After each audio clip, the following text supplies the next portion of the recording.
Hello, hello, hello, everybody. So, my dog has actually gotten loose. And as there's nobody in the chat yet, that gives me a moment to get her together, say hey to my friends that arrived right at every.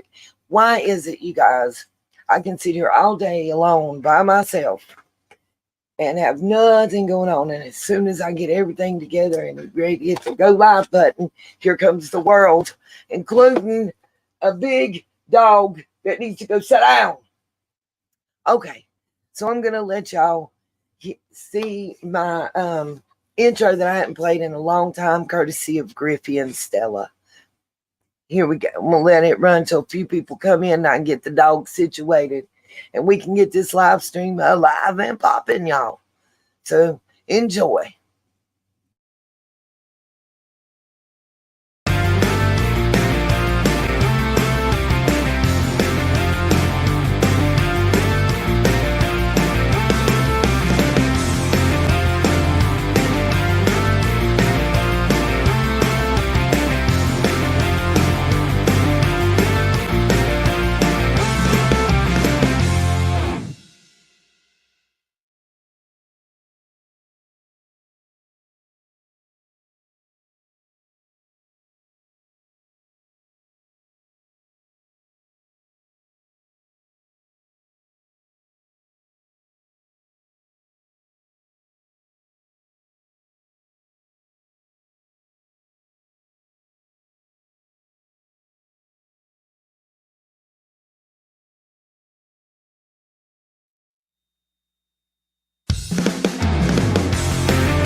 Hey everybody, I'm asking y'all be patient because every time I speak, she starts barking.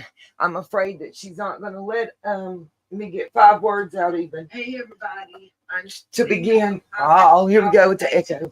Because every time I speak, she starts barking. I'm afraid.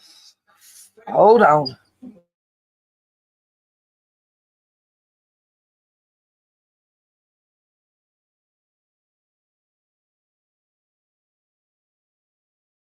Okay, let's try this again. Hey, Mama Bear. Hey, Seeking Serenity. How's everybody doing? I just am asking everybody to bear with me. I'm getting my flashlight. I'm running back out here. Anybody that knows anything about dogs, here's a real quick synopsis for you. Okay. The the the tie downs, I guess you call it, that's on a swivel that you can either take a drill and drill them down in the ground, or like, a hammer and hammer it down. And it's got I believe they're steel or iron, whatever they are, they strong, and I am not. But long story short, it's down in the ground. There's a little hook that hooks to the top piece that sticks up off that plate, and that hook attaches it to the piece going down in the ground, and it gives, depending on how long of a chain you have, it gives it a 360 rotation. And she has a 35-foot chain and then the 360 rotation, which gets her the entire front yard with 5 trees. It's kind of egg-shaped around where she's centered. She can get the shade of each of the 5 trees, but she can't wrap the chain around them, which is real important. Okay. She has a neurological brain disorder, bless her Lord. According to the vet, I had some vet credits from the dog that we had adopted back all the way in 2010 from our friends from Animals, and a card that we had used at the time with that dog and my daughter's dog that I don't know if I've ever told the story. She got off Craigslist from what was supposed to be a reputable seller.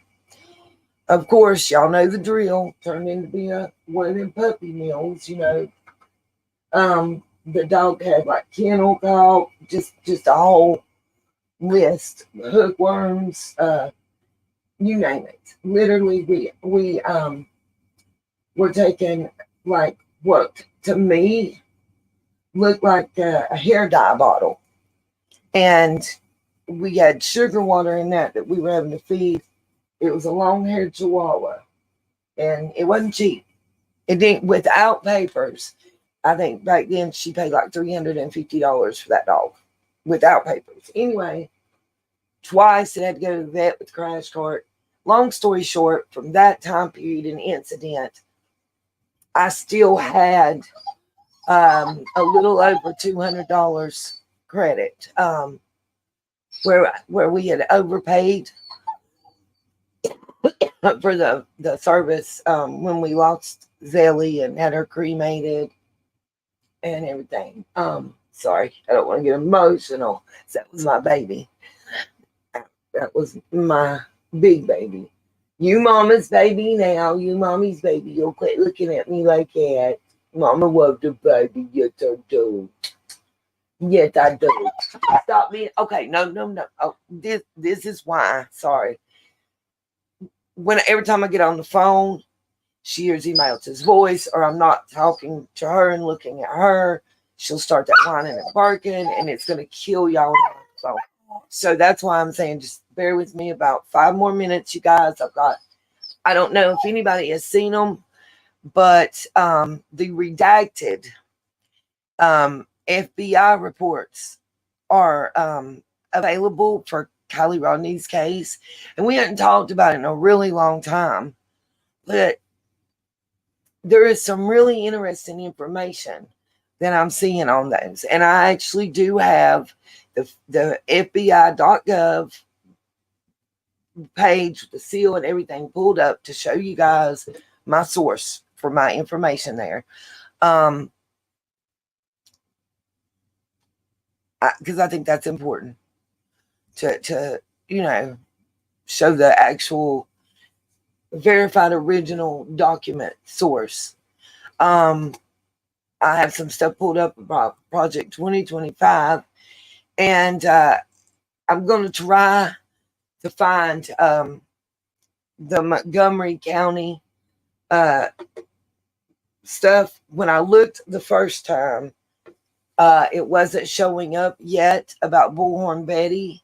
But Justin, if any of y'all have seen that, actually called and put the call out there.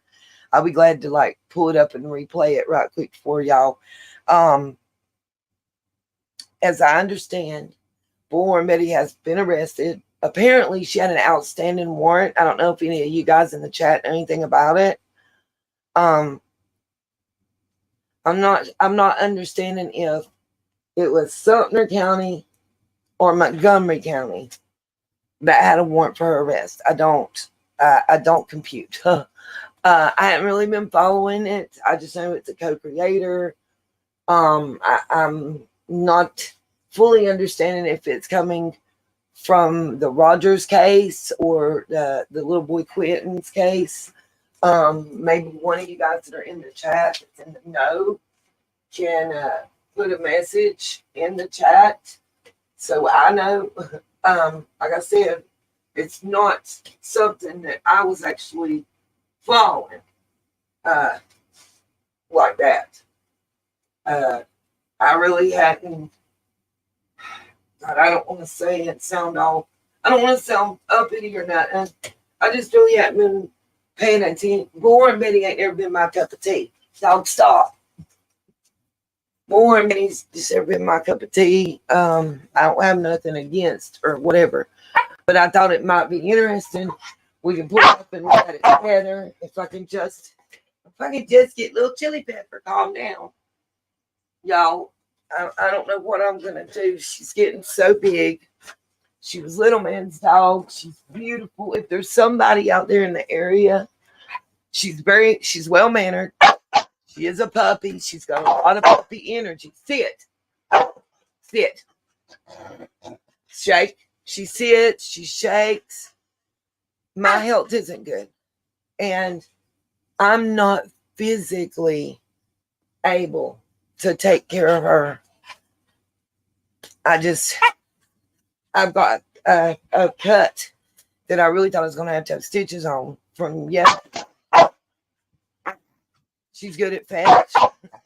She loves balls. She loves chew toys. Sit. She'll eat any kind of dog food. She's not difficult to please. She's a little bougie. She's used to ice water. Sorry, not sorry. She will shake. Shake. Good girl. That's your mama's good, baby. She give high five. Yeah, that's a good girl. She sits. She lays down. She just is so big and rough. She's good with kids. She's good with other animals, even cats. I swear. Okay, the guy across the street's calico. They don't have a tail and it's white and so like. He's come over here all the time. She played with that cat, not trying to kill it, play with it, just like another dog. Roger, the big German Shepherd. Sit. She is a good guard dog. If somebody walks into your yard, you will know it. She will let you know. If anybody's anywhere messing around, her name is actually Pepper. I call her Chili Peppers. She's been dewormed. She doesn't have worms.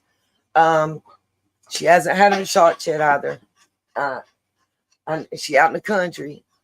And right now she's not required as of yet. And to be honest, I can't afford it right now. I barely afford to feed her. She's got one more day of dog food, and then I'm going to be making homemade dog food again. Oh, that's another thing.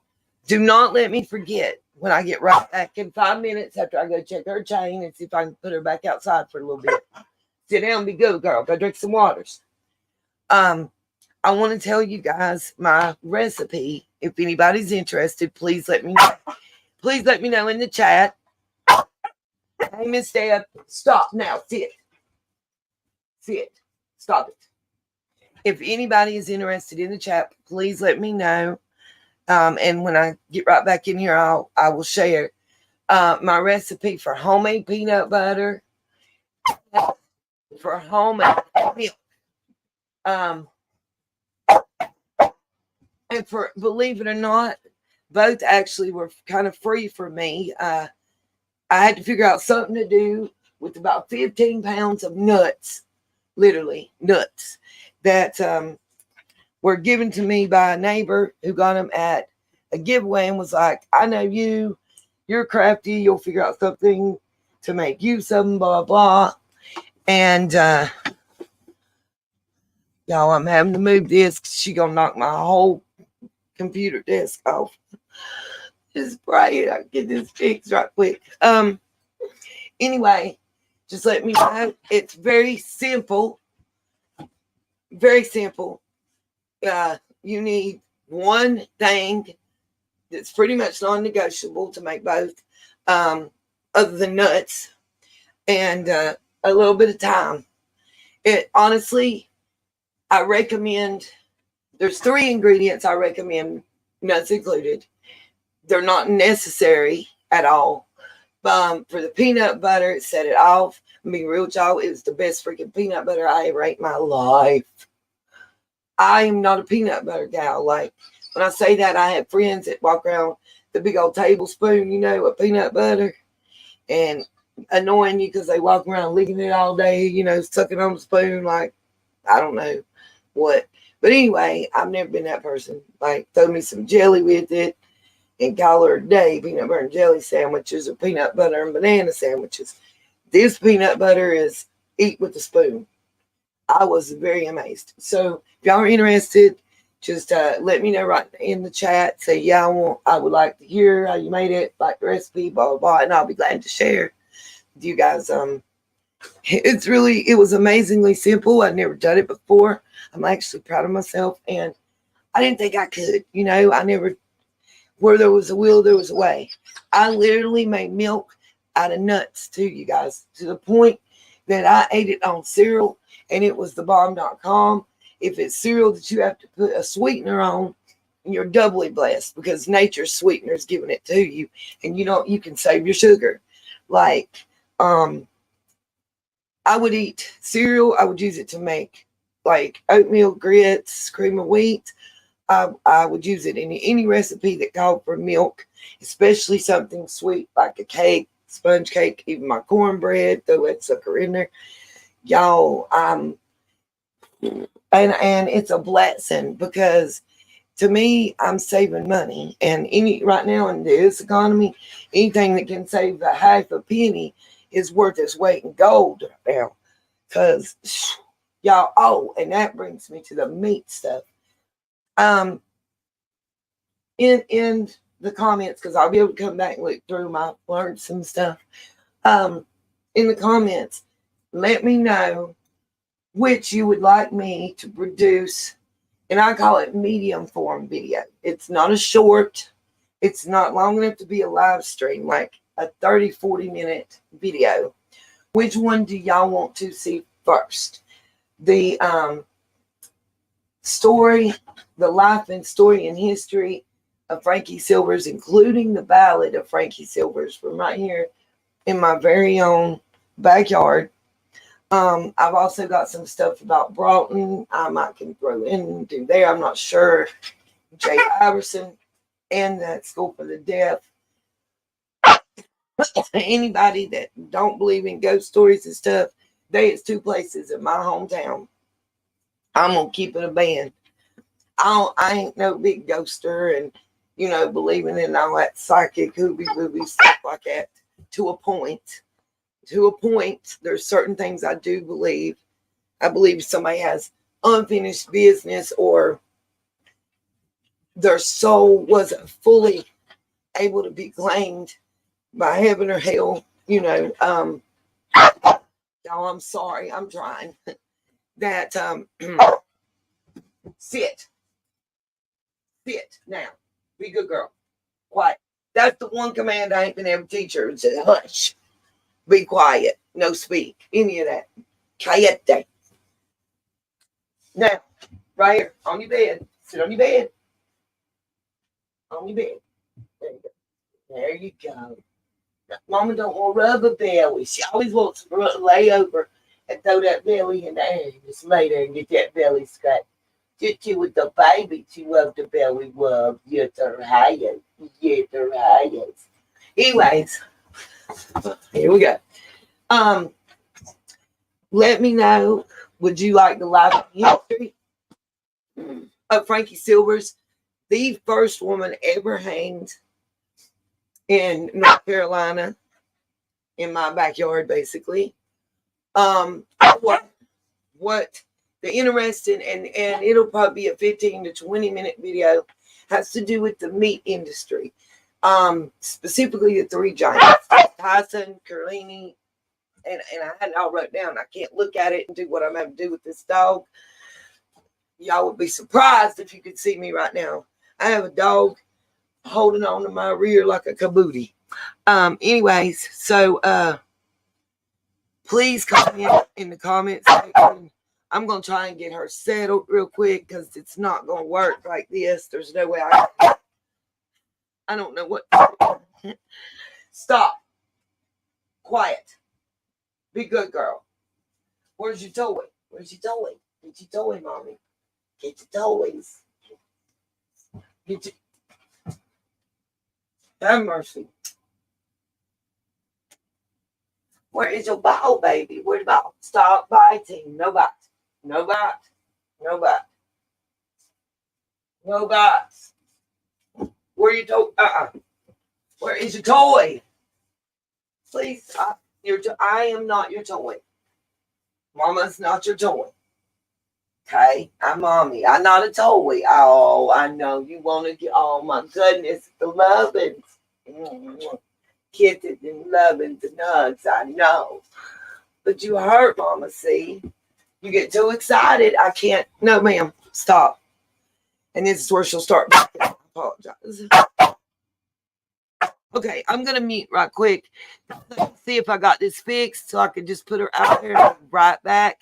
If not, I got an alternate plan. Just bear with me. Stay with me for about 10 minutes. Let me know, yes or no, would you like the recipes for the peanut butter and the milk? And would you like what I've learned recently during some research about the meat industry? And, well, our government is actually... Thank you, J.R. Nana Boomer.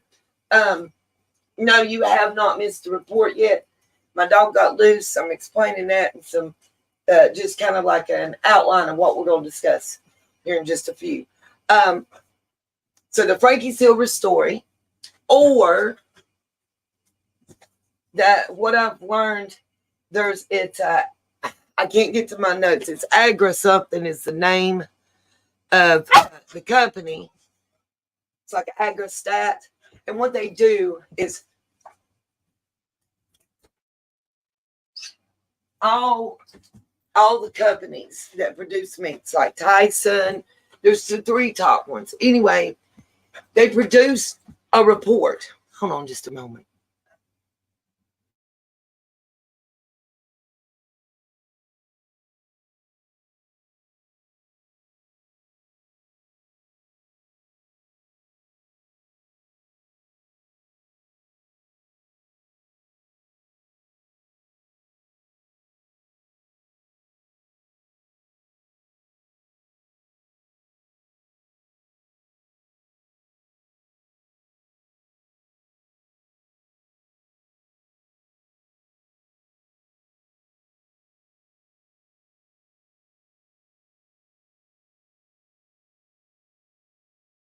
Okay, guys, I apologize. I had to find a toy and try to get her settled. I have 3 minutes or less. Anyway, it's AgraStat, basically, is the name of the company. Our government, as I understand, and I'm trying to get that paperwork up for y'all as well. It's a little, believe it or not, it's easier for me to get an FBI report on the deceased young lady than it is to get these agriculture reports. But anyways, the best way I know to briefly tell you about it real quick. This company compiled information on every company and every store that sold, let's say, chicken, pork, beef, okay? And those companies have money. With that money, they can buy these reports. These reports, not only did they detail, and of course I'm dropping everything. Just pray for me, y'all, for a minute. I can just get it together for about 13.5 seconds. I'm making sure that the laptop is plugged up because that's my next strike. I promise you. Watch. Oh, and I just lost my medicine. Lord, Jesus, please, please, please, let just one thing go right for me. Oh, please, I pray. Lord, please. I don't even know where the medicine went, but wherever it's at, I'm swiping it all over me and everywhere but where I'm supposed to put it, and I ain't found the bulk of it. So, yeah. And with the way the dog is up my rear end, she's liable to eat it before I find it, is my word. Anyways, just somebody please just say a silent prayer. So, back to the Agra thing. AgraStat, I believe, was the name, or is the name of the company.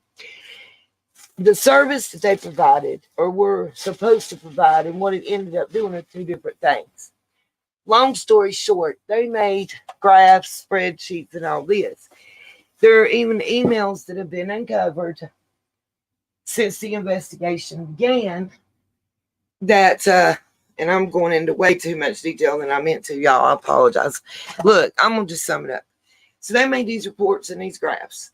And the big three, well, they always made enough money that they could buy them, right? So you get this report. And it tells me as Tyson that maybe I'm charging more than Karini for my pork tenderloins and thighs, or pork chops and pork loins. I'm charging 11 cents more than Karini, but I'm 14 cents less than Bouillon, who is the bougie top of the chain. And all three of us get this same report. And maybe we meet at lunch and we talk about the report that we got and what we saw. Or somebody that works for us, has this conversation. Either way, over time, based on those reports, there was nearly an 80% increase in profits for those first years that those reports were available. By the way, there's an injunction, as I understand now. So those reports can't be gotten now, if that makes sense. I think I had to look. I don't want to tell y'all a story on the time frame. Yeah, homemade peanut butter and milk. Anyway, long story short, I had the law and everything right down, y'all, and I do still. I just can't access it because I can't even get to my computer until I get this four-legged fur baby taken care of. She is now trying to hump me. Anyway, let me know in the comments section. Would you prefer that the next short form video that I upload be the Frankie Silver story or the AgraStat story? And when I get back in here, the first thing that I'll update the Bullhorn Betty one more time, and then we got two options. We can start off with Kylie Rodney and the FBI documents that I wanted us to go over, and I do have that already pulled up and ready to go. Proposition 2024, or the short discussion on the Summer Wells case, based on, I just want to talk about what it means and thoughts and opinions of you guys as well as me on the parents signing their rights away.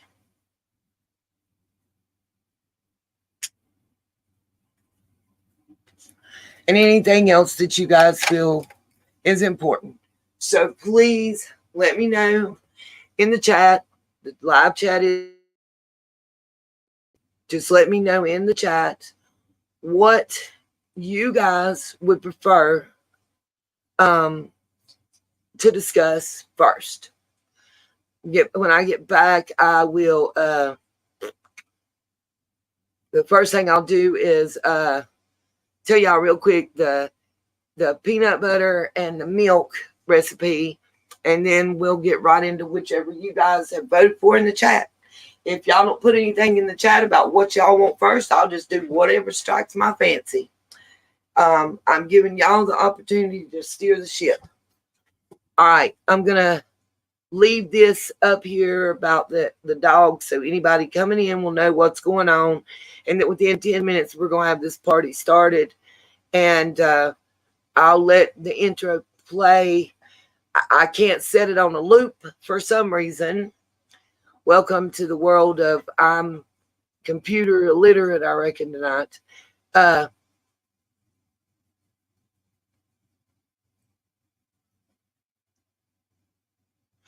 Thank you, JR, for that. I appreciate it. I'm about the Kylie Rodney. There's a couple channels. One is it's Tasanga or something, or a long name. They took a lot of my research and info, and it went further with it. I kind of backed off. I was kind of felt bullied and whatnot. It was having a deja vu from Summer's case, but I'm going to say this again. People can get mad at me if they want to. Someone right in that case. There ain't no way that car was where they found it, in that water, that whole time. Come on, bros. Even if that water went down 10 inches from where it was at on her car, y'all can't convince me that you couldn't see it. I know there was an aerial photograph from whatever investigates and all that. I don't trust him. He's a creepy creeperton, in my opinion. I felt that way from day one. I'm allowed to my personal freaking opinion. Matter of fact, let me make sure the right banners are going. Should be we'll put the alleged one up, y'all. My point is that car was too easy to be found. For divers, we saw the divers, we saw the boats, we saw the people. And then miraculously, late in the game, this gets found and released and then blocked. This video from these trail cams, or whatever they were called, forest cams. You see this and you're going, no, I cannot believe it. First of all, we don't see a car go in the water. We see what looks to be that. We can't tell that's whose car it is. You can figure out about what time it would have been. You can see where they would have went and figure out where the tide was. I go with all that. Then the way the computer was found. Like, bro, they didn't go in there and pick all the stuff up and take it as evidence. Forget it as evidence. I just don't see why you would leave all that stuff.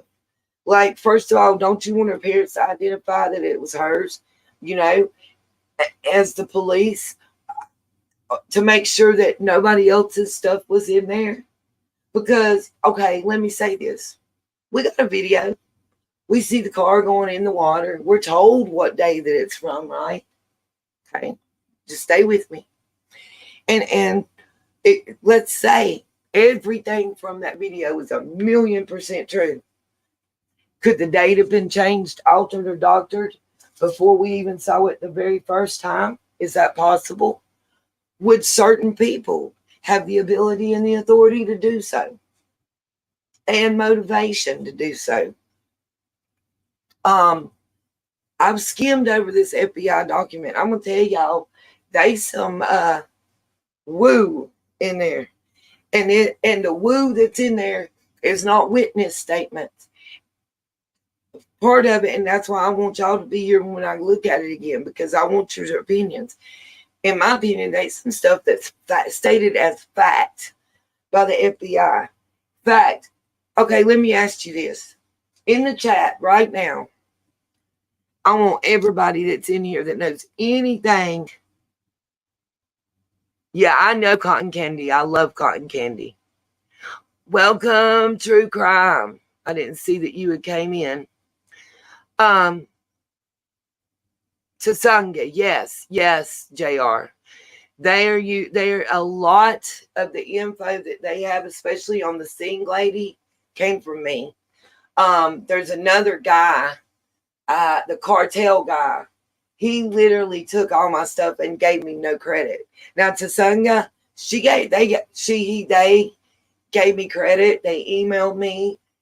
They were very kind. And I'm not saying nobody has to go through all that, but if you take somebody's entire video and replay it, and all you do is change, like, make the screen look like it's muted color and blinking. I'm not talking about clipping it. I'm talking about taking every bit of it and use it. Yes, I did, JR. I'm sorry. I have gotten distracted. Anyways, let me say this real quick because I want y'all to answer this question for when I come back, okay?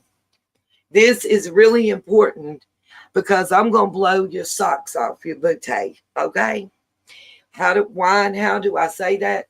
Because if you don't know what I'm about to say, I think some people might be shocked. The last ping from Kylie Rodney's cell phone and or vehicle, the last place that her and her items and possessions have been able to be placed, where? What were we told throughout that investigation?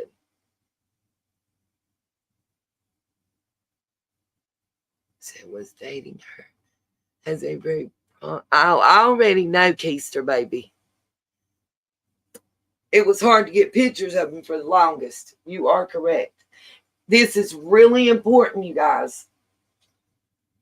When we asked about cell phone and the OnStar tracking and all that, right? Where were we told by the Truckee local authorities in the press conferences? What were we officially told publicly is where the last pings were?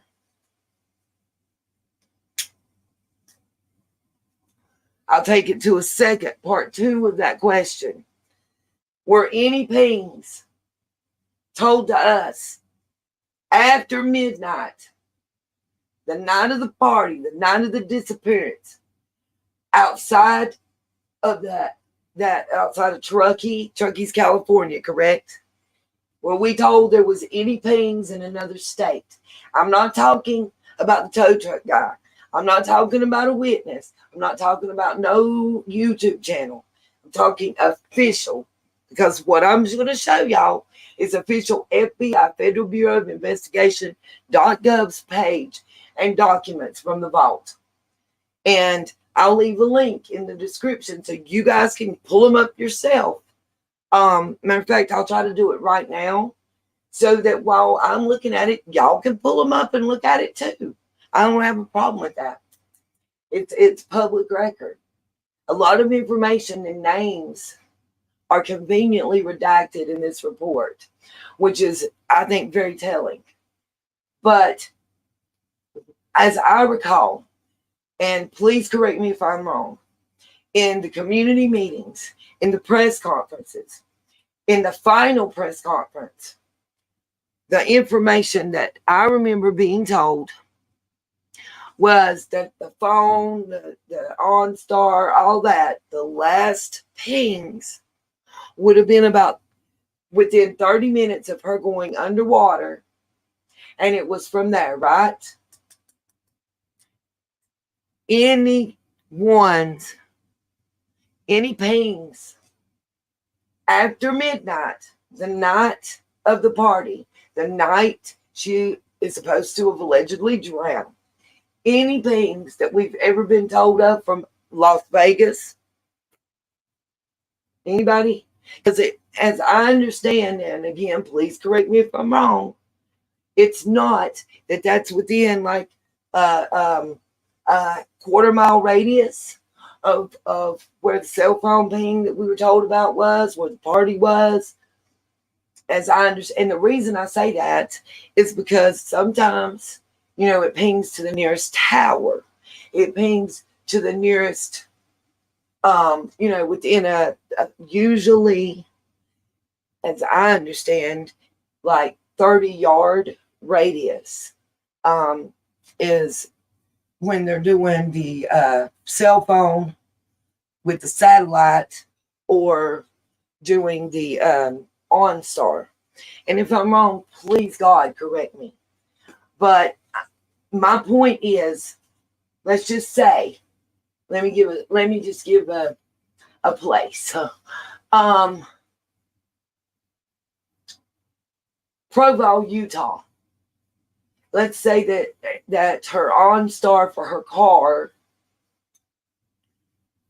not her phone, but her car, pinged in the state of Utah at 2 a.m. on that morning after midnight, that we supposedly saw the car go down in the water with the forestry cam, right? Now, y'all just stay with me. If that's the case, and it's the FBI that's stating that, okay? Let's say that I have the report, and I can show y'all that the FBI said that Kylie Rodney's OnStar in her car pinged after she supposedly, no, I did not mean Reno, after she supposedly went into the water. I do not mean Reno, I mean Las Vegas. JR Nana, I mean Las Vegas. And I can prove it. It's in the FBI documents that I'm about to show y'all. That's one of three things when I skimmed over that really just jumped down and said, woo-ah. The Sing lady called not only the locals, but she called the FBI as well, you guys. This woman that we did the deep dive on, that has the ties to the people who got, by the ex-employee, kind of just, went postal. If y'all remember, I did a story. I have videos about it. I can pull them up. We can look at them and replay them. The Songy guy took those videos, but as I said, he gave credit. I have no problem with that one. What made me upset was the cartel person claimed it as his work and his research and his time. Dude, I did interviews with this woman. I went through a lot for that info. I got warnings from persons with authority and badges that take oaths to be careful and such. So we're going to go strictly over this FBI report. I hope everybody is ready. Yeah, it is, JR. The Celicia thing is. Yeah. That one. I'm not going to highlight what you just said, JR, after the Celicia, because I'm not giving him no more time. He was very rude and disrespectful. I approached him kindly, and I just asked him, hey, if you're going to take all my work and use it, can you just give me credit, dude? Like, I'm not going to copyright you.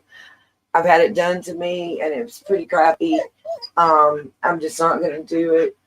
But, I just wish you would give me credit, because I spend a lot of time doing research and resources sometimes to get documents, just, credit my time, bro. But anyway, it ain't your fault, baby. Don't worry. I'm just not going to highlight it. I don't care what you put in the chat. The only thing I ask is people just respect one another in the chat and abide by YouTube's community standards. I know it sucks because after we're about 10 minutes in, and except for the first 7 minutes and the last 7 minutes of the broadcast, I can pretty much cuss like a sailor, and they won't say or do nothing.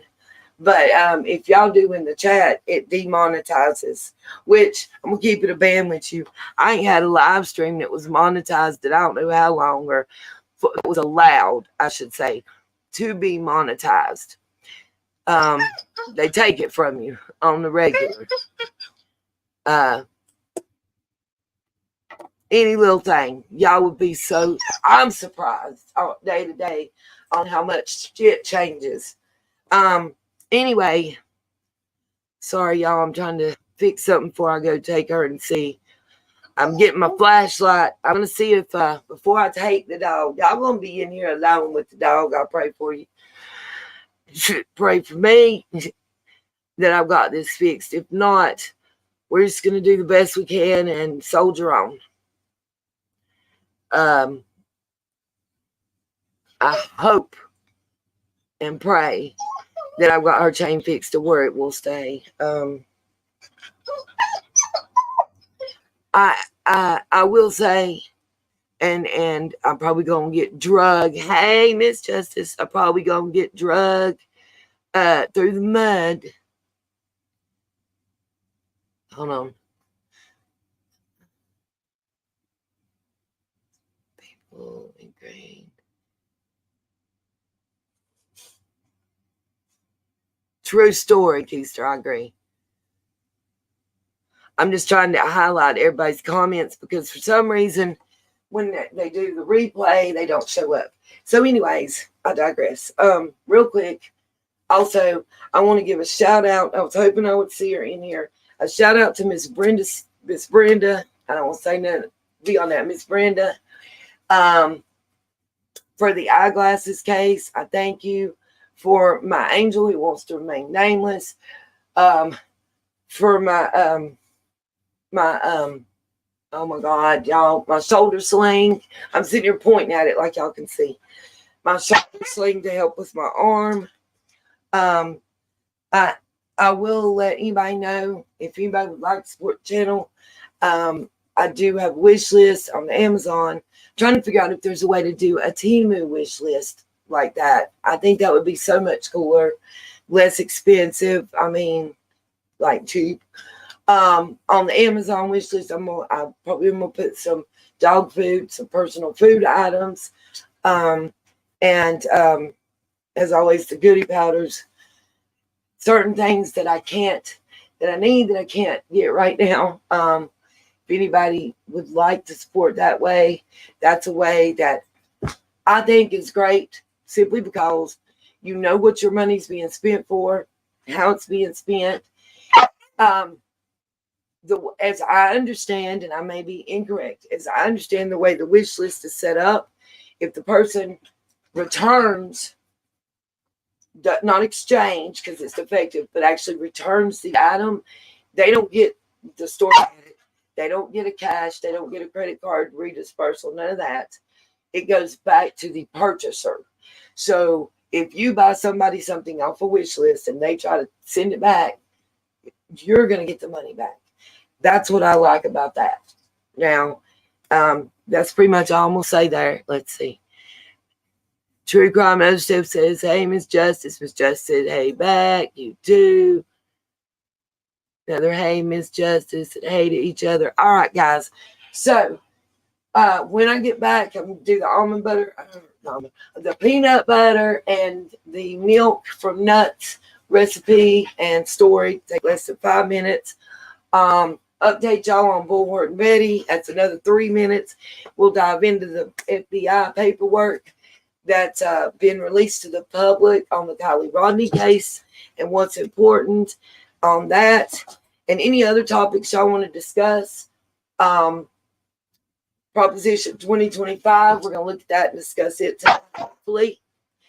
Also, please let me know in the chat anything that you have a question about or want to discuss. Ready, willing, and able. Don't let me forget my thoughts and opinions on Summer's case based on some recent events. And let me know next short form video, which do y'all want me to do first? The Frankie Silver story of the first woman ever hanged in the state of North Carolina, pretty much in my backyard, with some interesting info I found out while investigating this, along with a poem or folk song, however you want to look at it. I'm getting beat up so bad y'all can't see it right now. I'm literally being jumped on by the dog. Please pray. I love her to death, and I want to play. She just won't play so bad. And I'm old. She's a puppy still. She just needs somebody younger than me. And it's hard for me to admit. But I love the baby, and I just want what's best for her, you know? And I just can't. I can't keep up with her anymore. Oh my gosh, she's hitting buttons on my remote, y'all. I gotta figure something out. She's gonna end up knocking us off live stream. Also, I want to say thank you for the PayPal donation. It's very much thankful. If anybody else would like to support the channel through PayPal, Cash App, I'll put that on the screen for a little bit while I step out anyways. If you don't mind me thanking you during live when you send a donation, let me know that. If you want to remain anonymous and just want me to say thank you for the X amount donation through PayPal, let me know that. I never want to embarrass anyone or put their personal business out there in a way they don't want me to. That's why always in the past I really had never said nothing. And then, you know, and privately thank people or message them back through the app. And then I found out that was not proper YouTube etiquette. So I do apologize. There's a lot of stuff you guys, nobody told me, and I didn't know. You know, Grib and Stella were great. They were instrumental in helping me set my channel up and get things going, technically, you know what I mean? But as far as especially American YouTube ethics or, you know, etiquette and what was expected, they really couldn't tell me a lot about what they didn't know, you know? And they were there for me and awesome. And I keep saying were. As far as I know, we don't have beef. We don't have no problems. I have nothing bad to say about either one of them. And I just really think they're good people. I hate that they got kind of jumped on and maligned, but it happens to everybody apparently. And, you know, because I got came out recently, but I think someone said that it was Tiffany Marie. I'm not sure that's who it was. In a comment, the account's been deleted, or I'm blocked one and can't get to it. But they were asking me about Discord and Mystery Angels Chip and Griffin Stella. And you guys know, I've always said that number one, I don't have, nor do I see a reason to have a Discord. And if that keeps me from growing larger as a channel, so be it. I don't understand the principle of it, you know. If somebody could explain it to me in a way that makes sense, or what it's, oh my Lord, she just pooped everywhere. Y'all, that's why she's been trying to get at me. She need to go poop. See, that's another thing. Let me say this to anybody.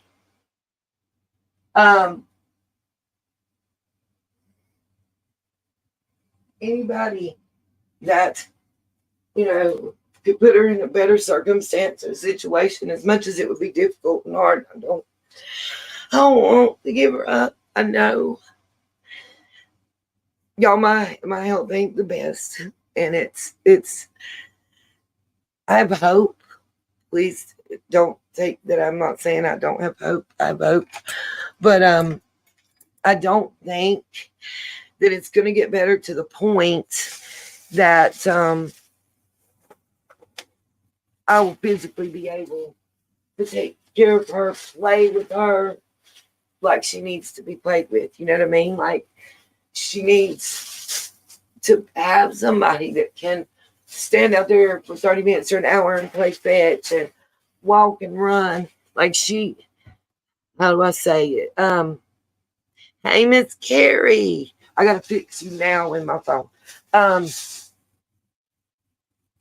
I physically can't do it. Please move.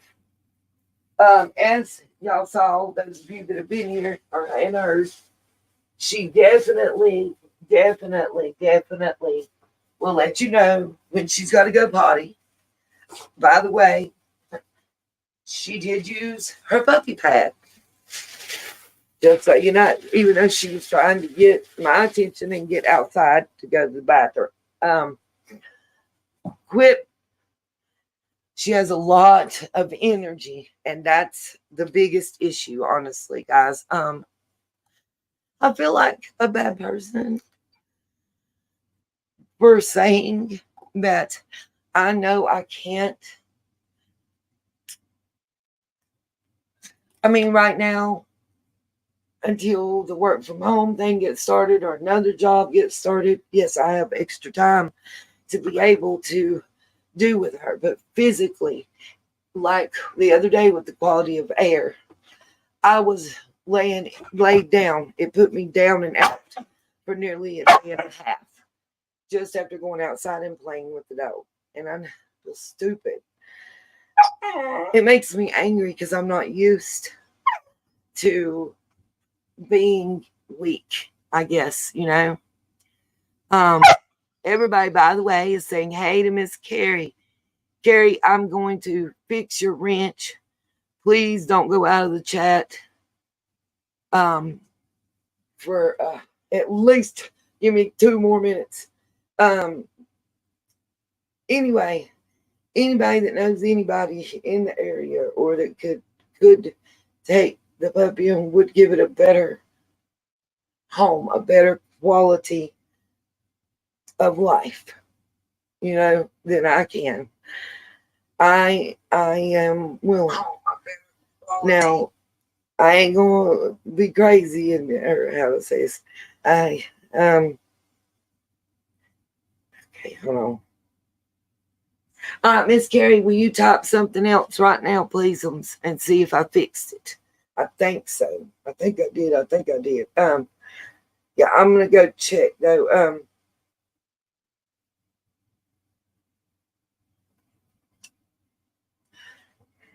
I guess sometimes, how do I say this?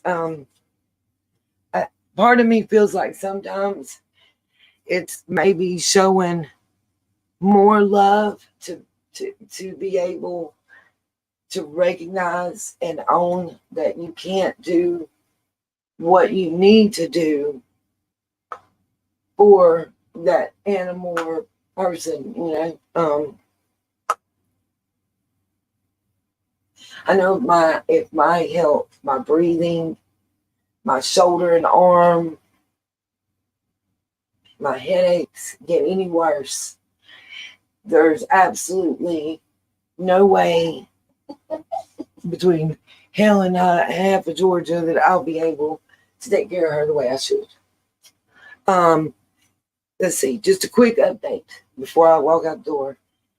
As I understand, Bullhorn Betty is in jail.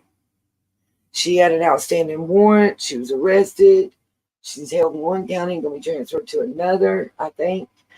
And the thing that sounds crazy to me is before she went down there to do all that and hollered and hooping and all that shit, she knew she had a warrant.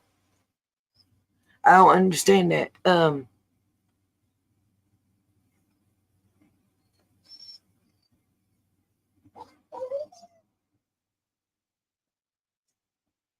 No, it wouldn't be all of them. It's only the ones after I gave her the wrench.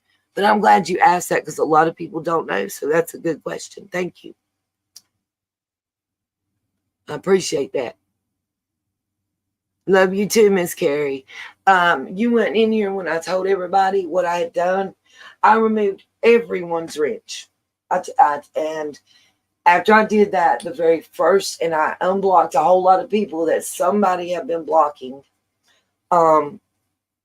That's why I cleared the wrench box. If somebody somehow had been able to hide themselves and become invisible, that clearing of it, I felt like would fix the problem I was having.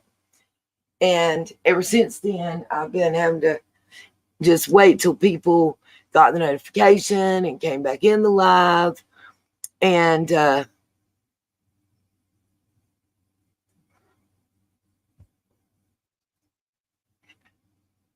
yep, sure enough, true crime. I got a clip I'm gonna play when I get back in here.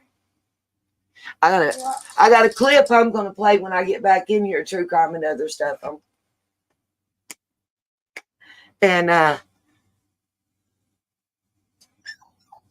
About Bullhorn Betty's arrest.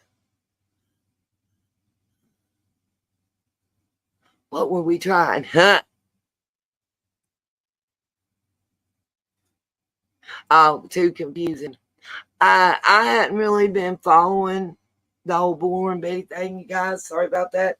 But I thought that a lot of you do. So I figured that y'all might want to know about the arrest and everything. So give me like 3 minutes and pray that I've gotten this steel. I took a hammer, a brass bookend, and a screwdriver to hold it in place and kind of beat it back together because my hands weren't strong enough to do the squeezing. Yeah, I don't do Discord. You're right about that, Miss Justice. Not only is it too confusing, but the name is Discord. The whole idea of it, it seems like, is to cause a problem. I mean, Discord, hello. But anyway, so a couple things while I step out that I want you guys to keep in mind and type. Go ahead and put in the chat your vote. Which do you want me to do next? The Frankie Silver story, or God, I can't. It's Agra something. Agristat. That has to do with price fixing. In the meat industry. Sorry, the dog was licking the back of my calf, and it was hard to concentrate, you guys. If I do that with the agristat and the price fixing in the meat industry, I kind of would like to do a longer form video or a live stream showing y'all all the info, because there's also meat filler that I found that they're using in meat now. It's a scary thing. Like, they use these protective equipment and gloves to do it, to put it and add it in, and it reforms the meat. Like, they have strings, like when you have steak and it's got all that fat, it's stringy and gristly and looks kind of like it's been run through a chopper and beat with a meat tenderizer. They put this stuff that to me looks like glitter and dry ice mixed together into your meat, and it forms it back into that form. And they feed it to us at top grade price. There's quite a bit going on. And fake food, and like I said, the agristat thing is actually, there's a good possibility, and it's not called the monopoly statute. It starts with an S. I want to say Stanford, but that's not it either. I've got it in my info. Basically, it's a law that was ratified in the 1890s. So yes, it is good enough to possibly convict under collusion and monopoly, for lack of a better term. that they were trying to incorporate in the meat industry with the help of Agristat. Some emails even proving that. And yes, that law does need to be updated and upgraded. I mean, hell, there wasn't even electricity when it was passed, okay, and ratified. So, you know, every loophole has been explored and exploited by the corporate entities. So, which do y'all want me to do first? I'm going to be real with you. I have almost everything I need to go ahead and put together and edit together an audio, the Frankie Silver story. If I just do Agristat, it would take me about 3 more days to be ready to edit it. Because there's a lot of documents and stuff for that I don't have yet.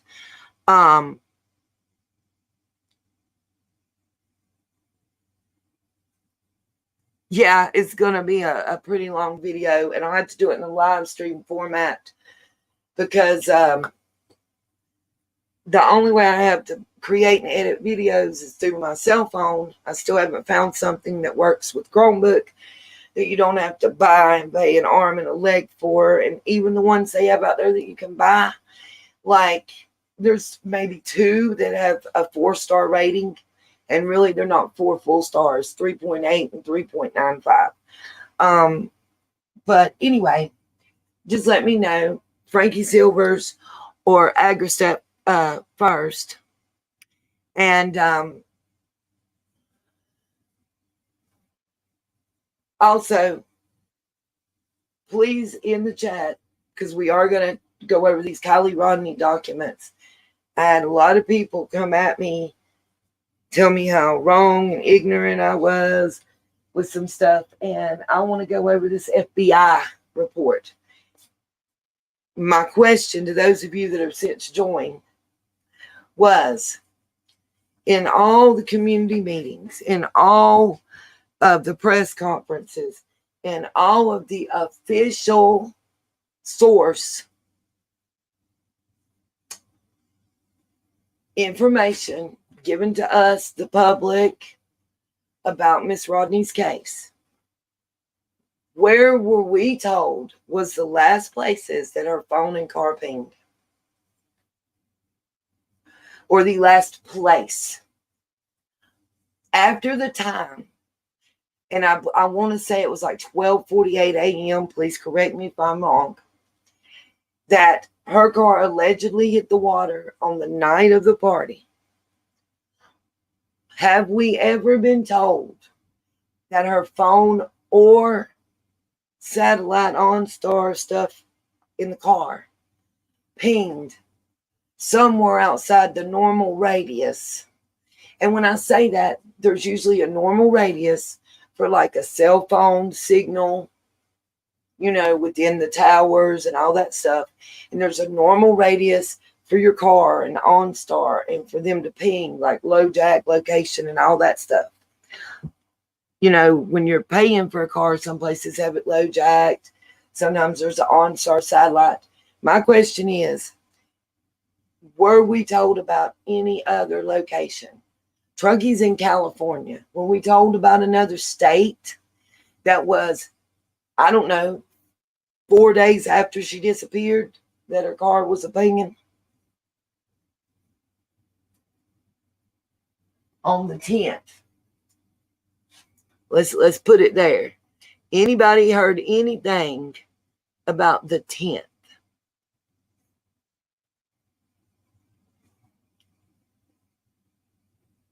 All right, guys, I'm going to let the intro play real quick, okay?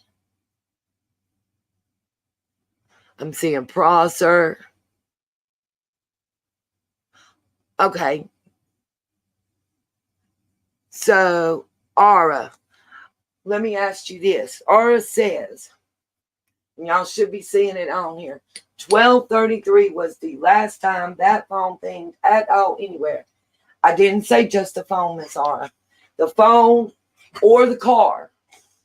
The car had satellite OnStar in her car. I don't know if y'all knew that. And again, it's not me saying it. What I'm asking y'all about, I have the FBI report.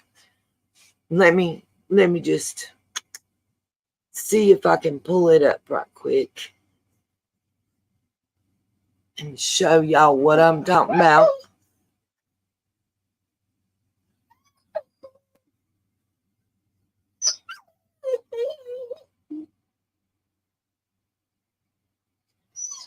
Okay, this is the vault. This is Kylie Rodney's FBI record. We'll scroll through a little bit. Y'all see? I'm going to put the link so everybody can pull it up themselves when I pull it up and we're going over it.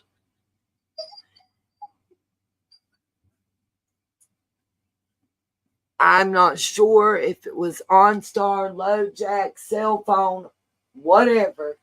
But, Aura, I'm going to let you argue it with the FBI, baby. I'm just going to show you what the FBI's document says, okay?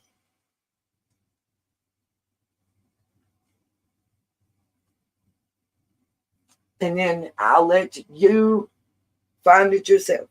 Let me see if I've got this fixed for the pup. And I'm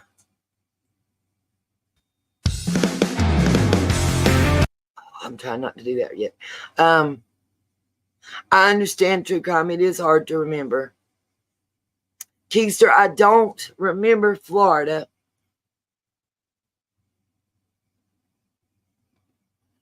And again, Aura says no other state was mentioned. 1233 was the last time. Aura, the FBI disagrees with you. That's all I know to tell you. And I'm not going to tell you. I'm going to show you. I'm going to pull the documents up. I'm going to give y'all the link to pull them up. And all I'm going to tell y'all is Las Vegas, Nevada on the 10th. And I think Florida was the scene lady, you guys. Yeah, Nevada County is in California, but Las Vegas, Nevada.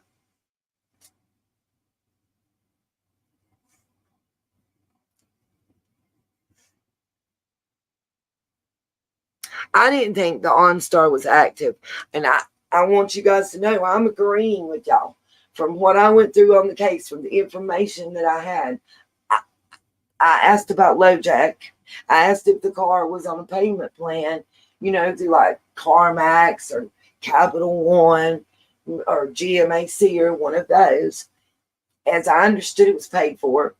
There wasn't a LoJack. The OnStar was not active after whatever, I think 4 to 6 months, 4 to 6 weeks, something of that nature from my memory. And I apologize, it's not that great, that you get free with the purchase was all that was ever activated on that car from the time it was sold. Now, I don't mean just through the Rodneys. I mean, period, ever. That was the understanding I had. I just want to show y'all what the FBI said. Not what Nita said, not what Truckee Sheriff and State Police said, but the Federal Bureau of Investigation. I've got their documents. I wanted us to go over and look at them together. So, like I said, I'm going to run out here and do this real quick. Hope and pray. Everybody throw up a prayer that I fix the chain and the baby will be out there and not in here, and that she won't be barking and blasting y'all's ears off. That's my thought. I do want to go over that document. And it was the first I heard about it on OnStar. Maybe that's not what they're referring to. That's why I want us to look at it together. So if you read the document last night, or then you know the FBI says that it pinged on the 10th, and you know that it says it was in Las Vegas, Nevada. I don't understand. Yeah, I agree with you, Aura. That's why I'm confused, and I wanted us to discuss this as a group, because I'm with you. I thought the same things that you ladies are saying, you know. I agree. And JR, it makes it seem more and more like something fishy. Something really fishy going down. Or if you read the document, do you mind? I mean, didn't you feel there was a lot of inconsistencies? Let's just be as impartial as possible. Did you feel that there were a lot of inconsistent statements with what we were told during the case and after the car and Miss Rodney's remains were found than what we see in that statement? Call me crazy, but I see a lot of and I want others' opinions. I want to know, Agreed, JR. And same here, Aura. I'm ready to listen. I want opinions. So yeah, that's my intro. I've got a new song and I'm trying to figure out how to get it with it. So y'all bear with me, I'm old. But yeah, I'm gonna let it play right quick. And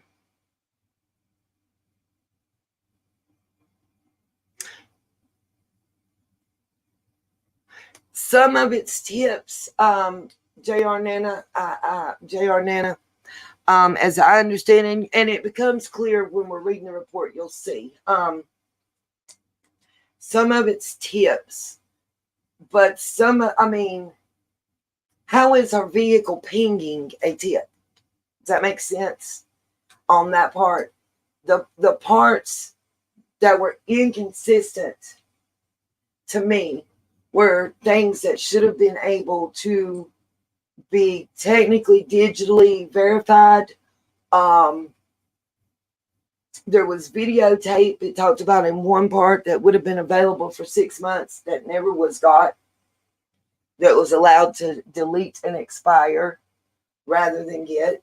It's just a lot of little things that just like if you got to the point that you was like, okay, maybe I believe their story, maybe they were telling us the truth, maybe they were keeping it real, and then a lot of little crap comes out to make you go,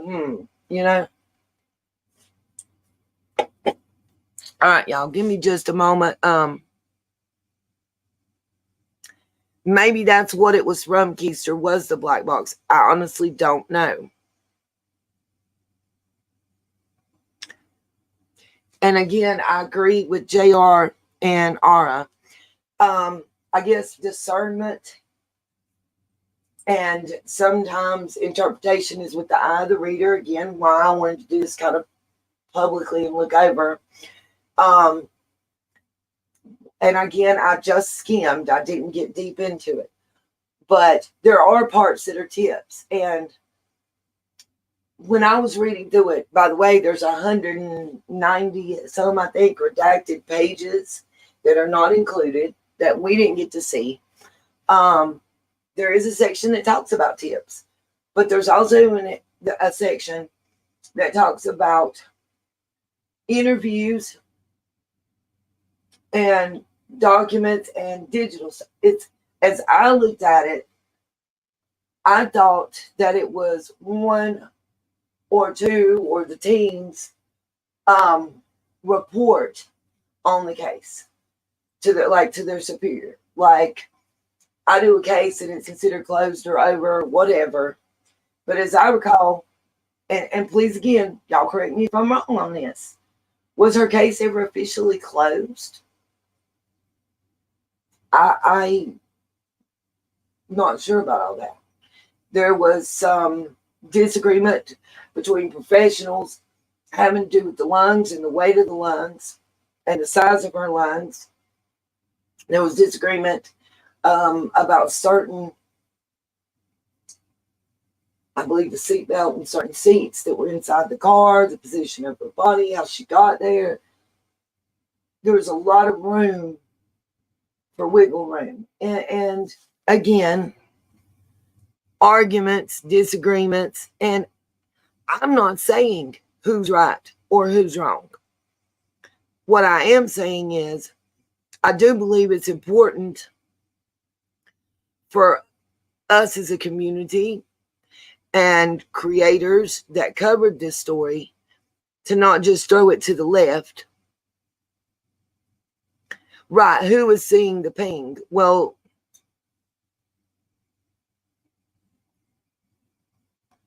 she said, let's see. She said the vehicle, I'm trying to read this, sorry, y'all. I didn't see what happened that you're sorry about. You guys ain't got my glasses on, but I apologize. I'm going to do this and come back and sit down and we can get this party right. The vehicle pinging is information that law enforcement accessed through phone records in order to track her movements. Okay.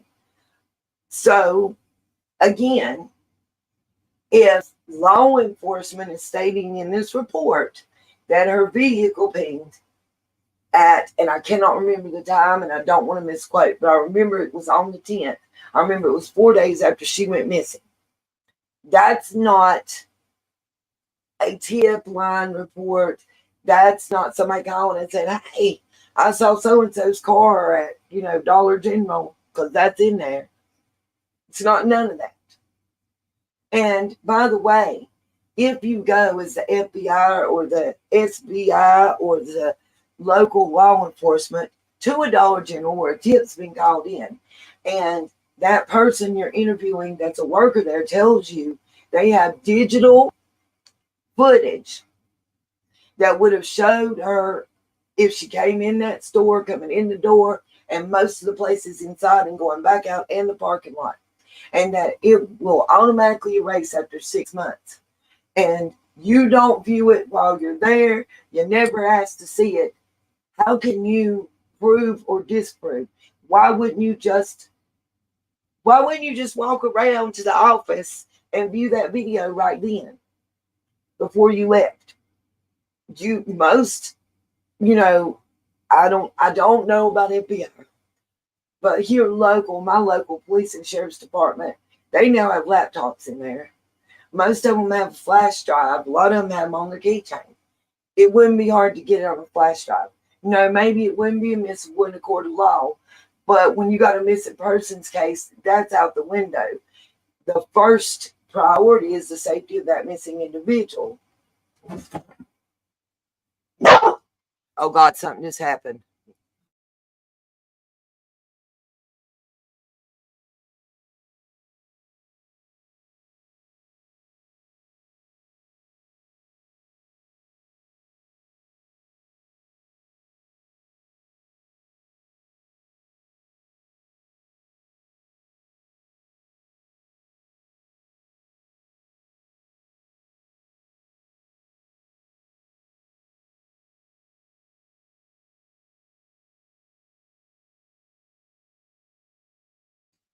Okay, guys, I apologize. Let me see if I can't get, and I'll be right back.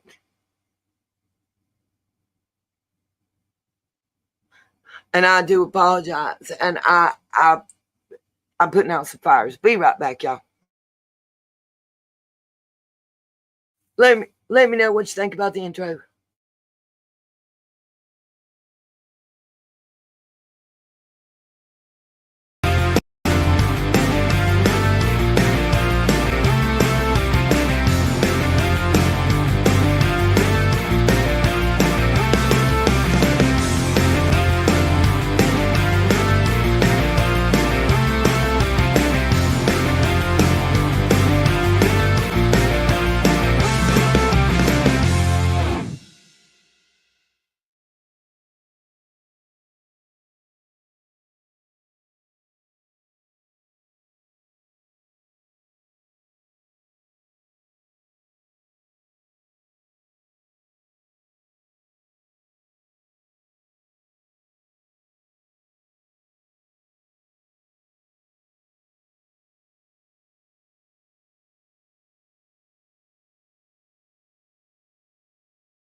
Hey, y'all, I've not disappeared for life.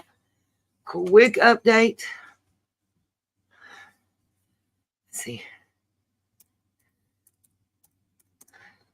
You type this. So anybody coming in will kind of have an idea and not drive y'all crazy. Okay, let's see. I think I got it fixed, you guys. Just got to take her out and put her out there and be right back. Not nowhere near as long as I've been gone. Thank you guys for staying. Be right back, literally.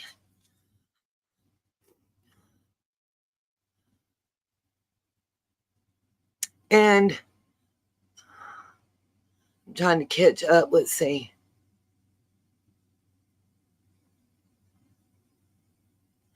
Ara, what was the name of your channel, babe? If you don't mind telling me. If you don't want to tell me, you don't have to. I don't, no judgment here. I watched a lot of other channels and a lot of other creators. Girlfriend, Ara, you never upset me, babes. I appreciate other information and I love your passion. I have that same passion for cases that I cover. So, I love that, and I want people with that passion. I want people to comment. I want your thoughts. I want your opinions. I absolutely appreciate it. I'm thankful for you being here and telling us your information. And let me say this, but please, by all means, I want your opinion. It doesn't have to agree with me. Hell, I'm not right all the time. I'm not perfect. And that's why I like that. If it's a news article or a video that I've seen, I like to show you guys. I like to play it because I want us to be able to have an informed discussion. I don't want us to go off like, well, this person said that. Nah, I want authentic, I want those documents.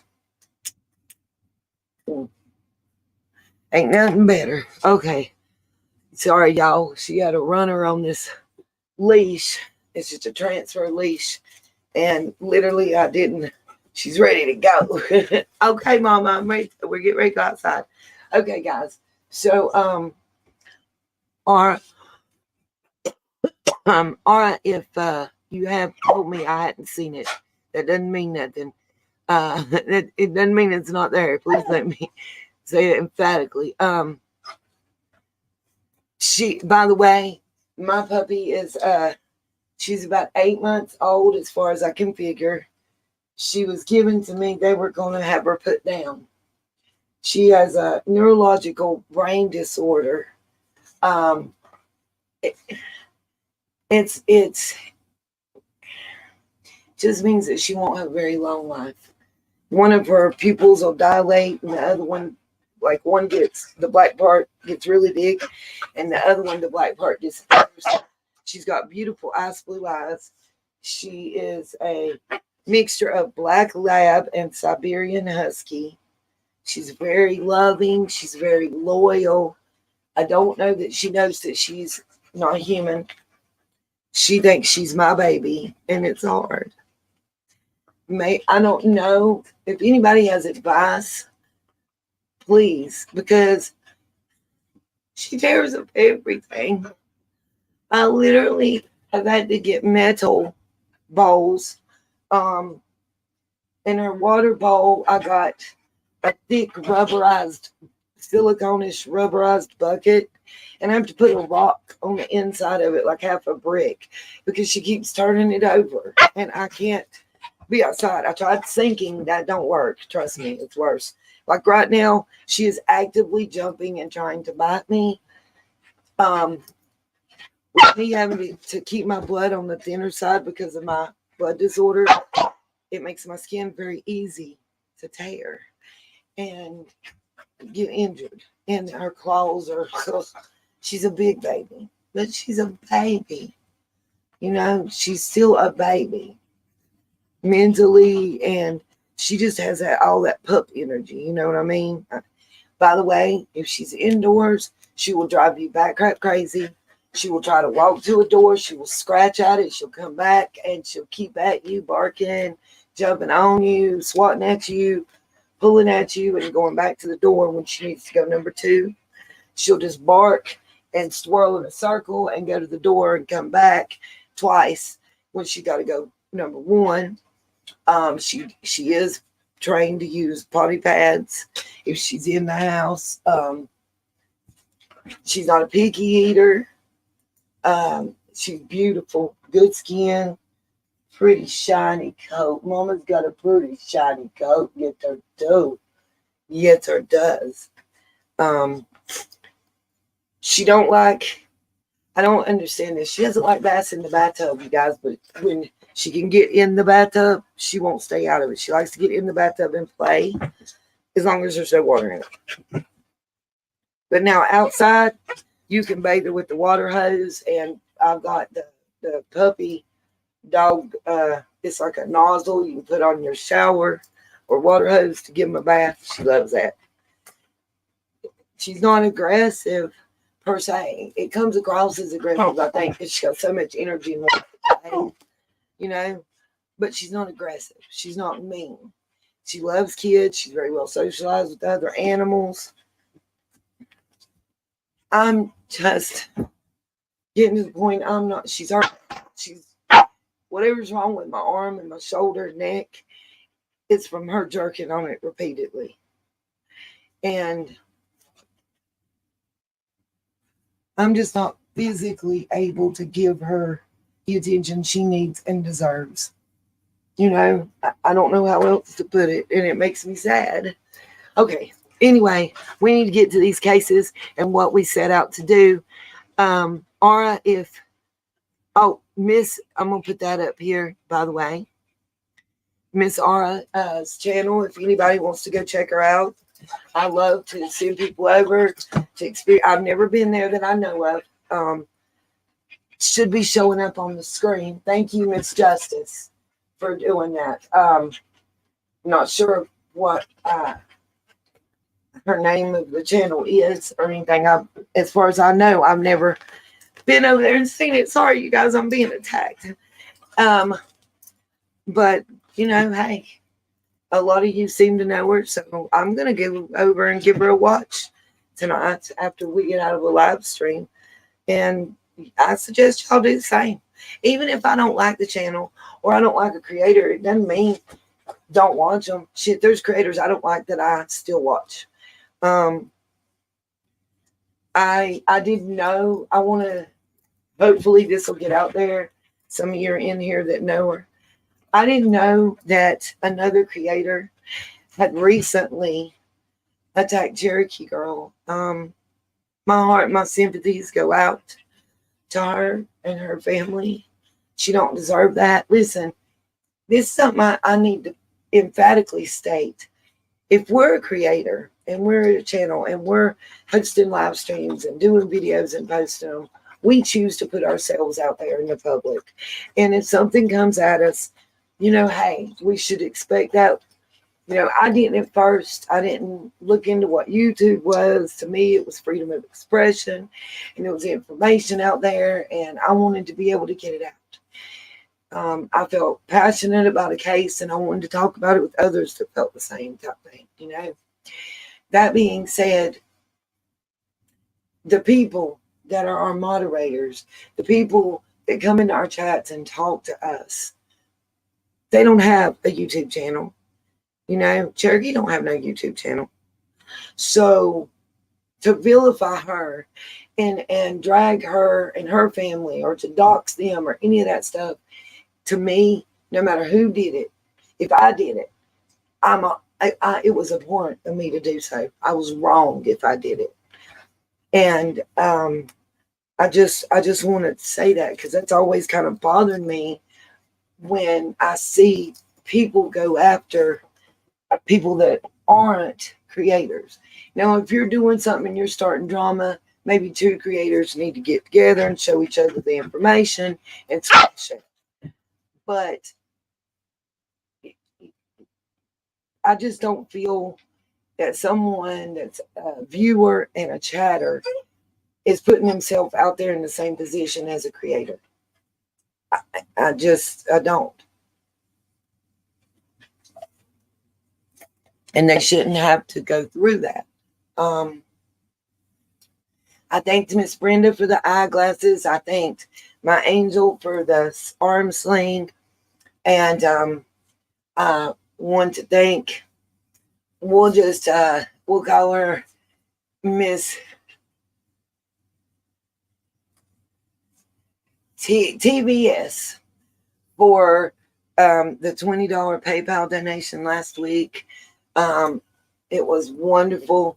Literally, it helped me continue my phone service. I only had to come up with like $4.38 more, and was able to continue my phone service. And that way I can do the hotspot and still do live streams and edit and upload videos.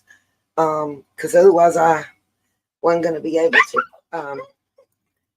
So I just wanted to say thank you.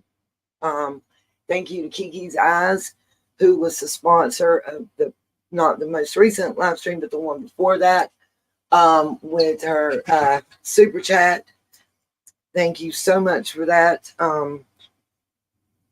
Trying to think if there's anybody that I forgot. If I forgot anybody in any way, shape, or form, please let me know. Again, anybody that would like to support the channel and or make a donation, I'll put the info up and let it run while I'm playing my intro once again. And oh my God, stop! You're making, oh my Lord, y'all, I'm so sorry. I just got cut open again. I can't do this. She's too much for me.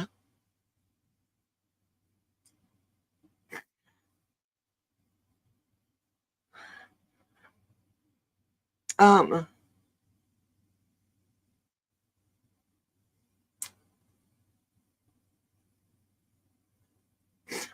I know I don't have to, but I just like to. I think shouting out other creators, especially with YouTube's algorithm and the way they bury us and stuff and block stuff. Sit. I think we kind of should stick together more than we do. A lot of creators tear others down, and I'm just not for that. There's one particular creator that used to just made me think that she was really a true friend and did a whole lot of stuff to the point people are coming and asking me questions about now, and I don't know the answers, and I personally don't want to be involved. I feel like God don't like ugly, and if somebody's wronged me in this world, that he gonna handle that, especially as I'm his child.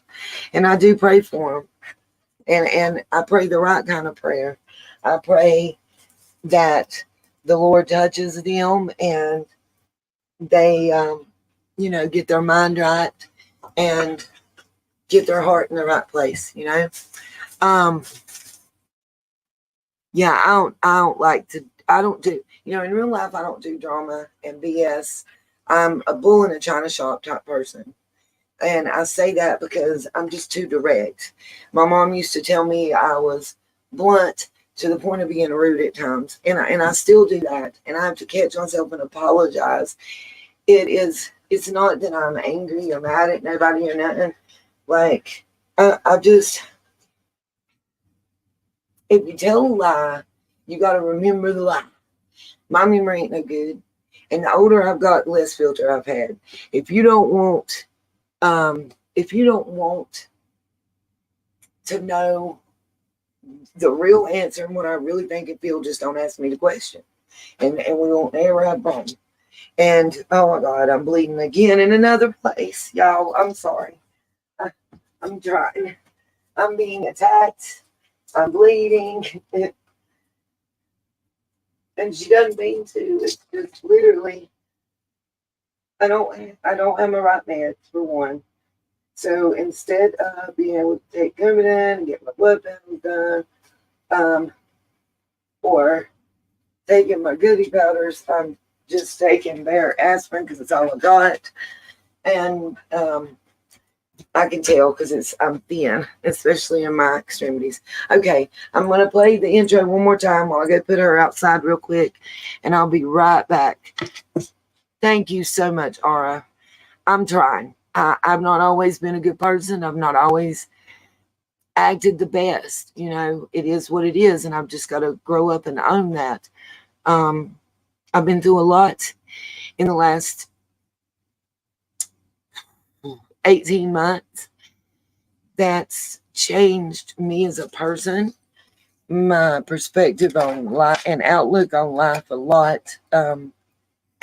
In case you don't know, short story real quick on it. December 2022, I lost my mom after a very brief, unexpected illness. She had a stroke, and on October 19th, and we lost her December 19th. During that time, I was near the last 90 days of my son's 3.5-year battle with brain cancer. As I said, lost mom December 19th, lost my son February the 20th, lost him and his twin sister's dad March the 4th, my stepdad July the 9th, and my dog about 3.5 weeks after that. Not the one I have now, of course. That wouldn't make much sense. Anyway, hey, when evil entered, love you, darling.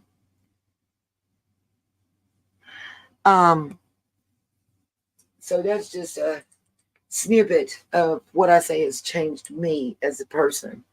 Evil. I emailed you back. I'm working my way through those videos. I'm very interested. I would love to chop it up. I don't know if you're wanting to do public or private. We'll talk through email, text, whatever you prefer. Just let me know and discuss it. But yeah, I'm very interested in that and a couple other things that's come to light. I'm going to do a little short introspective about summer real quick when I get back. So y'all just literally listen 2.5, 3 minutes. I'll be back. Just got to walk her out the front door and hook her up to her doghouse and stuff. I'll be right back.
Okay, guys, so sorry.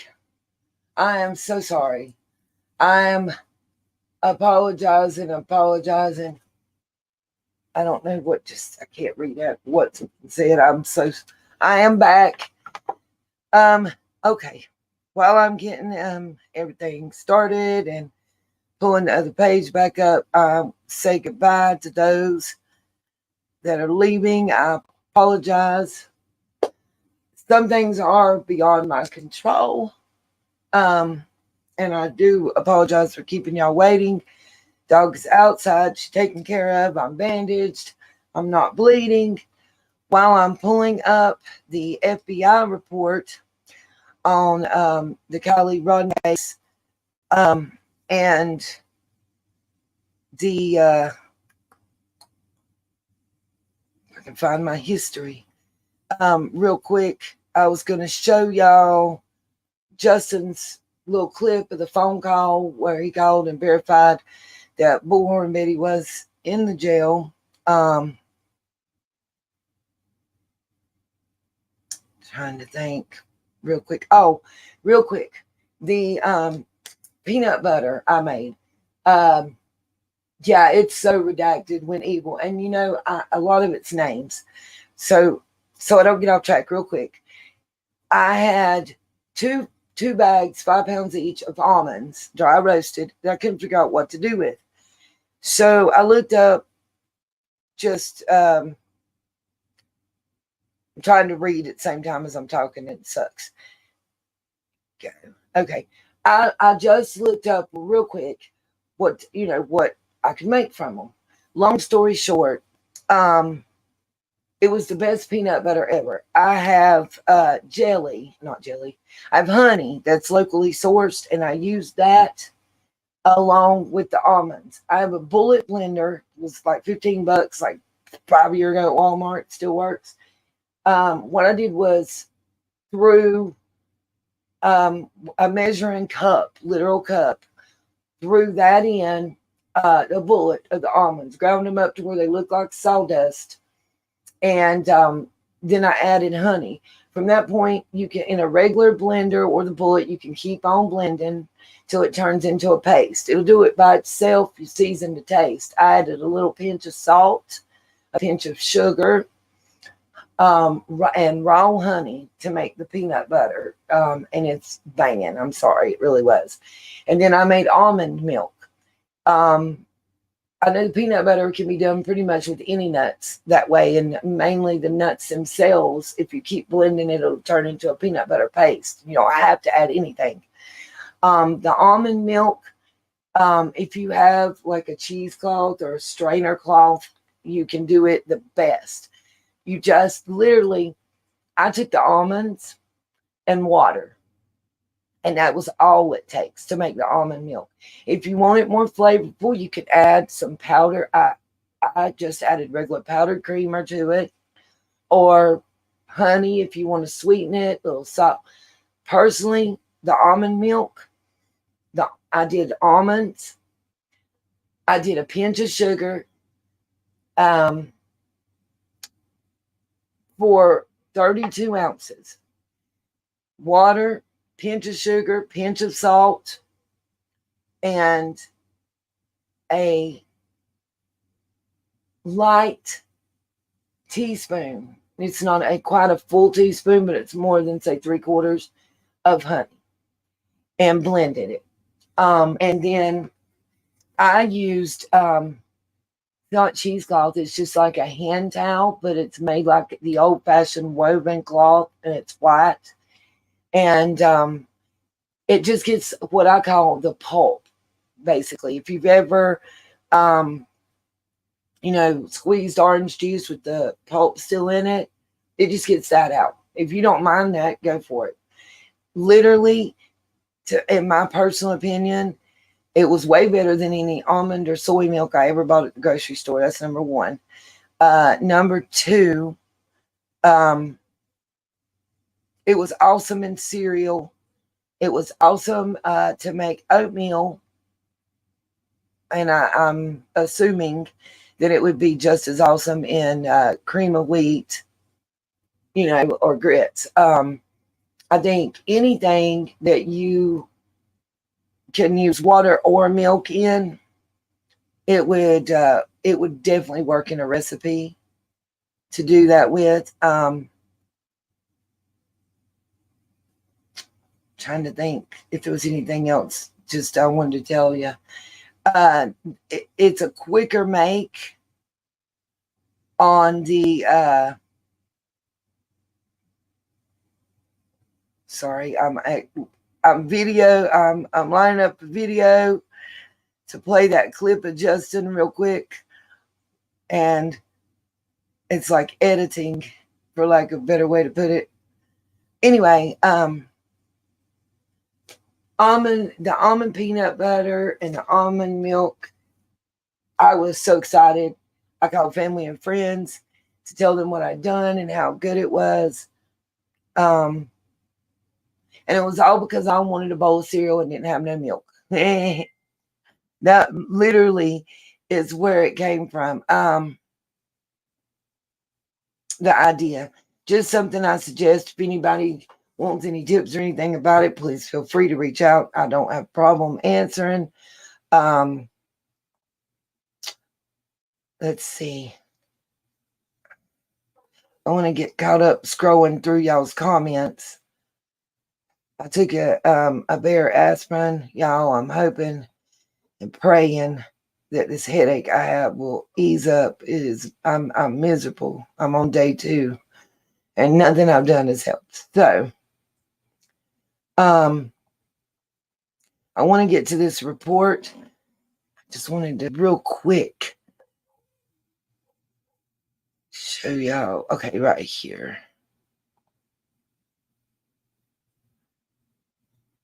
I guess I could pull it up on my X. I just don't know. Let me see if I can see.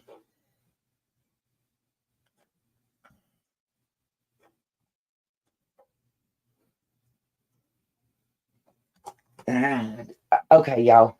I didn't even realize I had my stupid glasses on. Or didn't have them on. Can't see the name of who tweeted the video of him calling.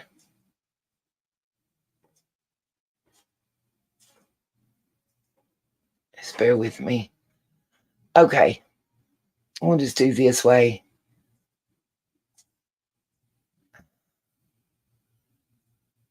Oh my gosh. Y'all, my computer is deciding it wants to act straight up on me right now. If I could just get a pointer, I'd be so happy.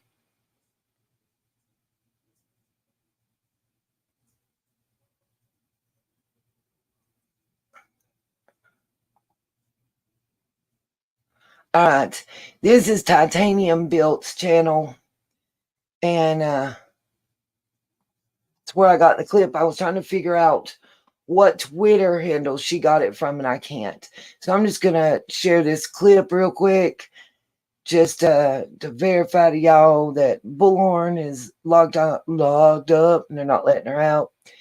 And then we're going to start going over the FBI report. It should be popping up. Oh, the Kool-Aid's got it. Let me see real quick. Is it just Kool-Aid or the Kool-Aid, Keister? If you don't mind, darling. I'm just going to let's type that in real quick before. I love Titanium Build. If one of y'all wants to drop her link, I'm okay with that. Just so you know, if I'm into any channel, please go ahead and drop the link. At this point, I may not even play that. If I can find Kool-Aid's version, I will play it through Kool-Aid. I have the X, the Twitter, whatever, open. I just can't figure out what name that the tweet's under, or the X is under, whatever you call it. Y'all know what I mean. I can't figure out which name it's under. Okay, I'm trying to BHE. If I can just get Kool-Aid up.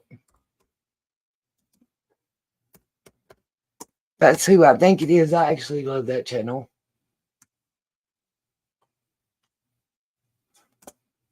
The Kool-Aid song is my favorite. Yes.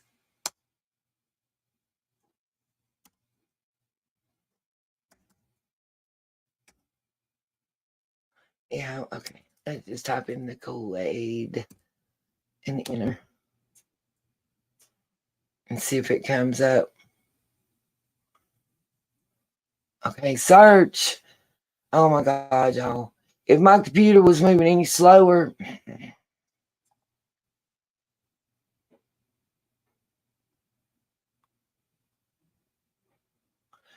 Betty in custody.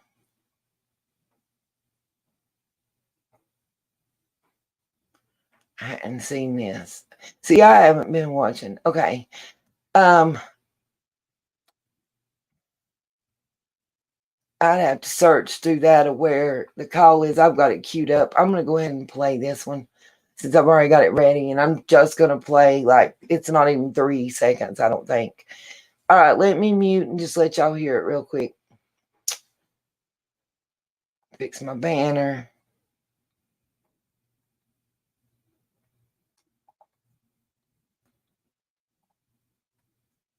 Thank you, Keister, for I appreciate you trying to help me so much.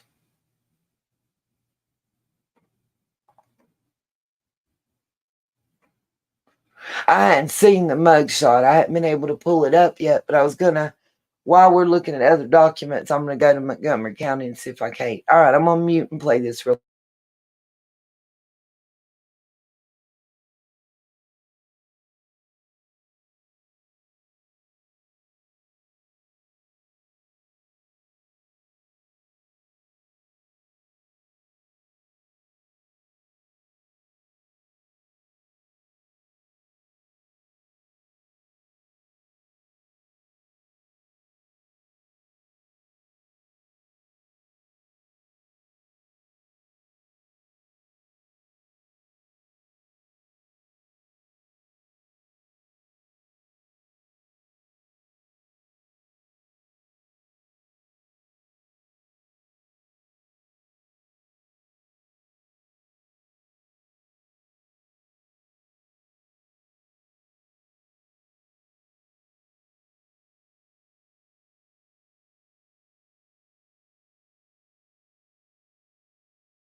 There. Hey there, is Andrea got there yet? For her bond. Griffin. Music for sure.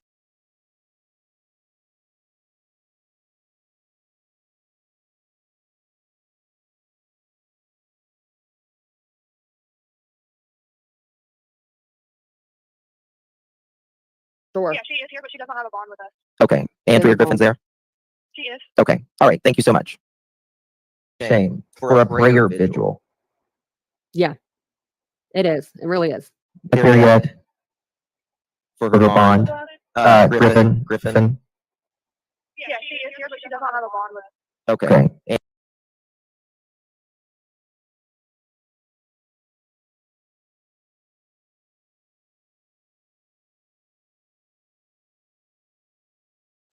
Okay, guys. So right there, that just verifies he made the call to, as I understand, it was Montgomery County. She is there. She doesn't yet have a bond. I don't know if that means she won't be able to get a bond. She's got to go before a judge. I understand there was a warrant already issued. I hadn't really looked into it. And she was picked up on that warrant.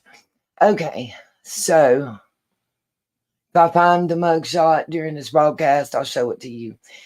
We are now going to pull up the FBI records and look over those. Let's see. I'm trying, let's see here. For those of you that haven't seen them, here's a link in the chat.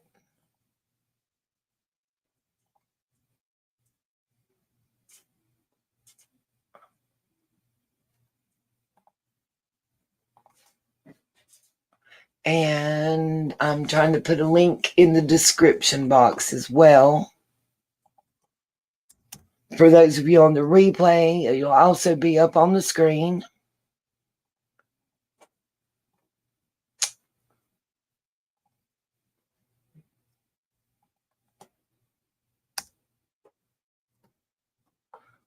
FBI. I swear.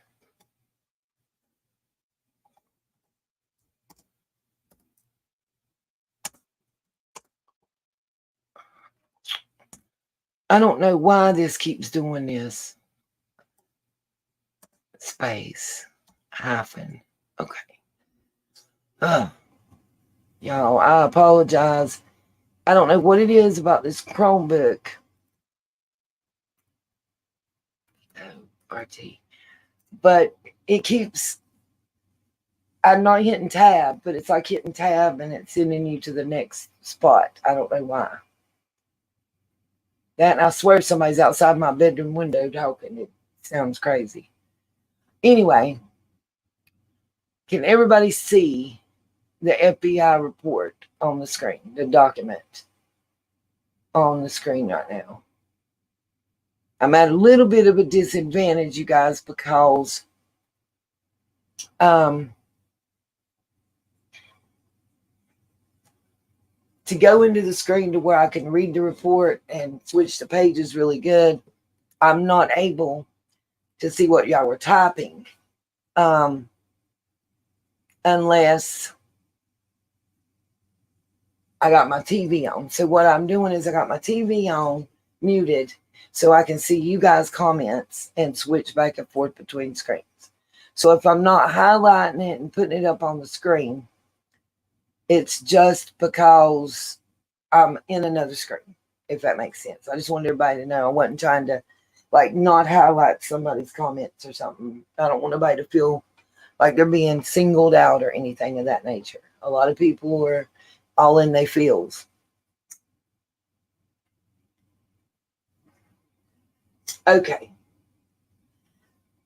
So I'm going to switch to that page. This is the actual FBI report. I did put a link in the chat. There's also a link in the description box so that you guys can look at it yourself and you don't have to take like Nita's thoughts. I know one thing. I'm not going to refer to myself in third person like a crazy person for much longer. I can tell y'all that. I can't stand when other folks do it. That's like a pet peeve of mine.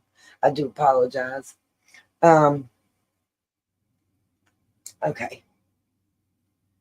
I'm trying to get my glasses clean. I don't know. I can get them any cleaner. I think what I'm trying to wipe off is scratches. And I know it's an off subject, but y'all, I thought I'd get insurance and I'd get in to see a doctor and could get some medical issues took care of, get my medicine. Not to mention I got to come up with a $4 copay for the doctor, $4 copay for the meds, $4 copay for the ride to and from the doctor and the farm. Man, it's like, and I mean, look, that ain't nothing that like I come up like, $30 I can't do, right? The problem in the money is I can't get shit. I can't even, the earliest time I can get in to see a doctor is October 14th. I've had this going on with my shoulder for 3.5 months almost now. I've had a headache that won't go away no matter what I do for 4 days straight. And I'm really having some health problems. And I'll take any advice. Glasses. I went lens crafters. Okay. They take my insurance for the eye exam. Guess what? they don't take my insurance for the glasses. So there's only one eye doctor within like, I think it was a 109-mile radius that takes both. Hold on one second.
Okay.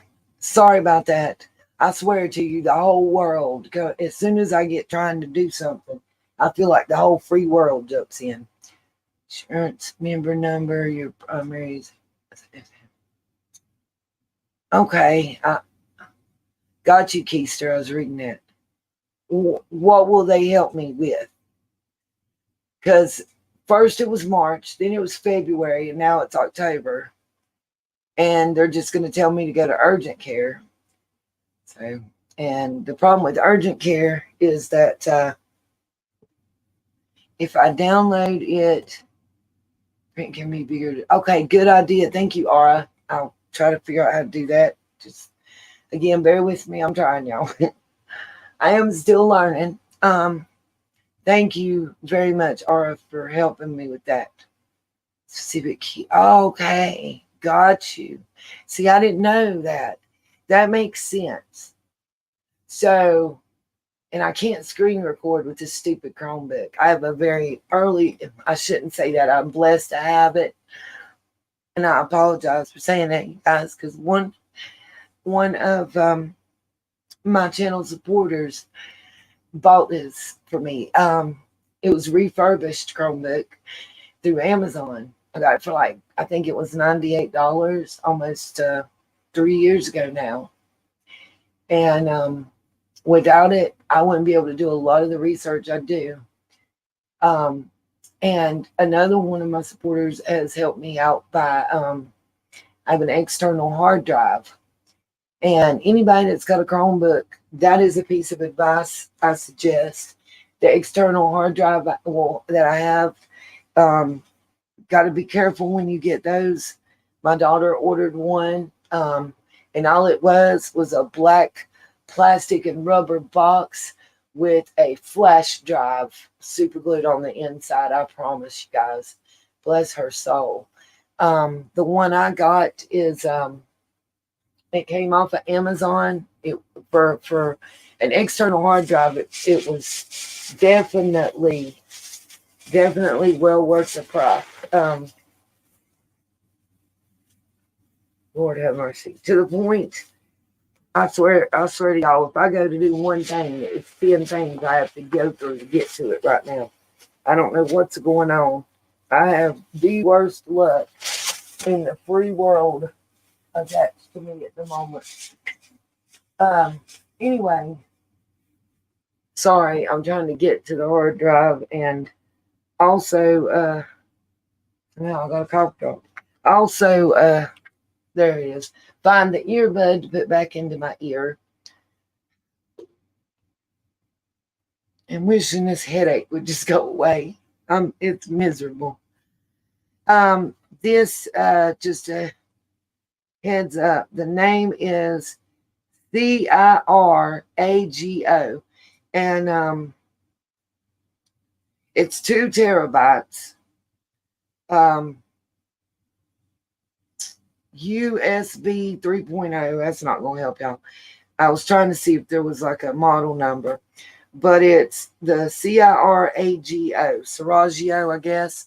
And it's got one side is just a USB, standard USB plug, and the other side is fitted for the hard drive. It's got rubber shock around it, and you can tell it's good quality made. It's almost like a belt for a car. It reminds me of this rubber shock piece around it. And then it's got weight to it. You can tell that it's not just a flash drive mounted on the inside per se.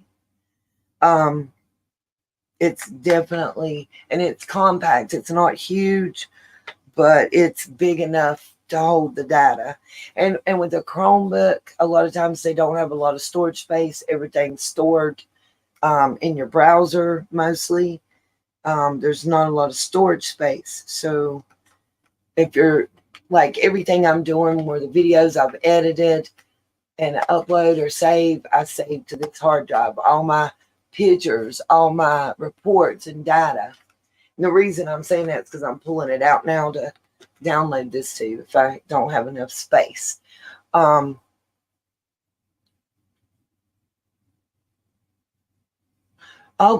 Keister, thank you. And put that up on the screen just for anybody. I have what's Blue Cross Blue Shield Healthy Blue is what it's called. I've already met my deductible with my ambulance and ambulance transport and I can get it out, you guys. My ambulance transport and emergency room visit and overnight stay. Okay, I'm trying to see share. Let's see if share gives me the opportunity or ability to download. I'm trying to figure out where I download. Great. Yeah.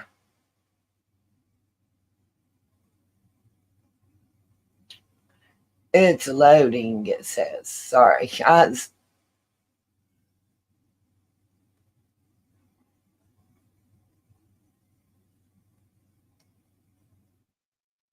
I'm trying to download.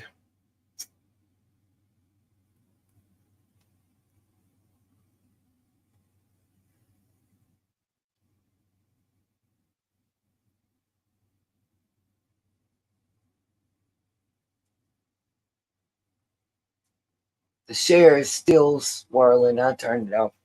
Can anybody tell me really quick where the download is to do that? Am I missing it? I see print.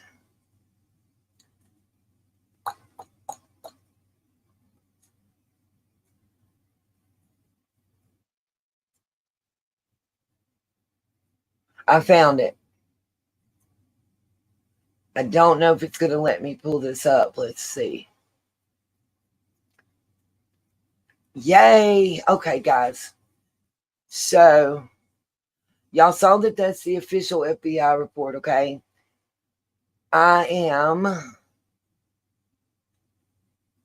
now that Miss Ara's told me how, and again, I'm learning, you guys. I'm learning, and I'm open, and I'm thankful for the new abilities and info. So, thank you, Miss Ara. You guys saw that it was the official FBI report. Now, the page that I'm sharing is the downloaded that report. So, as she said, I can blow it up bigger and everything else. I just want, I'm going to close that one window that was the FBI report so that it'll speed us up if everybody's cool with that.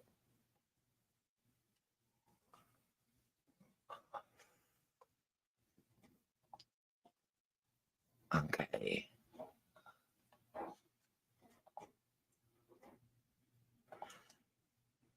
All right, let's see. How much bigger can I make it and still see everything?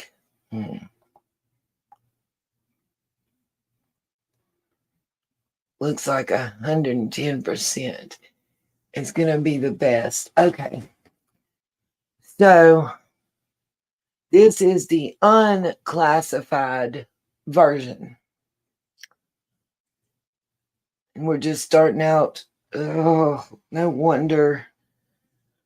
Y'all, I'm about to cry right now. Can I get out of blunder after blunder after blunder, you guys? I told y'all, it's just, I feel like busting out into tears. I'm having like a PMS moment. My cream that I was hunting for earlier, that I lost and couldn't find, and then I still haven't found the majority of. Well, I just found a bacoodle of it on the right earbud that I almost shoved in my ear just now. Is caked full of it. I swear for Bob. Okay. Thank you, Keister. Okay, so let's see. I'm trying to see if there's a way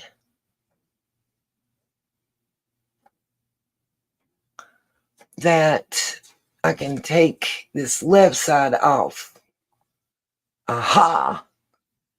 Hey, now we're cooking with gas. I should be able to make this a little bigger.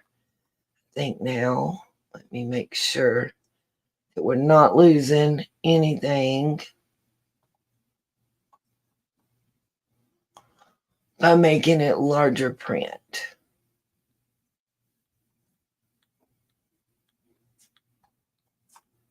Okay. Does that look better for everybody? Let me know.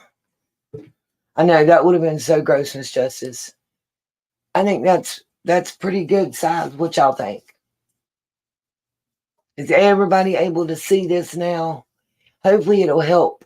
Because I know a lot of people are on phones.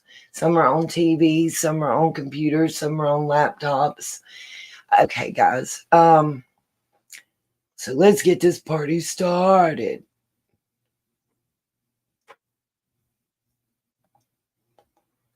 Just scroll through the comments. All right.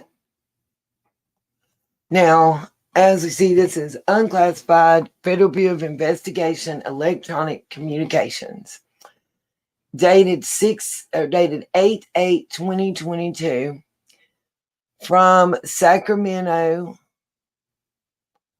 Approved and drafted, and contact is all redacted. Go figure. Welcome, Bucket List. Thank you for joining us. We appreciate you. All right. Case ID number. I don't know what the FOUO that they keep drawing a line through stands for. If anybody knows, I would love to know what that means, because I'm nosy like that. Okay. Report of minor missing under suspicious circumstances from Prosser Lake area in Truckee, California. And then the SC, I'm not sure. That means Southern Cal, whatever. Synopsis. Now, this is where a lot of people and I disagree. A lot of people say that this is all about people calling in and reported sightings or tip calls. As I understand, this is kind of supposed to be like an overview, a synopsis for official use only. Thank you, Keystar. Thank you, baby. Like a synopsis or a summary of what the FBI was given, what their investigation found, whatever. It's basically their report, a summary, as I understand it, like maybe that I would or somebody would prepare for a supervisor. I want us all to look at it and see if y'all get that feeling or if you get another feeling. I want to know what everybody thinks about what we see and what we read. And there's several parts that really grab my attention. You don't have to have been up on this case or, spend a lot of time on the case to see certain things. Like she was reported missing on this day. Car was found on this day with her body. In between, this is what occurred. Are the reports stating that these things occurred? Are they saying that some anonymous caller or some person that identified themselves called in and gave them this information? Or are they saying that they investigated and found this information? These are the questions that I want to answer, hopefully by us talking this out together and looking at this together. I personally feel it's a combination of both. There's certain parts in here where they're talking about digital data, pings, and that things of that nature. That information, in my opinion, let me emphatically state again, in my opinion, as Nita, in my opinion, those are things that, how do I say, what's the wording I'm looking for? Sorry, you guys. They're not, I guess, subjective. It's not somebody calling in and giving a tip, usually, in any, legal case, when it comes to that. Case file regarding inaction.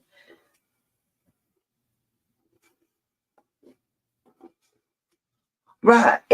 That's what I'm saying, Keister, like a summary, this call came in, they investigated this lead, or, this information came, but like cell phone pings and car pings, whether it's a low jack, whether it's OnStar, whether it's some kind of, something that's installed in a vehicle, whatever, pings like that, it's digital data.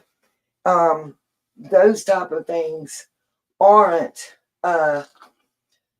subjective. They aren't generally saying that a cell phone ping on this day at this time at this place, or that sorry, my shoulder. Or that the OnStar in a car, gave this out, whatever. Though, sorry. I swear, I'm ready to cry. I can't find it, and it's getting ready to, everything is getting ready to just jump down. I've lost the remote, and somehow I'm pushing buttons on it, which is not good. It's about to turn off the whole broadcast if I don't find it in a second. Oh. Okay, sorry, you guys. I'm having just a clumsy night. I feel like my name tonight should be Keystone Cop. I'm like the Secret Service at a Trump rally. Shut up, Nita. I might have took that joke a little too far. If I offended anybody, I do apologize. But sorry. Keystone Cop, Secret Service at a Trump rally. I'm not a Trump fan nor supporter. I didn't watch The Apprentice and get all gung-ho about that. I ain't never voted Trump, and I'm probably not going to start this year. But I don't agree with nobody getting shot at. I wish he'd give the hairdo up and go on. And I don't see. Look, I'm sorry. I'm going to be real. And people can get mad at me if they want to. But I don't understand how somebody can go bankrupt so many times and think they could do good work for us and the right way. What, we gonna be bankrupt and like we ain't already. And I'm not, trust and believe, I'm not saying Kamala Jane is the way to go neither. I mean, please tell me what we have seen her do as vice president. I'll wait. That was important. But I've seen Donald Trump sell gold sneakers that was ridiculously priced, $25 boxes of cereal, and other things to raise money. Like it or lump it, he is very contradictory. All this stuff he talks about the wall and illegal immigrants and everything else. Listen, his first wife, Ivanka, and his current wife were both illegal immigrants. And Melania got in on an Einstein visa. Come on now. Listen, even if you are a diehard MAGA and Trump supporter, can you please explain that to me? I would love to see the IQ test. I'm just saying. And this is my opinion. If she was an Einstein, she would, because y'all, okay, please show me where you have seen her in the last 36 months look like she is happy to be with her husband and wants to touch him.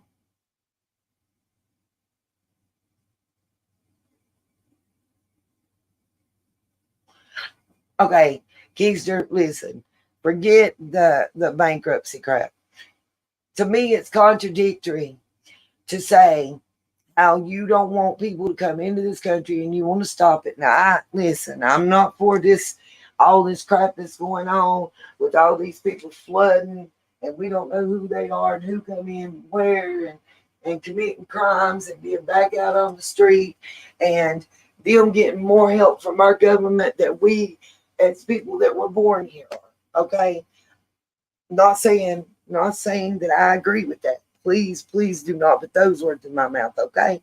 What I am saying is I think it's very contradictory that you're sitting here advocating against the very thing that got your wifey here. To me, that's talking out both sides of your mouth. That's all I'm saying. That's all I've ever been saying about that. And if you look into the modeling company that brought her over here, connected them, there's some shady dealings. And like it or love it, even if you're his biggest supporter, somewhere down the line, you got to admit that he's not always been the most faithful individual when it comes to personal, private relationships. And always in the past, let me say this before, well, that has nothing to do with running the country. I'm not saying it does. But as I recall, there've been a whole lot of people that their political careers were ruined and their ability to get elected into an office was ruined simply because of personal transgressions. Understand your concern, but my thoughts on it are that we need leadership this country first. Keister, so what did he put through that put us first? What happened on January the 6th, I feel is abhorrent. I don't feel that he stopped it. I don't like the comment of stand by and stand down to the Proud Boys, who are a racist organization.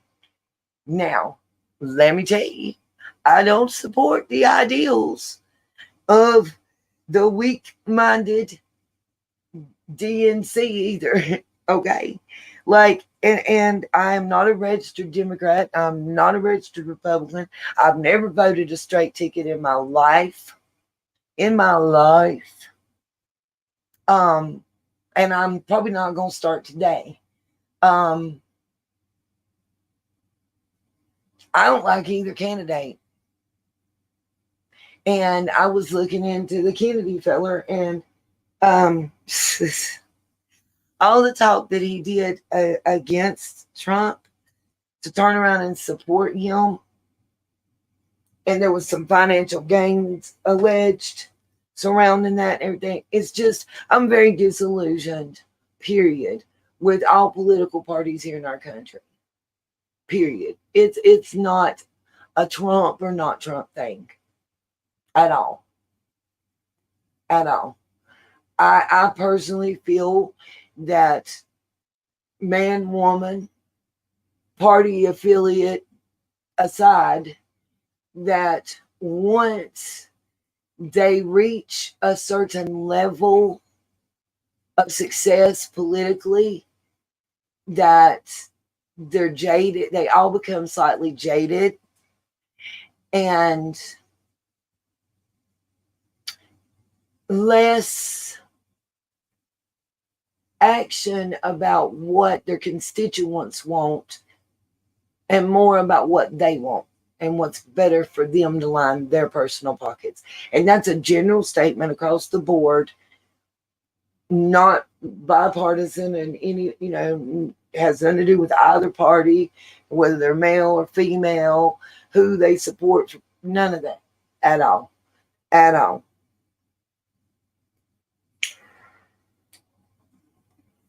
At all. I don't. The problem. I think the power. I'm gonna say this. I'm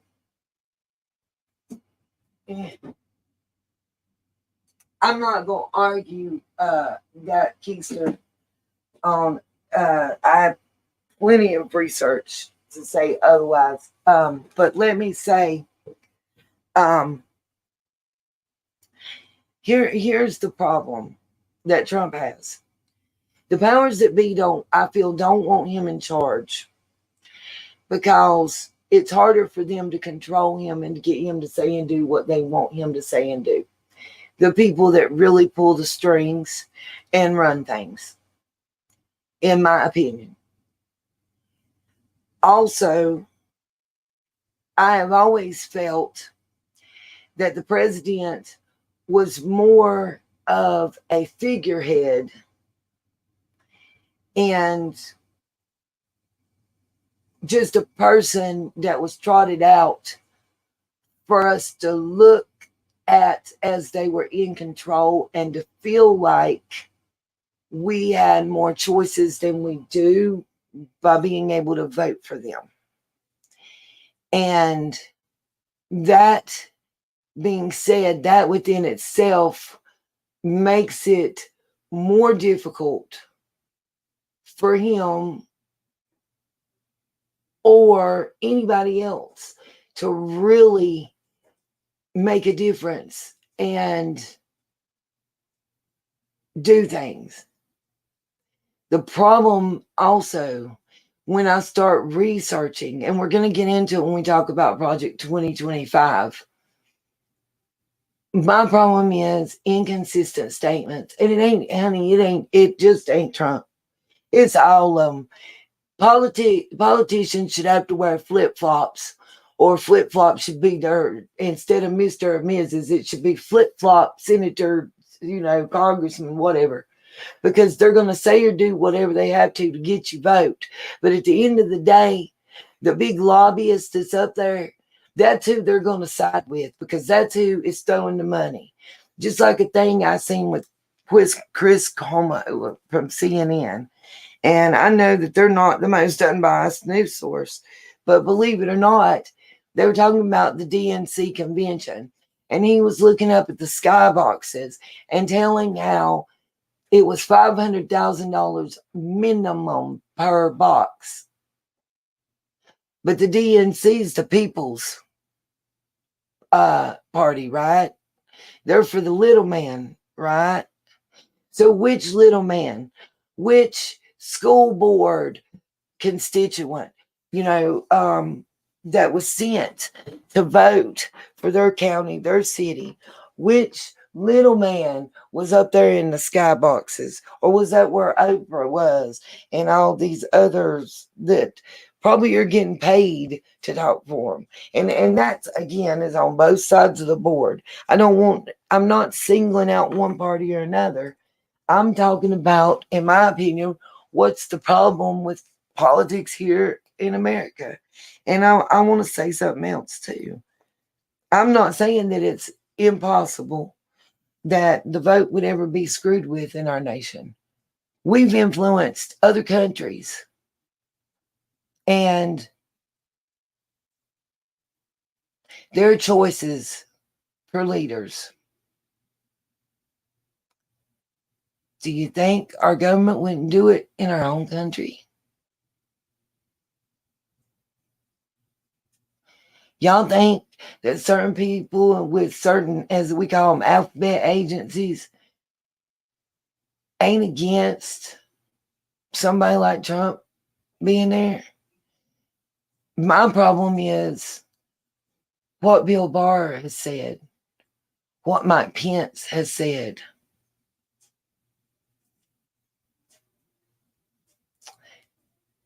What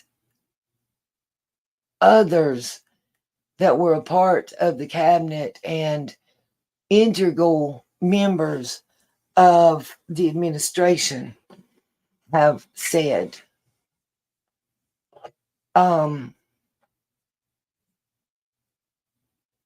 My worry is if there's a conviction in court, are we going to have a president that's in jail or prison?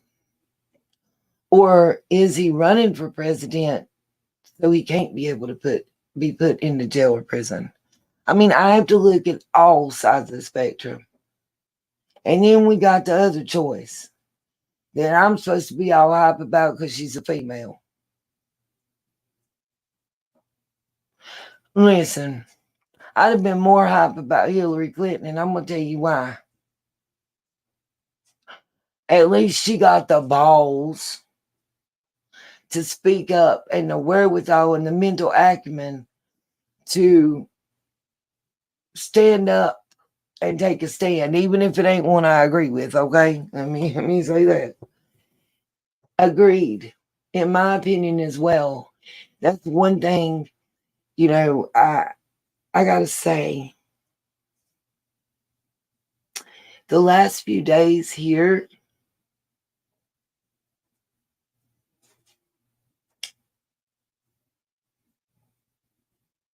I have looked into Bill Barr's Epps connection. I've also looked into Trump's Epps. Do you know on both, I got to say this, on both sides of the political spectrum, like all the way around every direction you look, there was a connection to the stain. None of them have clean hands. None of them have clean hands. I will say that again. None of them have clean hands. None. None. Absolutely none. And the last 3-4 months of the Trump presidency were really scary around here. And I say that because I'm going to keep it a band. Little Man is mixed. Y'all can think whatever you want. You can take whatever side you want. You can say something ain't bigoted, it ain't racial, whatever. The problem is you got people that maybe don't have a lot of education, and I'm speaking about what I saw in my area in a 1 hour radius of where I live, put it that way. In the community that I worked in, where I worked with the public, where I heard every day what they had to say. 8 out of 10 that were sporting some type of magna gear also had the N-word dripping off their lips. Also were calling my child an N-lover. And saying that they shouldn't have the right to vote. They need to go back where they came from. And I know it's, well, that's them. He didn't tell them to think that. No. But people with that mentality and that thought process are the core that were originally drawn. And at the end of the day, even if I agreed with every step that was taken and everything that was done, I still go back to January the 6th and that speech that I heard and that I saw with my own 2 eyes. And what happened, the destruction, the devastation, and the fear. And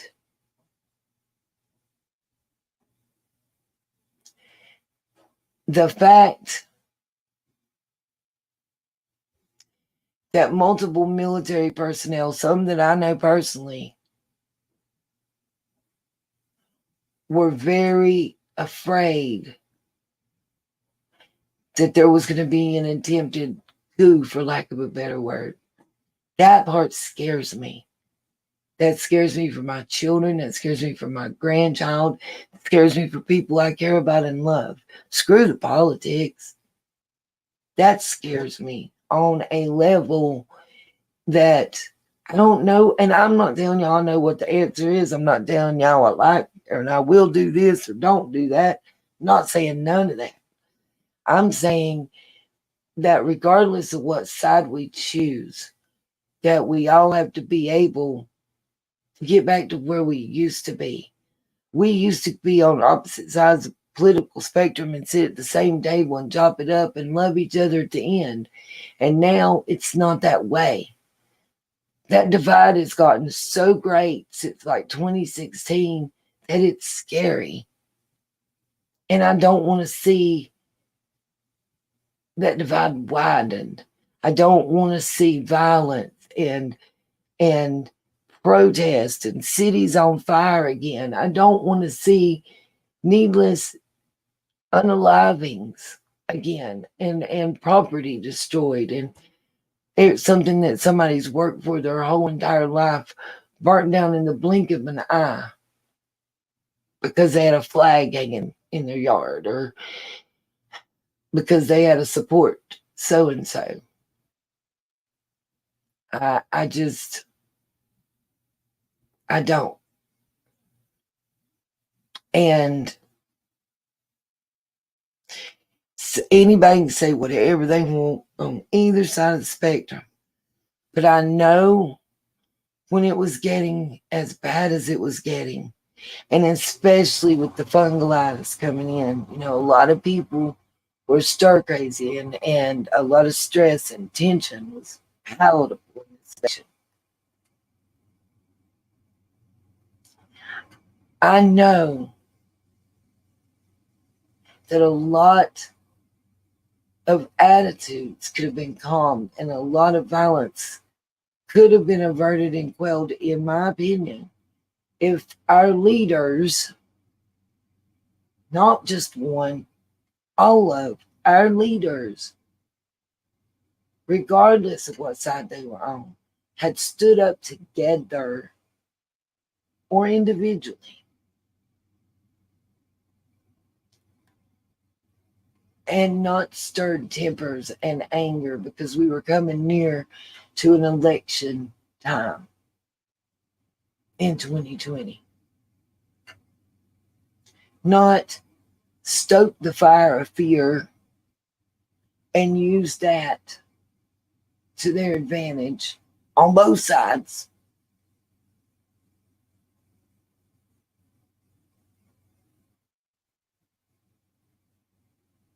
But ask their supporters and followers and constituents to show love and caring and peace.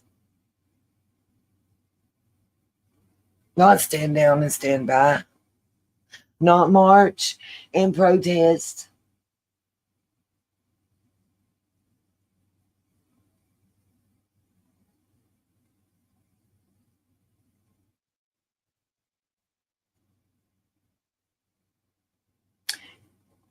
I feel on the Democratic side that the whole Hunter Biden thing and the computer and the lies that was told on that is wrong. People deserve to go to jail. They need to lose the money that they gained. Period. Period. It was wrong. It's illegal, and it shouldn't be condoned. And Daddy is just as guilty. Period. Unequivocally.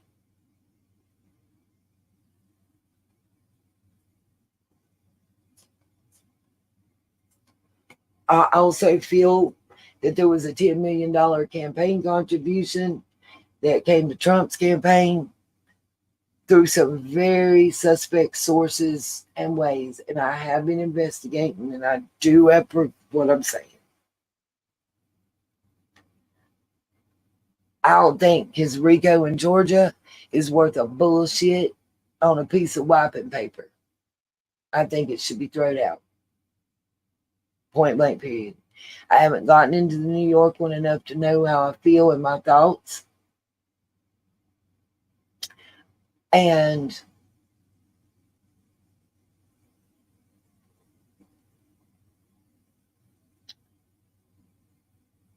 I don't know about the E. Jean Carroll enough to speak on that one. I just don't.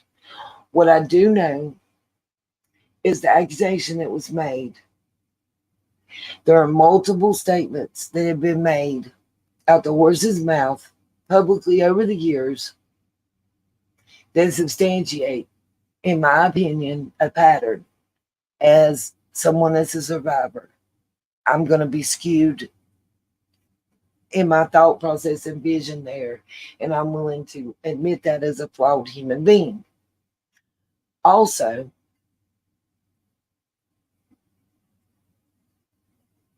the payments were made straight out to the Stormy Daniels, all that's been admitted, in my opinion, whether it was tap danced around or not.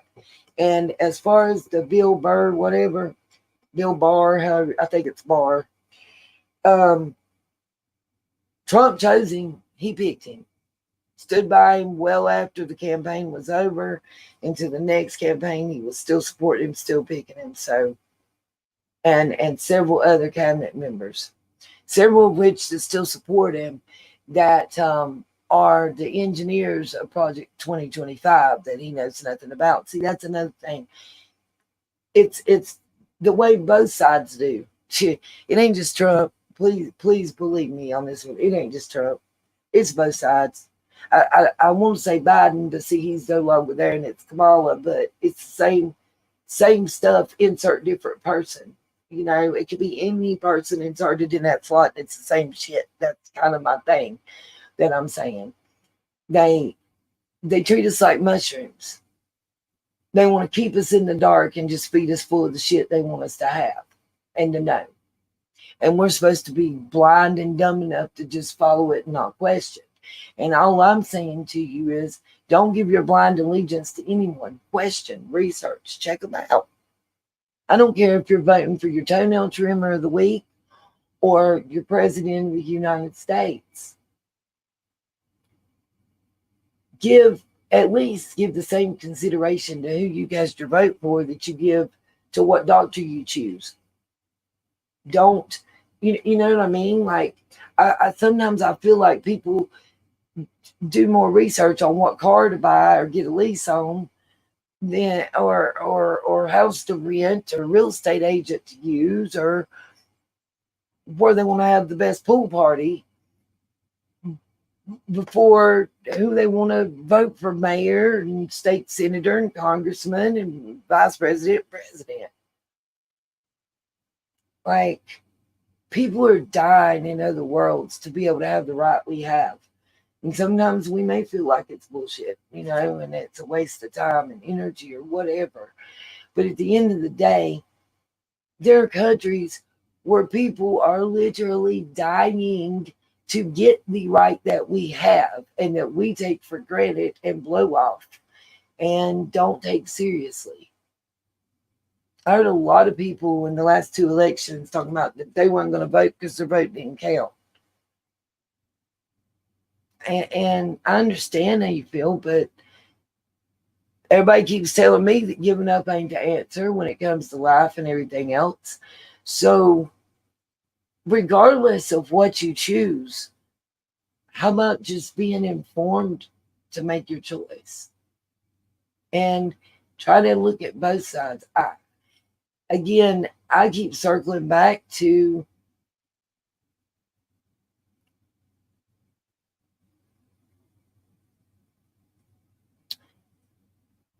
the person at the top a lot of times is more or less a figurehead that has very limited amount of power. And get deep into my thoughts, but long story short, in my personal opinion, there's about 5 families that have the majority of monies, control the lobbyists, the PACs that are in our Senate and our Congress that throw around the billions with a B and trillions with a T to, you know, donate to this campaign or that campaign or this charity or that charity that this person supports. And at the end of the day, those companies that are up there that are able, and families or whoever, however you want to say it, and are able to throw around that kind of money, they get the bills they want passed. Which is why we're now, in retrospect, looking at price collusion in certain aspects of the meat industry, where a government subsidized entity was compiling the data and the information and not only just sending the reports out to Tyson and Kennelly and whoever, but sending an email on how to interpret it and what it meant and how to apply it. Basically, you can raise your price by 14 cents a pound and still be competitive, and everybody else can do it by this amount, and y'all can all be within 3 cents of each other and maximizing your profit, where in this year alone, your profit margin increases by 83%, while Americans are going without being able to even buy meat and put it on the table, or instead of eating 3 square meals a day, we're lucky to eat 1 whole meal a day and grab a slice of toast and some peanut butter for the other 2. People are literally working and paying a mortgage on their home and bills and struggling to buy a loaf of bread and a pack of bologna. And it's a damn shame.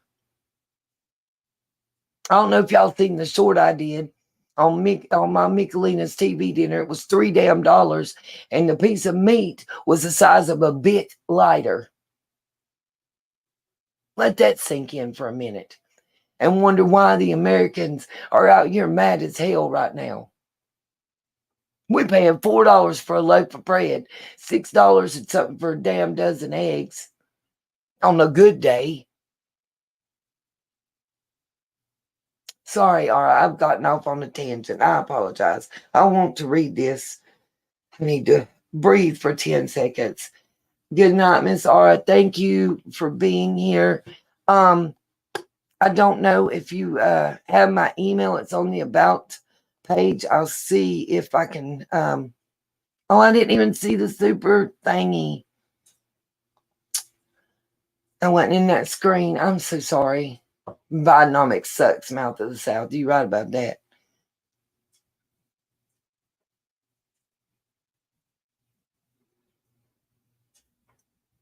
Right. While she was in office, I agree.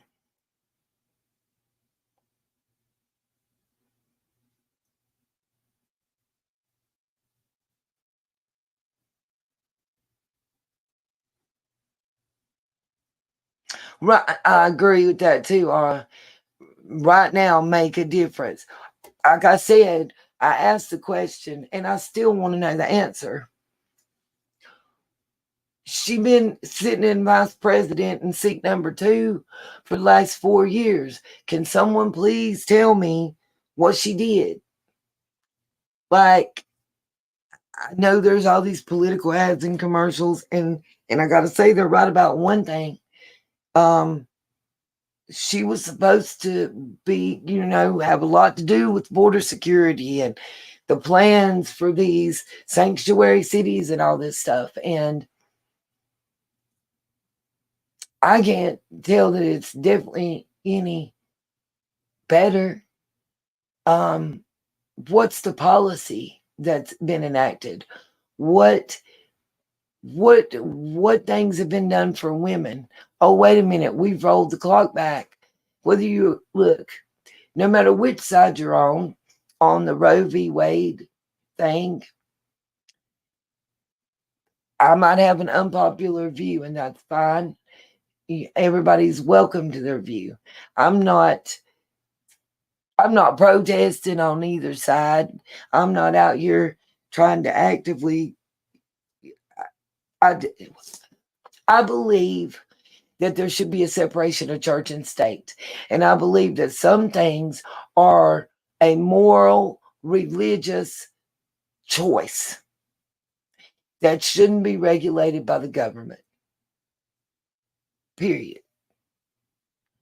And the more that we let them regulate things like that and tell us what choices that we can make like that, the more control that we're giving them over us individually, and the more rights and civil liberties that we're losing and giving up. One thing that's unique about our country to others is our constitutional rights that are guaranteed to us. That Bill of Rights, that's so precious. That Constitution is so precious. And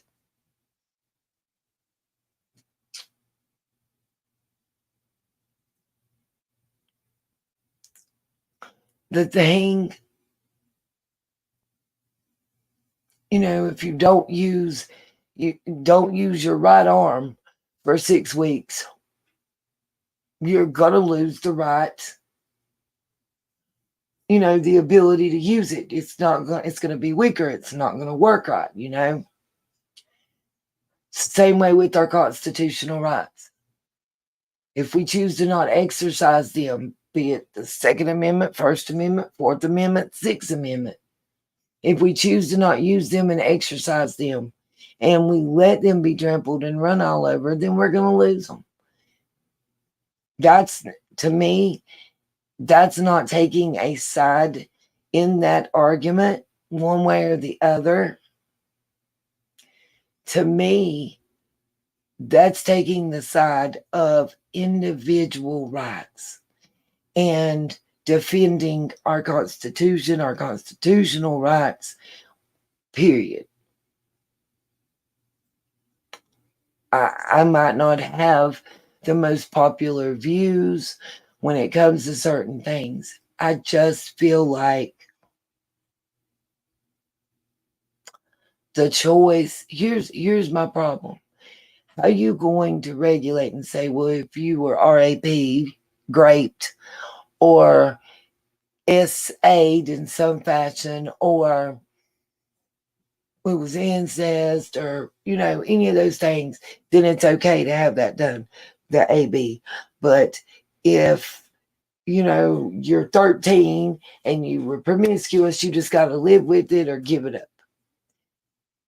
My thing is, as slow as our court system moves, my fear is you're going to have a hell of a lot of men out there facing false accusations. Because otherwise, how's that going to work? If you say, I want to get this AB because this person raped me and I'm 12 or 13 or 23, by the time that it can get adjudicated in any fashion in our court system, you're going to have a 2-year-old baby. Let's keep it 100. And at the very minimal, you're going to have some women who will unscrupulously say that they were raped or SA'd or whatever, and possibly even accuse somebody wrongfully so they can have that done. How much other lives will be lost? And that's, again, I feel that it is a religious and moral family decision that our government has no place in, if that makes sense to anybody. I don't feel a doctor should be forced to do it. I think they should have the option. There's a lot of things that ain't right. If you want to just list them, like at 18, you can go and fight and die for your country, but you can't legally smoke a cigarette or drink a beer.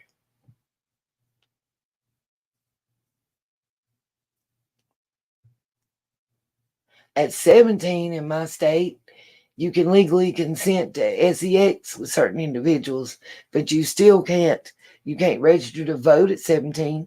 You can't register to go fight for your country. You can't drink a beer. You can't go to certain rated R movies. You can't smoke cigarettes.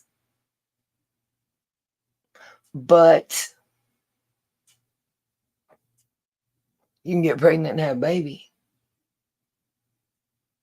legally.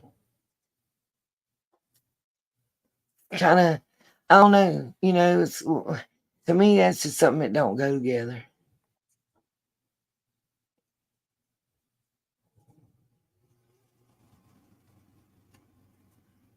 Call me crazy. I don't know.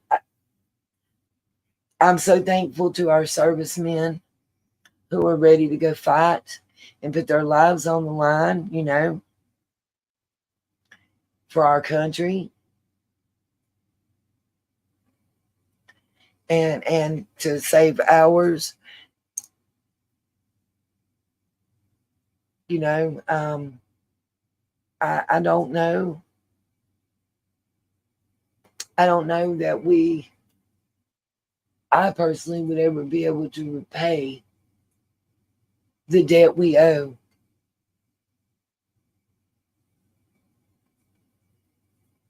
So many young men and women that have dedicated their lives to saving ours. Again, I'm going to quit stumping now. We're going to look over these documents. I'm sorry, y'all. I really got off on a little bit of an emotional tangent. Bad Nita. Okay, back to the Kylie stuff. So, we are now at synopsis. It says, report of minor missing under suspicious circumstances from Prosser Lake area in Truckee, California. Then we get to details. And where we see the empty box, I'm going to ask y'all to type in the chat and let me know. Do you guys, and again, thanks to Aura for her donation. Matter of fact, I wanted to, at this point in time, Aura's actually the sponsor of the stream. Just something I started doing. I was doing Sunshine of the Month, but just to be real with y'all, in my personal way of feeling, that got tainted.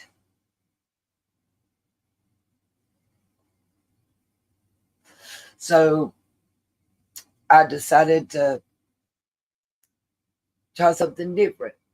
So the stream sponsor is just the largest donator during the live stream.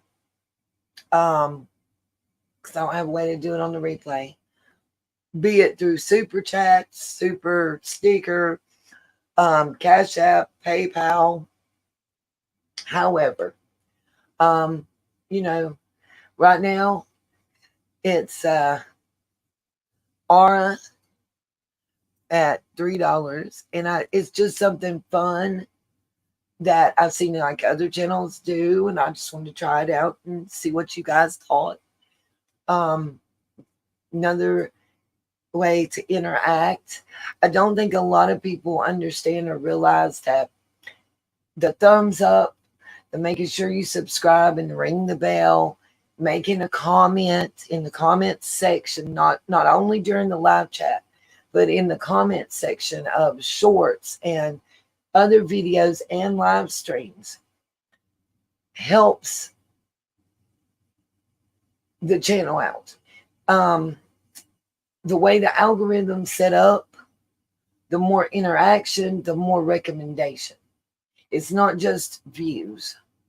And then when I'm getting not greenlit, but either yellow or red consistently, that's less of an audience that they will put me out and recommend me to. Like when you go in, you'll see recommendations, recently uploaded, then maybe shorts, and then from your subscriptions. Even when, say you're subscribed to me, and even from your subscriptions, if it's got a yellow, less likely that I'm going to be in that line. If you haven't interacted with, but you're subscribed to, less likely that I'm going to be in any of those lists. And the more that those of us that are already subscribed to channels do. All right, Gossip and Conspiracy. I liked your name. Gossip and Conspiracy. Just the more interaction, the more likely that notifications will go out to those of you that are subscribed in a timely fashion, as well as to others that haven't seen the channel yet. I'm just doing a thank you, and we're going over the FBI documents that were released. I just downloaded the PDF file after actually going to the FBI's government page and letting everybody see that part, just so I can blow it up more and it's easier to see for everyone. But it's, as you can tell, the redacted report from the FBI on Kylie Rodney's case that we had covered some time ago. And as I understand, I don't think our case has ever been officially closed. I have asked that question earlier in the live stream, and nobody really knew one way or the other. But the last that I knew, they gave the report, they did the press conference, they told us what they felt had happened, thought had happened. But even 2 weeks later, it was still showing that the case was open and under investigation. I don't know if that was kind of with all the media and the YouTube, scrutiny that it came to that area in that case. If that was kind of a ploy to throw people off, which kind of didn't make sense to me, because if you just didn't want people in your face and wanted them to go on about themselves, looks to me like you'd close the case. But if the FBI was still looking into it, they couldn't have. That's my whole thought process. And I really wanted us to look at this together and discuss. I want everybody's thoughts on what we're seeing in this report. Again, some people have stated that they feel that it's basically just a list of tips and calls about the case. And some, personally, I think it's almost like a summary report of all the interactions concerning Kylie's case of the FBI, period. Like any and everything that they did and had anything to do with concerning her case. If somebody called them, if they went out somewhere, if they found this or found that. Thank you again for those of you that haven't seen Miss Justice, and I'll try to highlight it. I'm in the middle of typing a banner, but listen, gossip and conspiracy, we can go on for weeks about that, honey, and we on the same page with all that. That shit was ridiculous.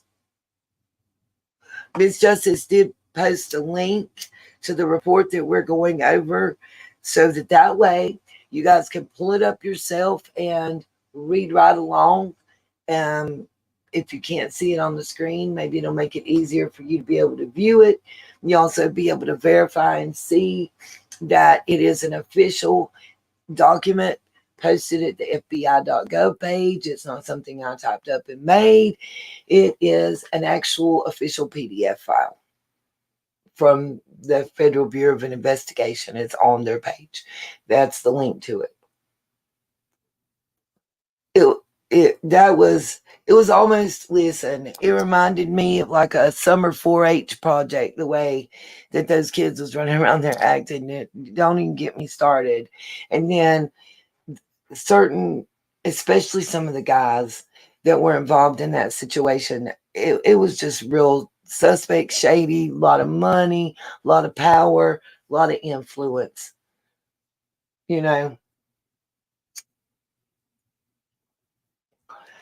I know, in my opinion, and this is going to piss some people off real quick and some may not. I don't know. Depends on what side you're on and think. Here's a thought. The fire cam, trail cam, whatever it's called, footage that was provided. I've always wanted to ask this, and I'm going to ask it outright. I hope Ara and Keister and some of those that are, maybe more up to date on Kylie's case than me, maybe know some information that I didn't know. One question that's always troubled me.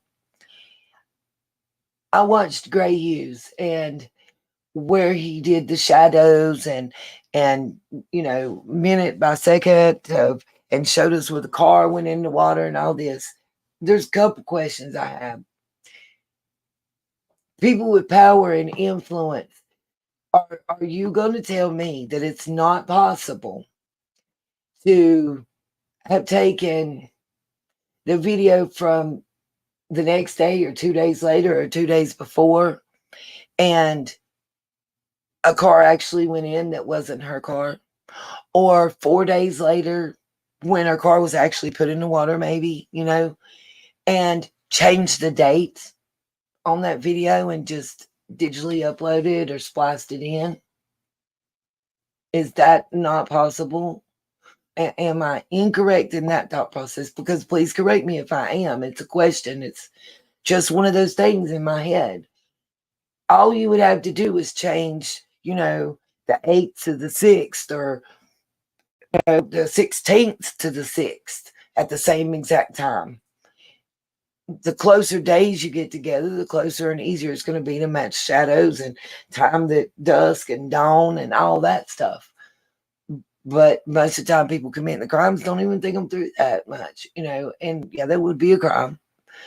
But is it possible someone that would have enough power and influence to be able to do that may have had someone they loved or cared about involved in a sticky situation, maybe that they didn't want the rest of their futures and their lives, ended over a stupid teenage mistake that really nobody did anything exactly wrong, but it wouldn't have been a good look for the future, let's say.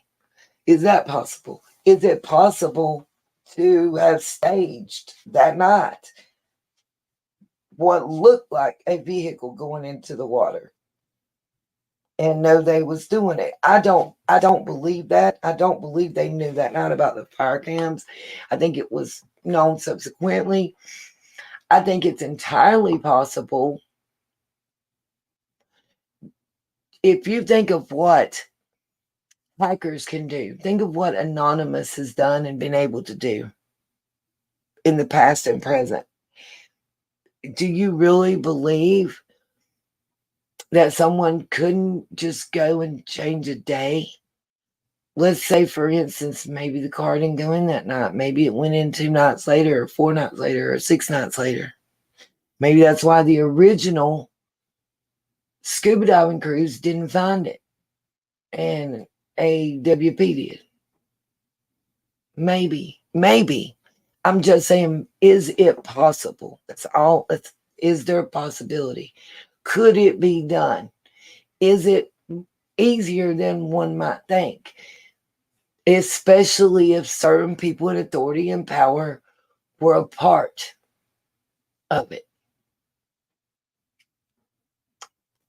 How hard would it be to show 12:33 a.m.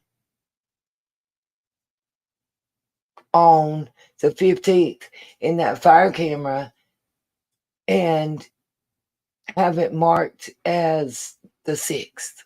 I'm just saying, devil's advocate question. Is that possible?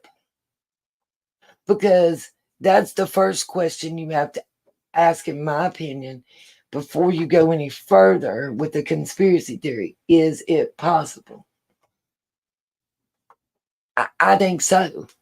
I think so. I think it's easier than people might want to believe or admit, because I don't think there'd probably be a high level of security on those cameras. For one, they're monitoring for national disasters and fires and emergencies. They're not monitoring, downtown New York in front of Jacob the jeweler. And look, he might not have a store down there. I'm just, giving an example. You're not at Fort Knox. You're not at the Pentagon. You're not at the White House. My whole point in saying that is the level of security to be able to hack those computers and change the information that you would be going by to identify the video to watch probably ain't that great. That's one. Two, I'm still perplexed, I guess, on the fact that movement caught that camera's attention and kept it for the length of time that it did, just at the perfect time. I mean, it's little sus, in my opinion. There was just a lot of things concerning this case that seemed a little on the suspect side. I kind of feel like persons that Kylie thought were her friends weren't and didn't have her best interest at heart. And that was the prelude to everything that night. By the way, how many parties did we hear about? Now, I recall, and I'm not sure because I just glanced over and I hadn't deep dove into here. But I swear this report mentions 2 parties that night. And now I thought I heard of 2 parties, but they wasn't. Well, 2 parties at the campground and the after party, so technically 3 because I heard there was a Hispanic family having a party. There was the party of the teenagers. Then there was the after party after the party, as I understand. So that would be 3, correct?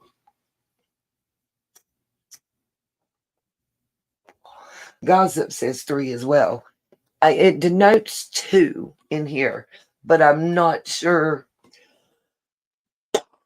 We'll get to it. Let's see. Hold on.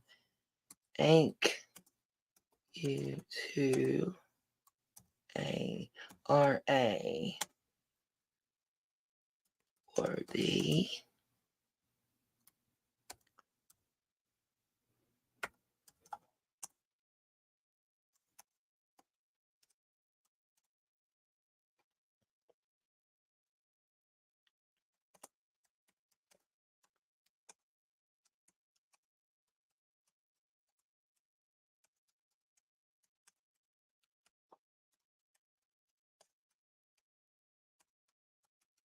okay.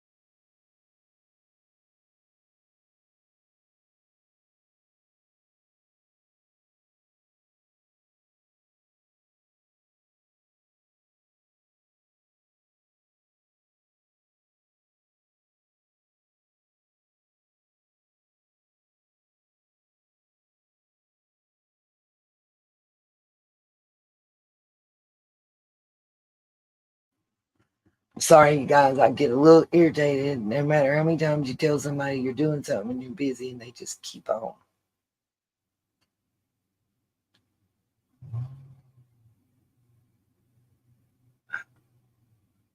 Okay. All right. I think, guys, let me know, you guys, if I spelled Ara's name correctly. Trying. Okay.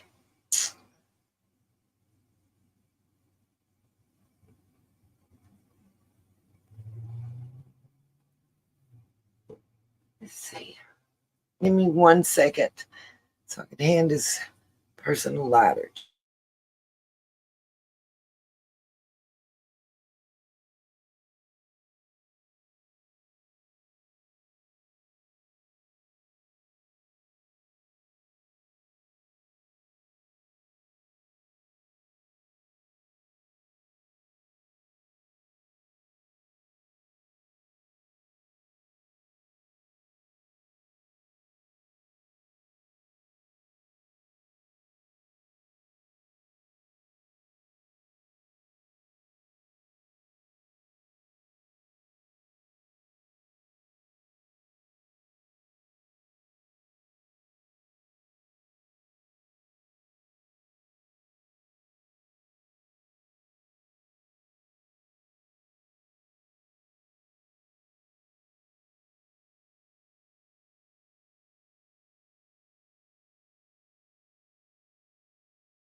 Okay.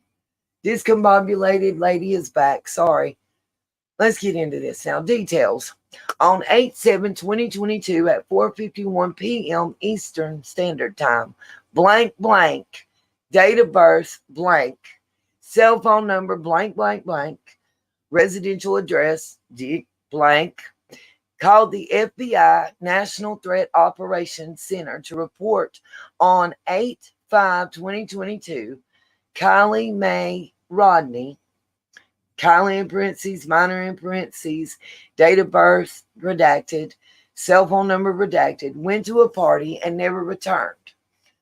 By her 8/6/2022, 12:30 a.m. curfew. Okay, based on that statement and talking about by her curfew, that makes me think that that was the parent that made that call.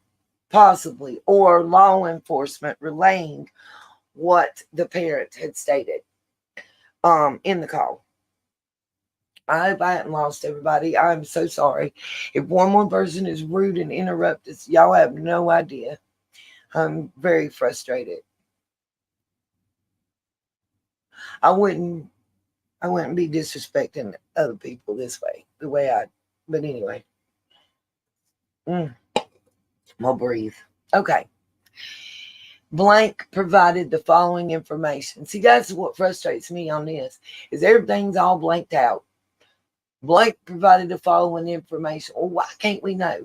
Especially if it's a source that's authentic. Like if it's a police department or a parent, guardian, best friend, teacher, bus driver. I mean, we don't know.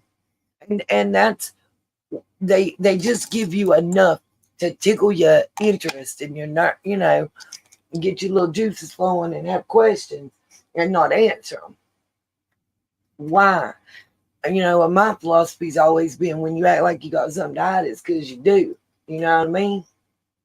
So why is so much stuff redacted and blanked out? What are you hiding is my question. What are they trying to hide?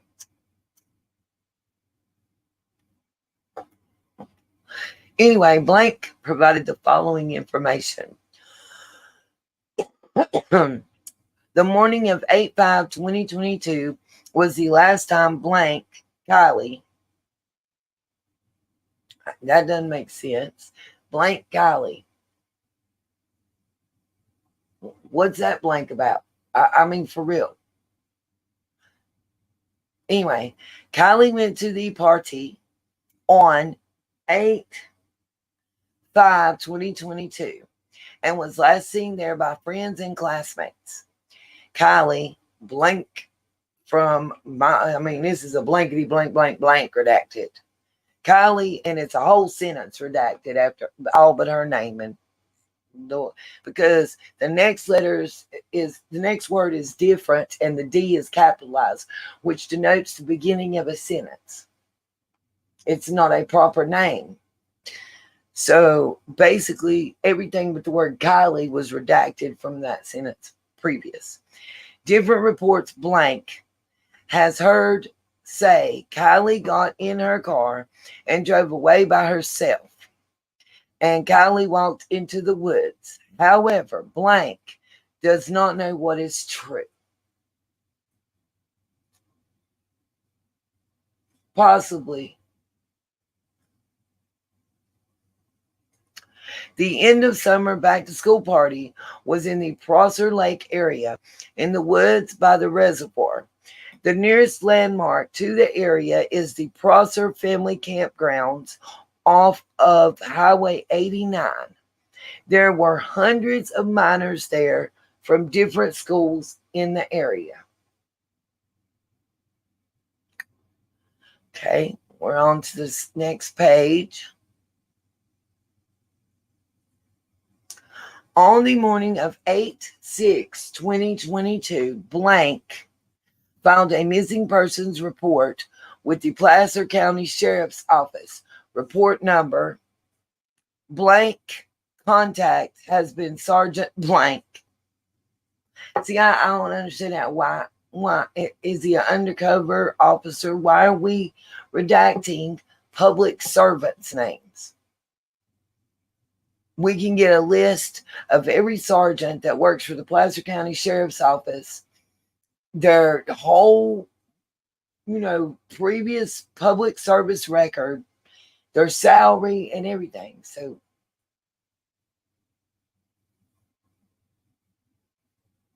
right, agreed, gossip.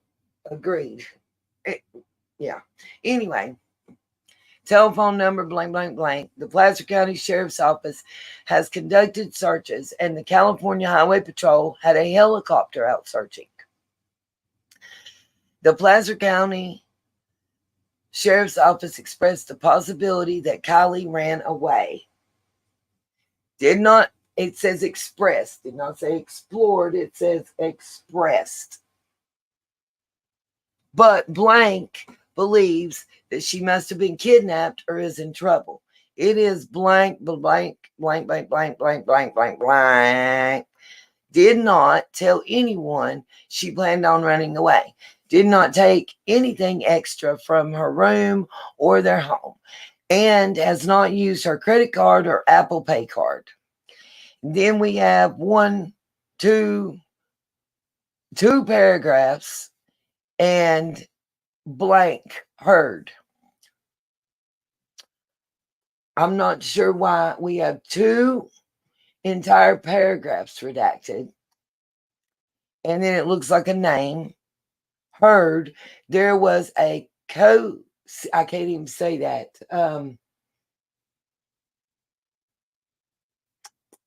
El Chapo Dancing Dust dealer from Reno, Nevada, present at the party, who told one of Kylie's friends he believed Kylie was cute. Further, minors reported multiple vehicles were broken into at the party. The party that didn't happen, they said. Because I've heard all kinds of things. I heard the party didn't happen. I heard the party did happen. I've heard it wasn't as big as we were told. I've heard it was bigger than we were told. I'm still having a really hard time processing the fact that there was almost zero photograph and video evidence from that particular party that night. I mean, that age group, let's say from 15 to 28, we see everything but them wiping their butts on some form of social media. I got earwax out today. Look at this toe jam. Look at how my toenails growing. I'm going to give myself a manicure. Look at what I'm eating today. Come on. For real. Everything is documented and on some form of social media. And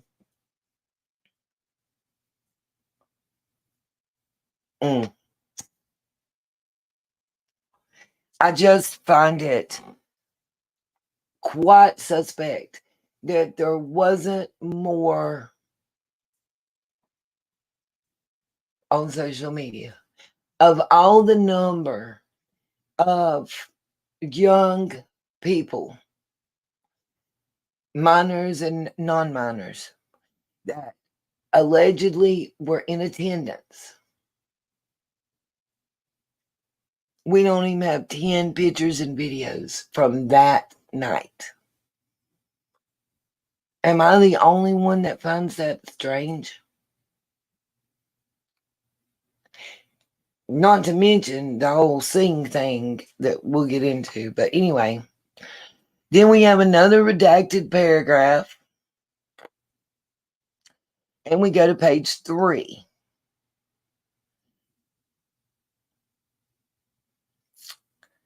That's almost completely blank. I'm going to keep scrolling. So entire page 3 basically looks to have been redacted. Is that what I'm seeing?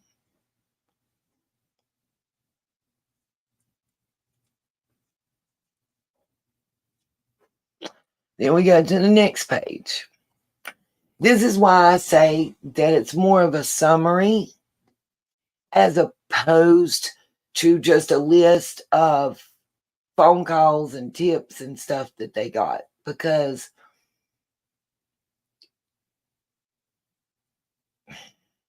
it's not just different occurrences that is reported in this report, but there's also different sources. It's not just witnesses or individuals talking. There's different sources. Anyway, here's the next. Okay. Again, form type is FD71A, Guardian Complaint Form. Report of missing minor under suspicious circumstances from Foster Lake area in Truckee, California. Approved by, drafted by, of course, redacted. Case ID is still listed. Again, it just restates its report of missing minor. And we go to synopsis. It says document synopsis created on 8/8/2022, 12:13 p.m. See Guardian blank for current assessment data. On 8/7/2022 at 4:51 p.m. Eastern Time, blank, blank, blank. Date of birth blank, cell phone number blank, residential address blank. Called the FBI National Threat Operations Center to report on 8/5/2022. And it's the same exact date. Kylie Rodney, date of birth, cell phone number, went to a party, never returned by her 12:30 a.m. curfew. So all this is, again, the same stuff that was repeated in the last one. See if there's anything new on this page. Does not know what is true in the summer back to school party. All this we've already seen. I mean, why is it repeating? Okay, next page.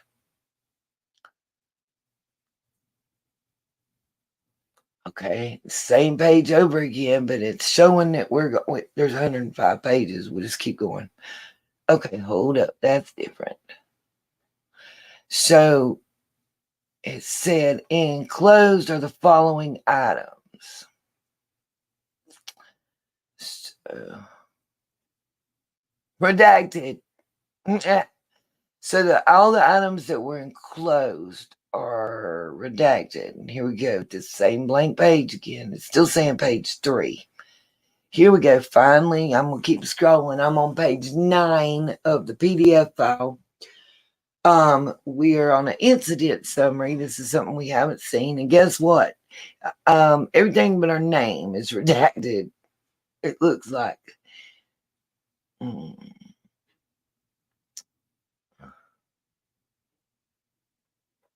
So threat to life and report type are redacted. Activity type is other 8/7/2022, 4:51 p.m. Time zone. See, it's saying Eastern there. It's GMT.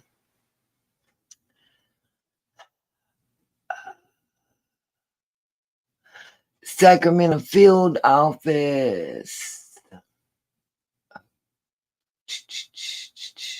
I mean, everything. Subject type main. That's in here. Let's see. To liaise with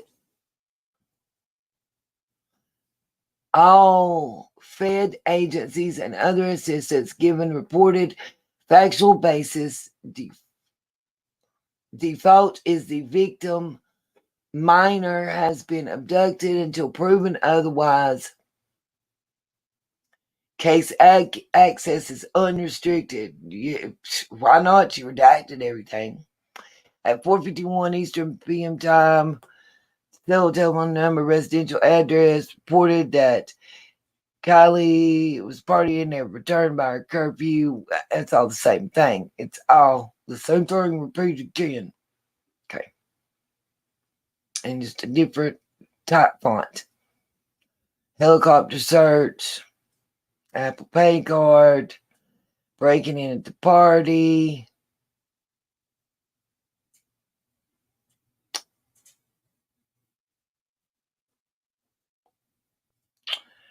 Okay. all redacted or blank.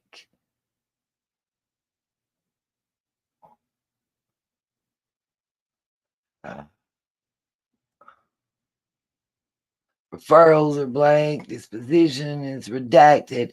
It's different than blank. The redacted looks different than just left blank.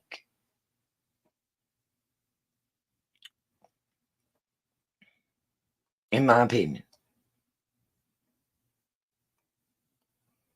Okay, now, this is interesting because I don't think we were ever told that the card team, that somebody requested the card team's assistance. But here it says, Sacramento request for card assistance on 8/9/2022. The email, who all was CC'd, is blanked and redacted. The contact name is redacted. The approval name is redacted. Draft name redacted.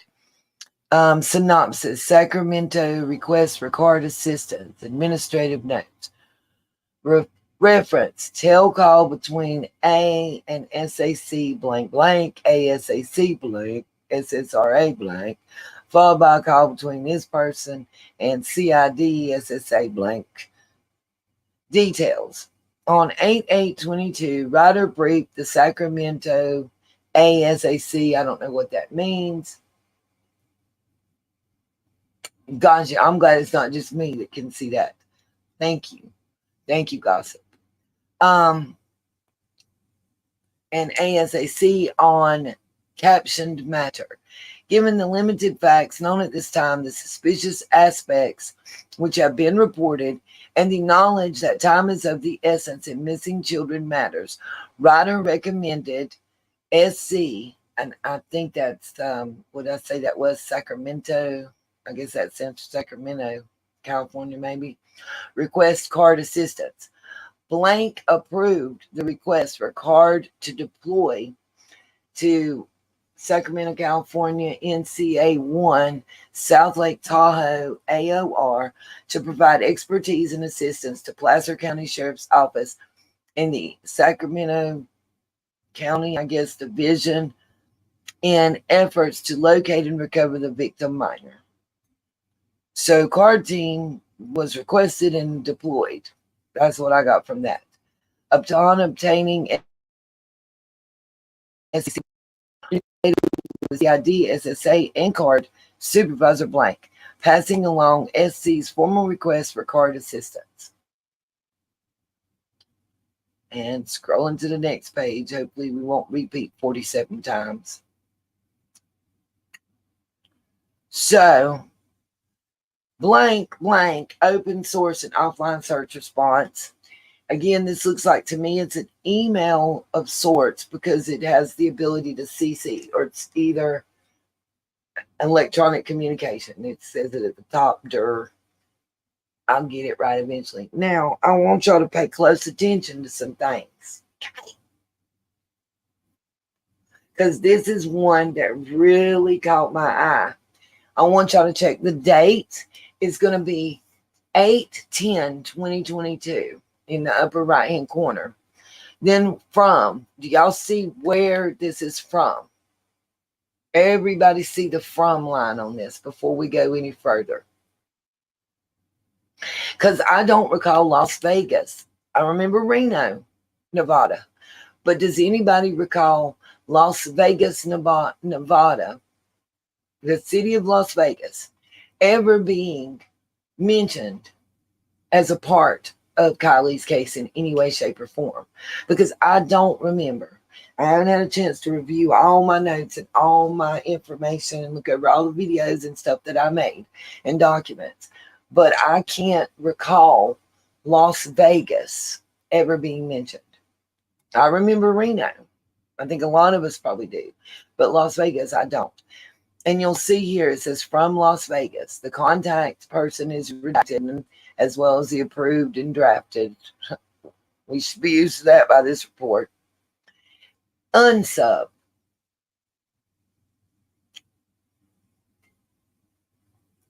Unsub. I don't know why that's in there. It hasn't been before. Kylie Rodney victim minor, Truckee, California, child abduction, no ransom. Okay. Synopsis. To document the searches conducted and received for person of interest. Again, why is Las Vegas documenting these searches? What does Las Vegas have to do? Is it the Las Vegas field? Do they have a field office? Thought they were Sacramento. I'm just confused, and if somebody can help me understand, please do so. Las Vegas has not been from in any of these documents. It's the first time I'm seeing Las Vegas mentioned anywhere in this case. So it does stick out to me. The date's the 10th. So this would be 4 days after Kylie went missing. Enclosed are the following items. There were 6 items enclosed that have all been redacted. What is this about? Real talk. Then it could be, maybe, gossip, maybe it has to do with the guard team. We see on 9 August 2022, tactical specialist blank conducted blank, blank, blank. Date of birth blank. Social security number blank. Address blank. Indicated that blank, blank, blank. Something, I personally feel that the redacted information on this paper is more important than we know. What were the 6 items that were enclosed that needed to be redacted?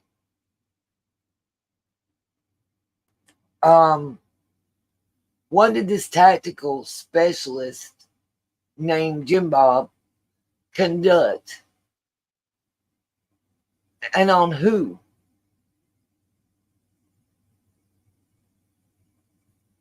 That they needed to provide the name, date of birth, social security number, and address for. And what did they indicate? I mean, something is just, I don't know. Something about that just kind of, We're now on another one from Las Vegas on the 10th. I don't know. It may be another copy of the same exact thing I just looked at based on this thing.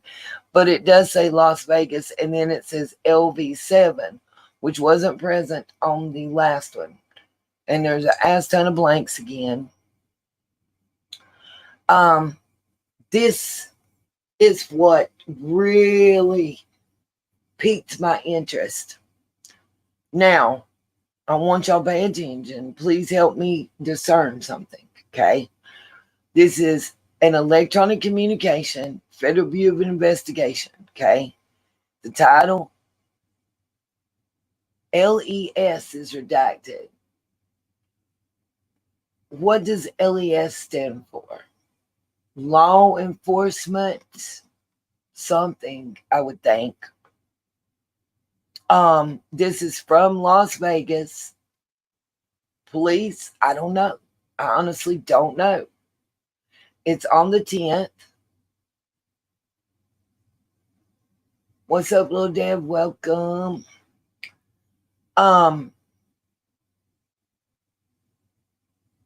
Synopsis. LES again. I would love to know what LES stands for. Because before it was F something and it was, law enforcement use only or something, This says to document the last hits for Kylie Rodney's vehicle. Details. Again, that LES. That's what I thought.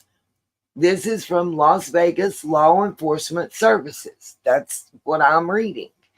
In other words, this is, as I'm reading this document that we're looking at right now, I'm not understanding that this is some tip that a kook could have called in.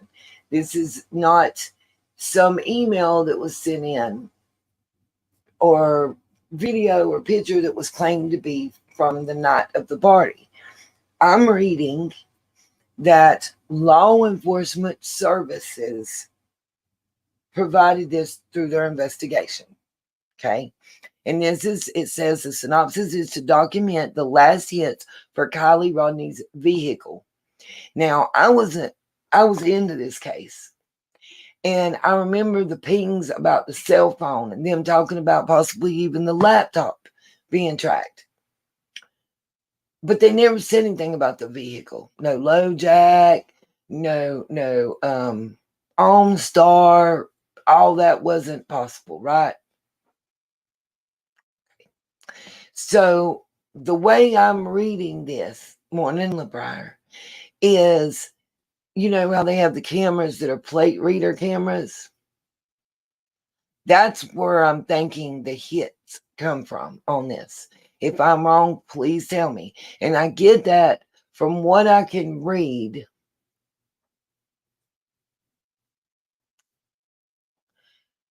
in the details section. And it says on August the 10th, 2022, staff operations specialist. Again, this is not someone just calling a tip in. Acquired the specialist name redacted, acquired the most recent matches on blank with California plates blank, blank, blank. Now, based on this document, that's saying that the plate reader cameras on August the 10th hit on those California license plates that were attributed to the vehicle pulled from Prosser Lake. If I'm reading this wrong, please tell me. Oh, that makes more sense, LeBrier. Got you. I knew law enforcement, and of course, because now it's been declassified and redacted to death, it's no longer sensitive. That's why it's marked through. Makes sense. My question is,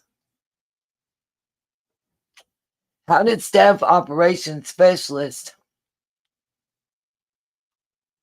in Las Vegas, 4 days after Kylie went missing,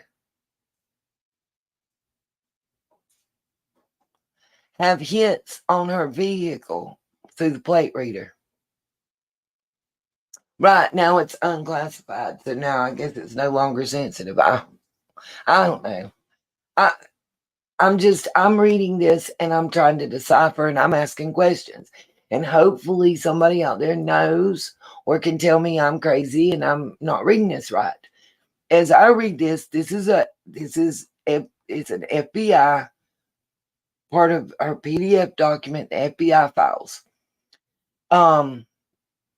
This is now an unclassified Federal Bureau of Investigation electronic communication. Shows the title, the date. This one and the previous one were from Las Vegas.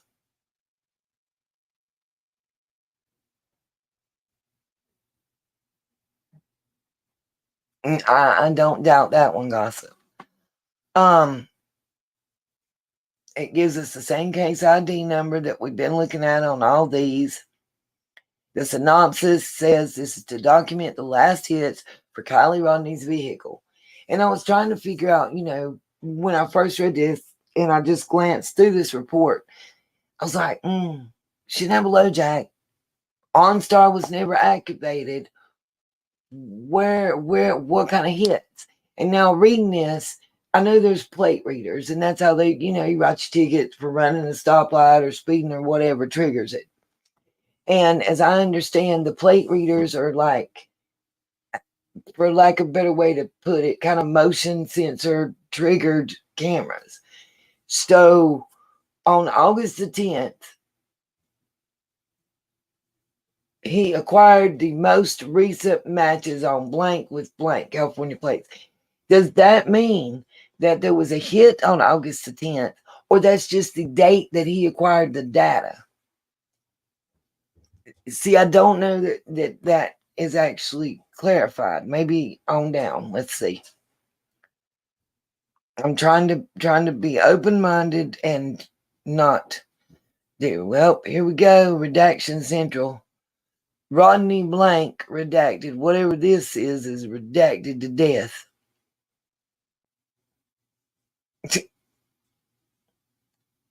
Double diamond again.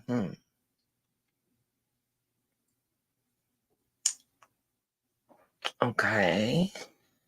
Then we go to 8/11, and again we're still in Las Vegas. And does anybody know, or can anybody tell me, does the card team operate out of Las Vegas maybe instead of California? Just asking for a friend. This one is 8/11, Las Vegas. Identified vehicle of interest. Of course, contact approved, drafted, all redacted. Here we go with the same case ID and information. Let's see. This one's for office use only, I guess. FOUO.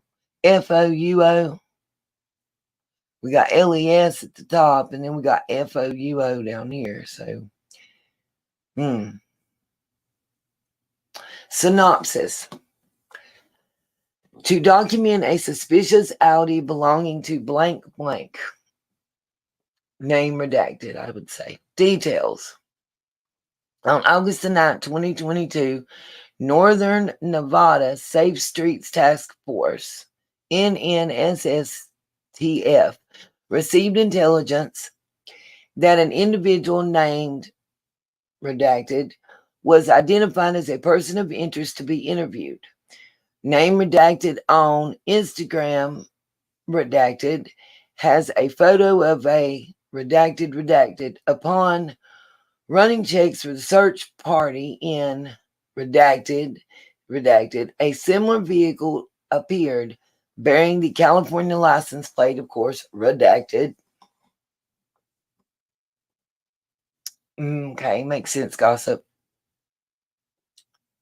A vehicle identification number search redacted yielded frontal photos matching the same one on blank Instagram profile photo. The vehicle plate comes back to name redacted.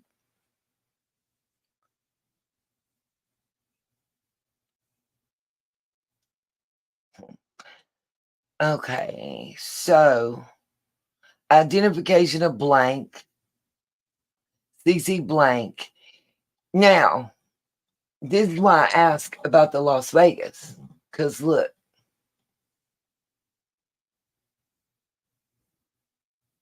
from Sacramento SCWC-1.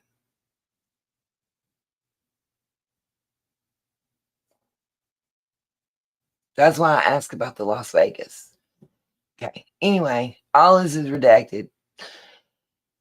Same, and when I say all this is redacted, look, we have 2 underlines that weren't redacted. I swear to y'all. Look, that's it. 2 lines scribbled through, whether they either marked something out or underlined something, is all that wasn't redacted. Why is this unclassified and so much is redacted? This is not just somebody's personal information like address, phone number, government name, social media handle. Look, I get all those redactions fully, not question it. But every time that evidence has been included on any document is redacted, there's entire page after page redacted. And these are the ones, like there's whole pages that are not even included in the report that are redacted.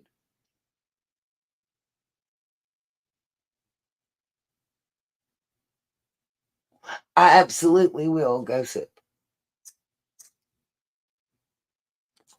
Okay. So we're up to serial 8. Okay. Federal Bureau of Investigation collected items log dated 8/15/22. Event title: overt non-custodial interview of blank on 8/12/2022.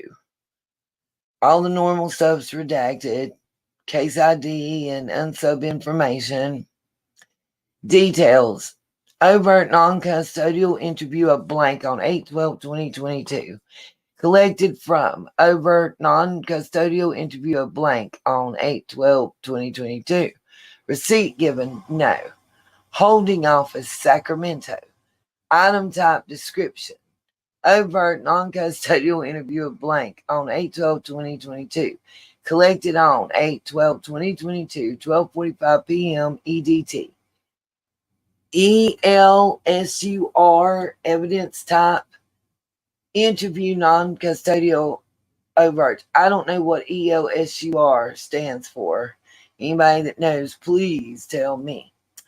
Item type is 1D. Don't know where the legend for that is. It's not ID, it is 1D. Media type CD, DVD, Blu-ray. Original type, origin, physical media. Surveillance start at 8/12/2022. Surveillance end at 8/12/2022. There's a footnote at the bottom. It says this document contains neither recommendations nor conclusions of the FBI. It is the property of the FBI and is loaned to your agency. It and its contents are not to be distributed outside your agency.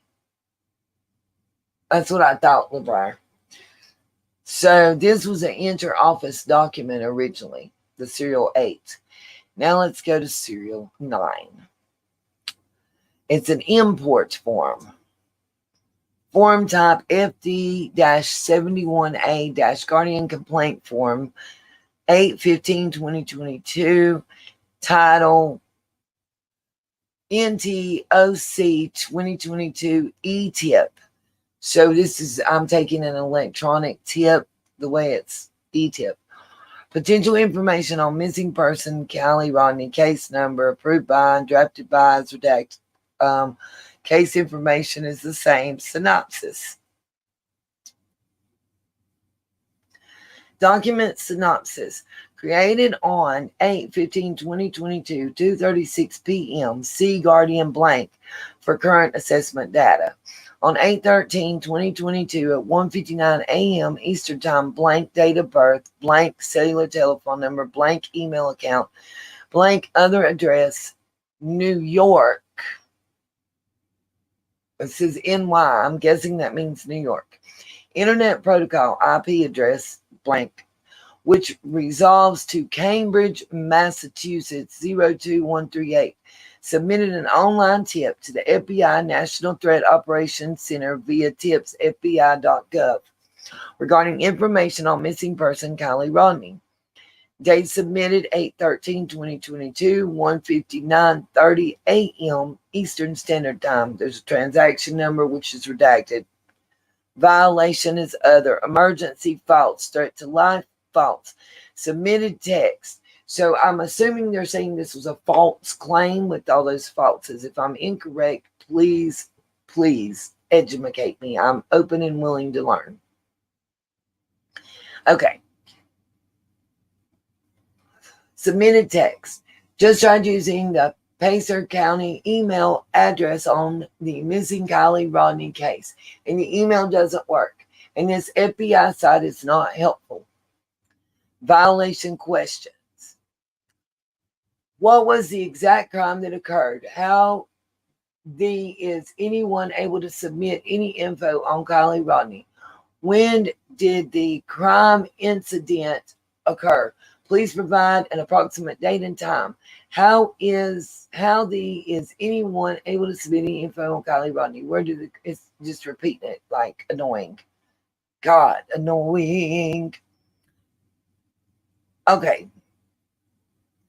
So this is the listing that everybody was talking about. That is just the listing of tips that came in. Some we may have heard about, some we may not. Again, what I was talking about was the ping on the license plate that seemed to be from the 10th and from Las Vegas police. was it any time that we know during this case, and some of y'all are listening, if y'all get a chance to please type an answer, I'd appreciate it, that anywhere in the Las Vegas area that her car would or should have pinged, was she in Reno when they was making the milk and cookies or whatever? Was that in Nevada? I know there was the car show. Was she there? Was the Honda, more specifically, was her Honda car there, as has been reported to us? See, that's what I don't recall. And I'm not saying either way. I don't remember her having supposed to be in the Nevada area 48 hours prior to the party and her going missing. And once she hit the water, there's no way she could have been in the Nevada area. But I mean, and I don't mean that in a joking way. I'm saying if allegedly she was in the water in that car from the moment that we saw on the fire cam that night, early morning hours, then the 8th, the 9th, 10th, there shouldn't have been a hit on those license plates from a plate reader. That's all I'm saying. Okay. Potential information, missing persons. It's another E-tip. Looks to me like the same thing. Subject information. It's not redacted. It wasn't provided. Is how I'm reading it. Additional info. Continued. This blank guy went to the campgrounds last night to help search and did a live stream when he got there from his Instagram account. He should be spoken to, and his cousins blank definitely need to be contacted. Hope this is helpful and they speak up. Thank you all. God bless. Then more is redacted. Then we have forwarded message. Question. Kylie's friend blank said there was a moonroof on Kylie's blank, blank, blank, blank, blank, blank. If this is so, why does the flyer not have a picture of this said blank decal? And why doesn't the missing flyer show this black moonroof instead of a white car covered in snow? Shouldn't we be posting these items into social media if in fact they are true? That to me there was some huge discrepancies.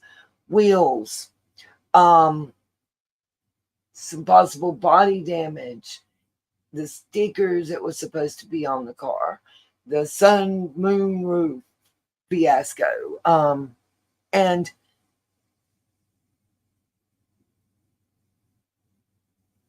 it just made me wonder if there was more than one Kylie car. Like, had she owned, or someone in her family also owned, a silvery colored Honda SUV at the same time, or in the friends group, you know, that they were close enough and make a model that at first glance you may or may not realize if it was the same vehicle. Am I making sense here? Like, is it possible? That's all. What's possible and probable and what's real? Anyway, I wondered the same thing. And if, honestly, if you're that close to friends with somebody and you rode in their car with them and they rode in the car with you and y'all met up for your bobo teas and your hangouts, a sunroof is a big ass thing to imagine being in a car that ain't in a car. I'm just saying. Am I wrong on that one? Does anybody, I mean, the little sticker decal is one thing, but I mean, either it's there or it's not.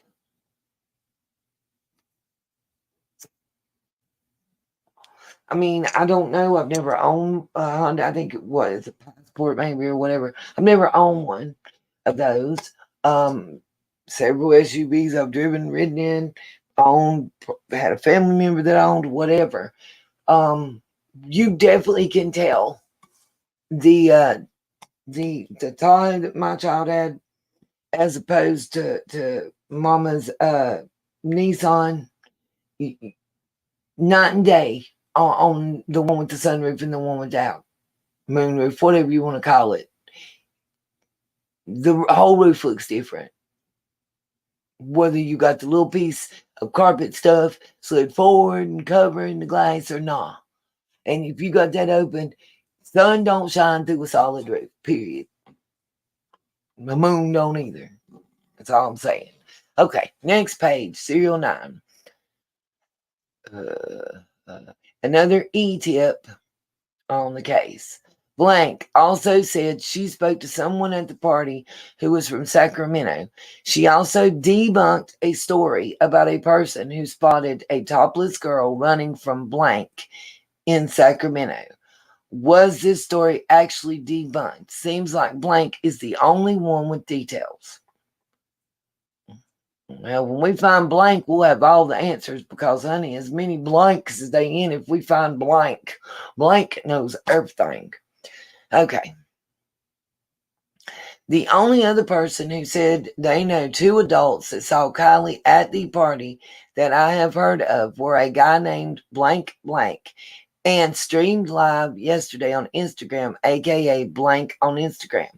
Link is below. Blank, who has called in and been called to talk live several times on blank. I believe that to be Ikamel's channel, my opinion. Blank, he starts streaming live at the campsite on his Instagram. Who said his 2 cousins, blank, actually saw Kylie at the party being very social and admitted that blank blank and blank 2 cousins are afraid to come forward because of the rug use. No names of these cousins. Some viewers speculate blank himself was at the party because he knows so much and admittedly had a history of these parties. Context truncated. Text. Enclosures. Enclosed are the following items, and of course it's a blank. I'm guessing that's the link. As I understand, this was all eventually debunked. I wish Evil was still in here because she did a wonderful expose. I'll try to find that and get the link and drop it in the description box. Those of you that are in here now, there's not a lot of us. If y'all would if y'all would comment and let me know if y'all seen where his name is Ronnie, by the way, that called in and said the 2 cousins. It was on Ikamel's channel. If y'all have seen the research and what When Evil Entered was able to pull up on that and expose, in my opinion, what was really going on. You talk about clicks and views and for monetary gain, and nobody ain't really said nothing and drug this into, but it really seems like that you had someone that you knew from previous work history, college experience, in my opinion, make this call and go on site and help develop this interesting story that garnered multiple clicks and views and possibly sent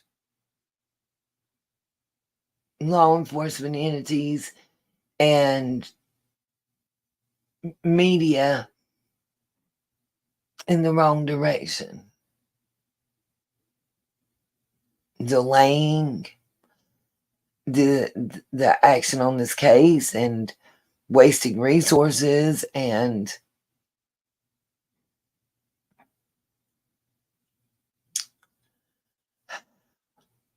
just my opinion.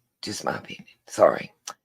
Anyway, enclosures are redacted. Let's see if there's a footnote or an annotation. Nope.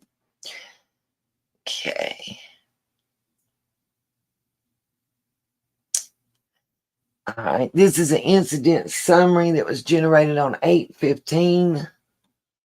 What, page 23? Yay. Okay. E-tip. Everything's redacted. Name wasn't provided, what I'm understanding from this.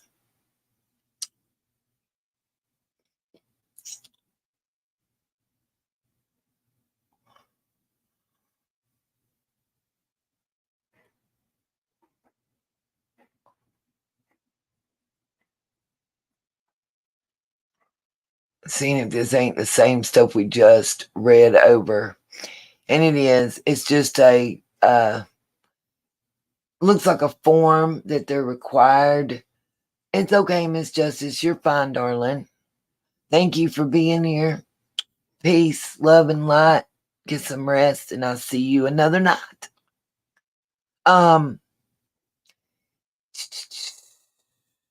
This is the same E-tip. I think this is basically their summaries.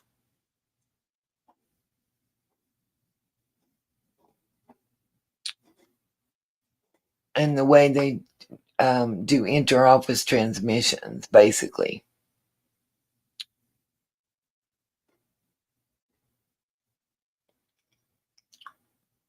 Okay. There's a little extra info right here. It says, no names of these cousins. Some viewers speculate Blank himself was at the party because he knows so much. Admittedly had a history of these parties and the rugs that go on with the guys using them on the younger girls, and that guys as old as 40 were at this party. 40-year-olds hanging out with girls as young as 16 years old. Is continued below. Witness information, names not provided. Complainant information has been redacted. Another redaction box. Witness type was a private citizen that didn't provide their personal information, it's saying. And, in the last one, it told us New York and Massachusetts were addresses or, locations. And you'll notice the location in this particular tip for some reason has been redacted. Another location, untitled other, and it's got NANNAN.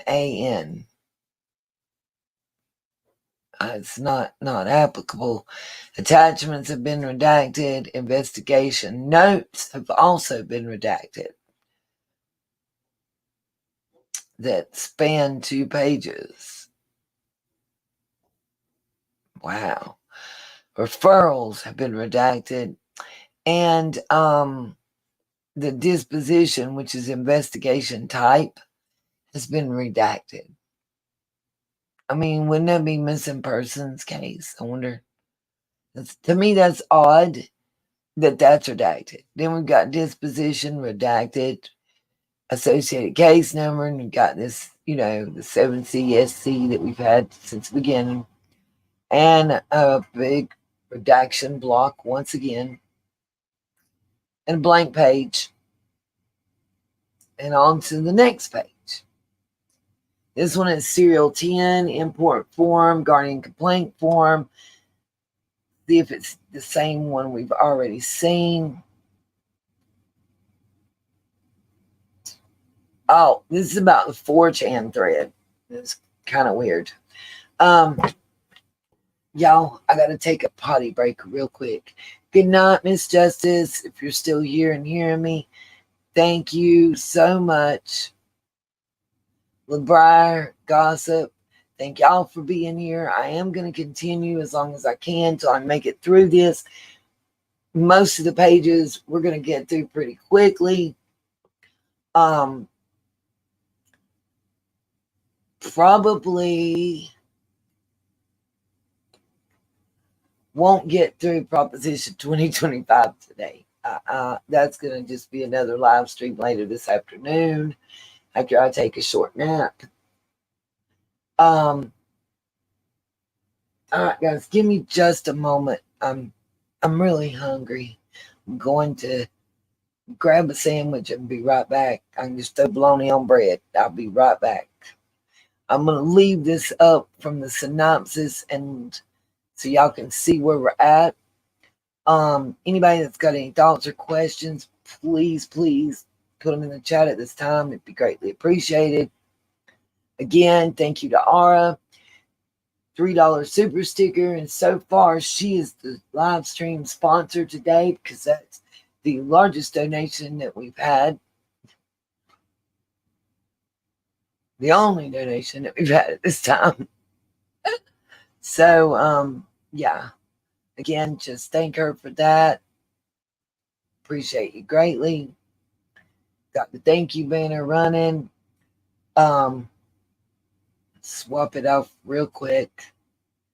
Here's the donation banner while I'm going to the little girl's room and to grab something real quick while you guys look at.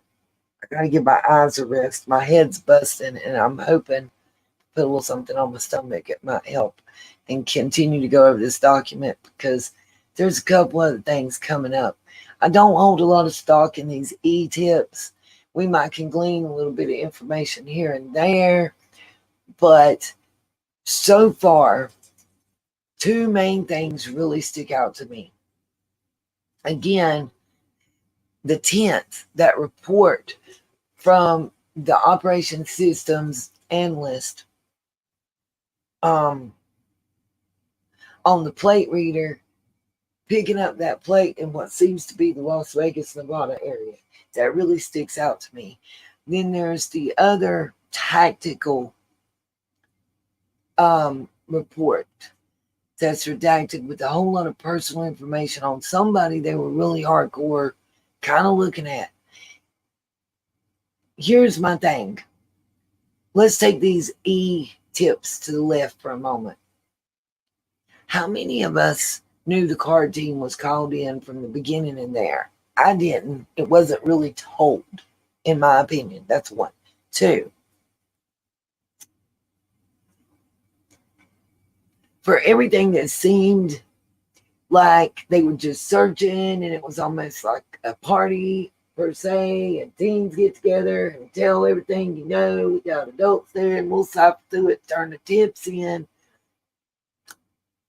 It really seems like from this FBI report that somebody in the Federal Bureau of Investigations perked up somewhere and was really paying attention and took some of these things more serious than we believe. Believe me or not, let me say this. Look at the P. Diddy case. I still firmly believe that Jonathan Oddie shot at Mar-a-Lago, guilty of that one, seen the video. I mean, it happened. That was, I think, 2016, 2017, when that video was recorded, where he's telling about the Cassie Diddy F-off situations. The same thing that she said in her lawsuit that was settled real quick. There was proof. His wife, former wife, was an attorney. Real estate thing was one of her things. He went from having less than $2,000 in all of his accounts combined to being able to buy $250,000 worth of property in less than 45 days. At the time that he got the hush-hush settlement for that STD that's like luggage and never goes away, that he said he received from the AFOs. that he did on multiple occasions. He worked for Dancing Bear.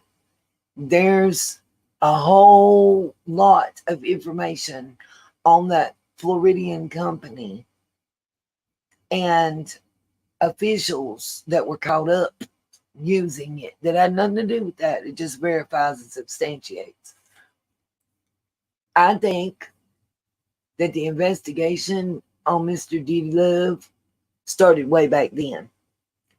I say this because I have document after document after document. I have pages of motions and hearings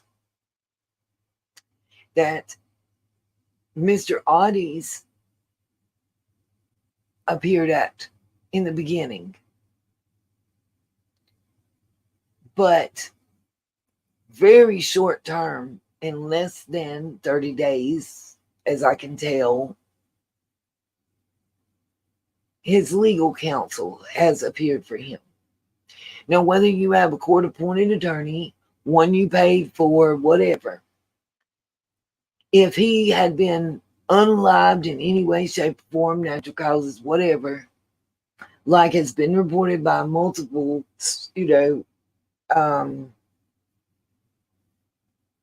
vlogging channels, I'll say, and one notable TikTok. Here's my question. Why is it not dead docketed, dismissed, adjudicated in some fashion? Why is the case against him pulling the fire alarm and shooting at the police and other, property damage that occurred at the Mar-a-Lago Trump estate? Why is, like, in January and April and I believe July of this year, an attorney already appeared? This case is still ongoing since 2017. He's been in custody since then, but physically ain't nowhere to be found.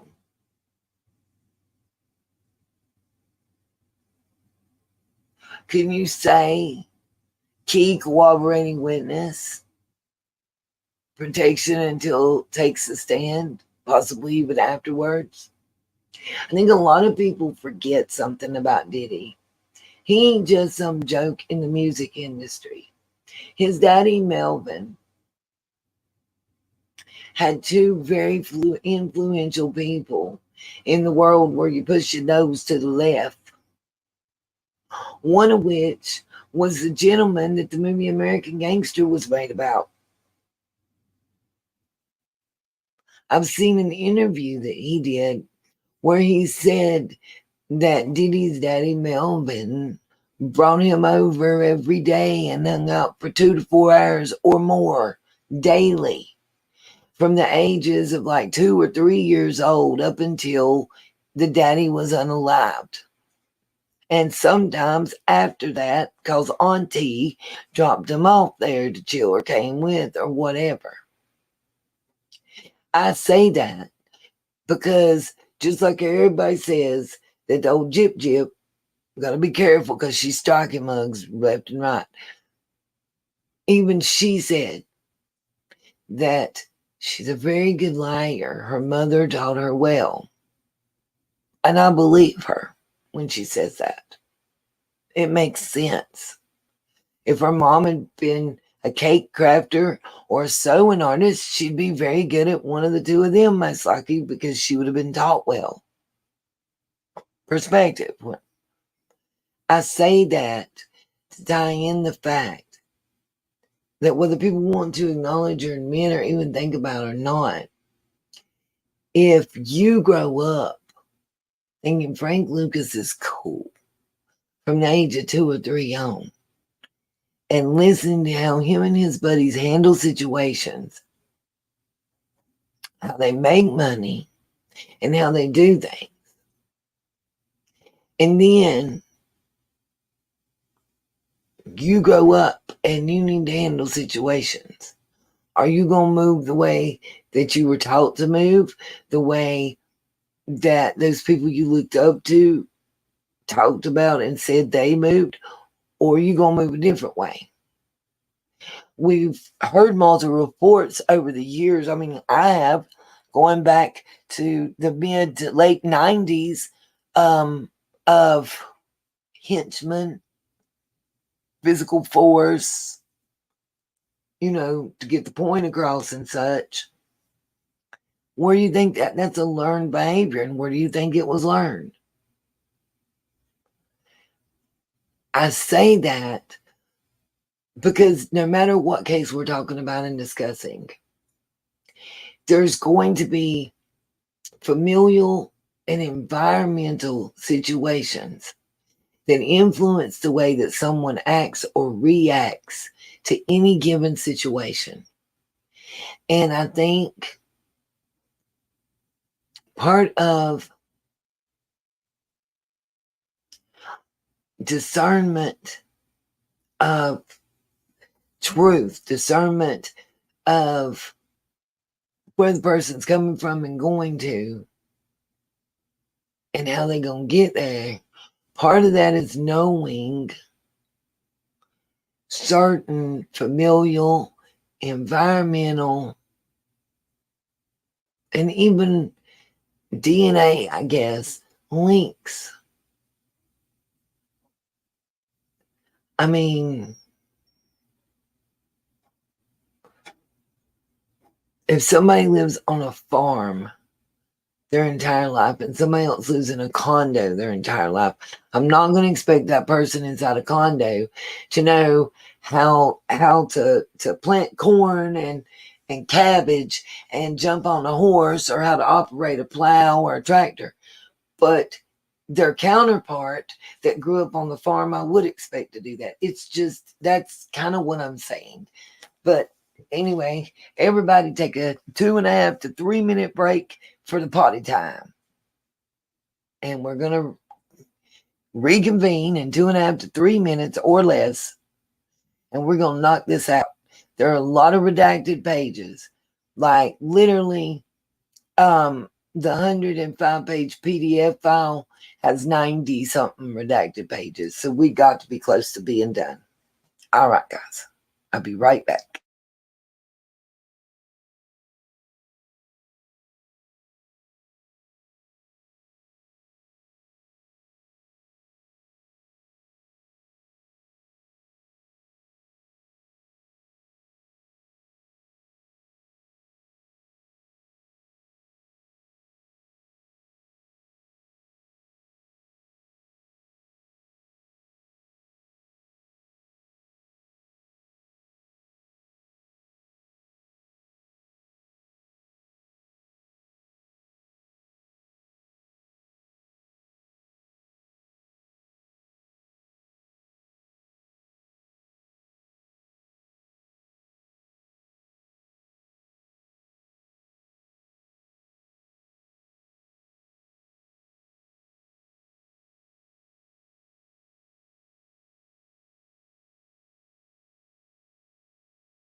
Okay, guys, I am back. Sorry about the extended little bathroom break, and I apologize because I may be munching here and there. I'm hungry. I gotta take another aspirin. I'm seeing.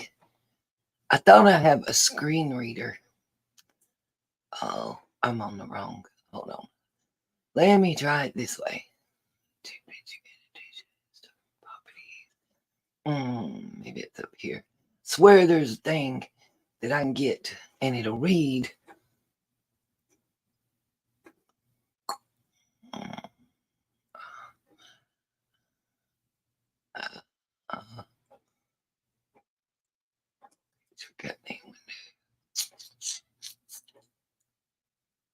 Well, maybe I'm wrong. I thought I had one. And I might and just not know how to access it. Thought y'all might be tired of hearing my voice and I might could let you hear somebody other than mine, but nothing I'm finding shows me how to do it. So here we go. Okay. This synopsis says, this document synopsis created on 8/15/2022 at 2:38 p.m. See Guardian blank for current assessment data. On 8/13/2022 at 8:02 a.m. Eastern Time blank, date of birth blank, international cellular telephone number blank, residential address redacted, called the FBI National Threat Operations Center to report information related to missing person Kylie Mae Rodney on 4chan thread in Truckee, California. Blank provided the following information. Blank reports that he saw a post on 4chan stating a person has sent pictures of a missing girl, Kylie Mae Rodney, FBI missing person list, in parentheses, anonymity. Blank stated on 4chan.org, usernames are not used. All posts are anonymous. The post Blank is reporting is made by a U.S. citizen. Blank reports that Rodney was last seen at Prosser Lake Campground in California. Entire sentence redacted. 4chan user stated, she's DEAD. I saw the pictures. You're not going to find that body. Blank reports that Rodney attended a large party at the campground in California and was never seen again. Blank states that his wife saw the post at 9:50 p.m. Australia time. And then there's a redacted paragraph. And we go to the next page. And it says information related to Serial 10 still continued, I'm assuming. And pretty much redacted. Enclosed are the following items, redacted. Okay. Then this is the incident summary of that call. As I'm looking through this, what I'm seeing is these incident summaries really honestly are just kind of, it seems to be, this is a form that's inter-office or, but office to office or like state to federal type, sharing of information. And this is a standardized form that everything is redacted on every time, except for this little activity type other, the time, date, method of call or email, whatever. Unrestricted case access. I mean, pretty much all this is the same. Sacramento field office, all this is redacted. And then this usually is in a smaller font, the same thing that we just read on the previous one. Sometimes I've found there's an extra sentence here or there, but pretty much it's the same thing. This is everything we just read with the redacted box at the bottom. Then the next page redacted. Not provided. And basically, they didn't provide their information. Their location has been redacted. Attachments, investigative notes, redacted. Referrals, redacted. Disposition, redacted.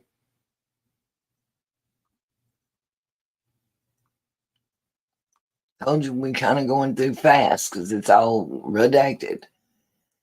Okay. Then this is page 1 of 2 on serial 11, date of entry 8/15/2022 on this one.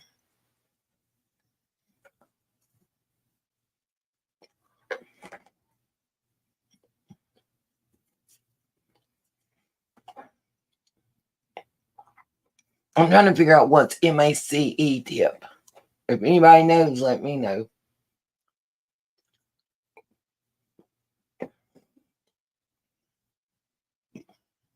Blank. Date of birth blank. Address blank. Was interviewed telephonically at phone number blank in regards to Placer County Sheriff's Office MACE tip number 272. After being advised of the identity of the interviewing agent and the nature of the interview, blank provided the following information. All that statement has been redacted. It says,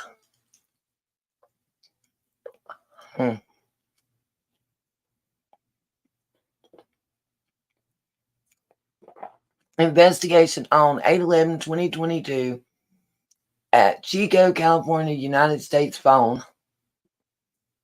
File number, date drafted 8/12/2022 by blank.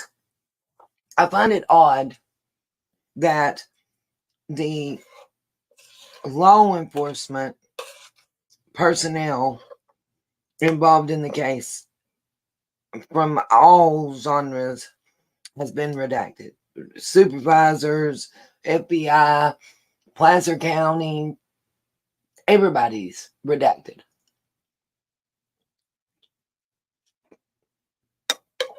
But they're public servants. Confusing.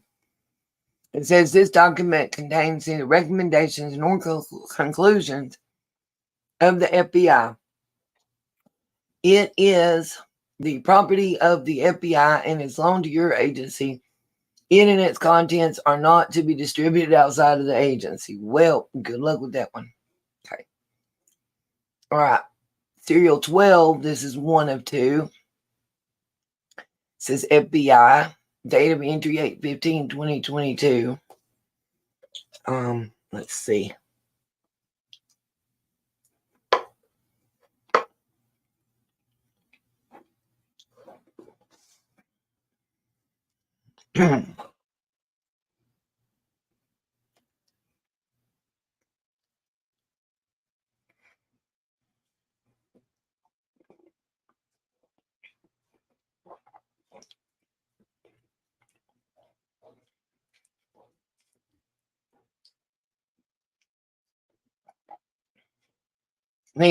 One word here is supposed to be identities. And it looks like indentities. I'm confused.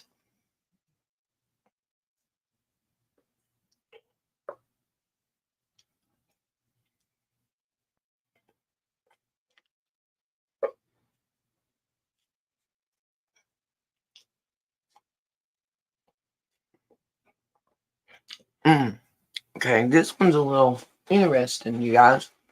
It says on August the 10th, 2022, Sacramento Division Special Agent blank and Victim Assistant Specialist blank interviewed blank, date of birth blank, telephone number blank. The interview started at the Truckee Donner Recreation and Park District building, address 10981 Truckee Way, Truckee, California 96161. SA blank, Special Agent blank, and Victim Specialist blank transported blank to the last known location of missing person Kylie Rodney, and eventually back to the Trucker Donner Recreation Building. After being advised of the identities of the interviewing personnel, blank provided the following information, and in parentheses, about halfway through this interview, SA blank consent. Special agent blank consent. Below is a summary of the interview, and it's not intended to be verbatim. And guess what? It's redacted.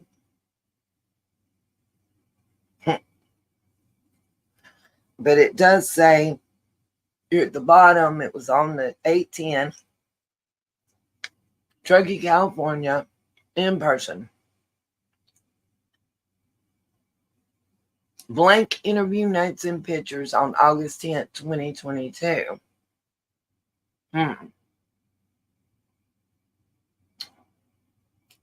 They weren't kidding. Look here. It is blank. But I don't see redaction boxes, so maybe it's a cover sheet or something. Okay. So this says physical 1A/1C cover sheet for serial export. Serial 12, package 1A9, stored location none. Summary, CD containing blank, acquired by blank on 8/10/2022. Attachment, CD containing downloaded blank. Bet pictures and videos in there somewhere, huh? And that was it. Everything else is blank. We're on serial 13, Federal Bureau of Investigation, data entry 8/16/2022.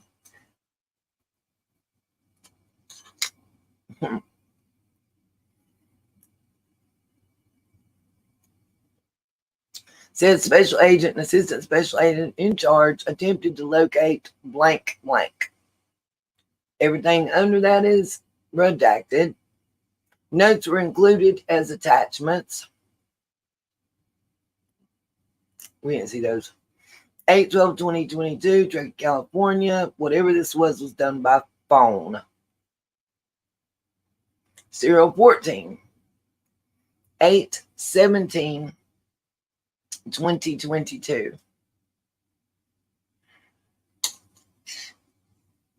I'm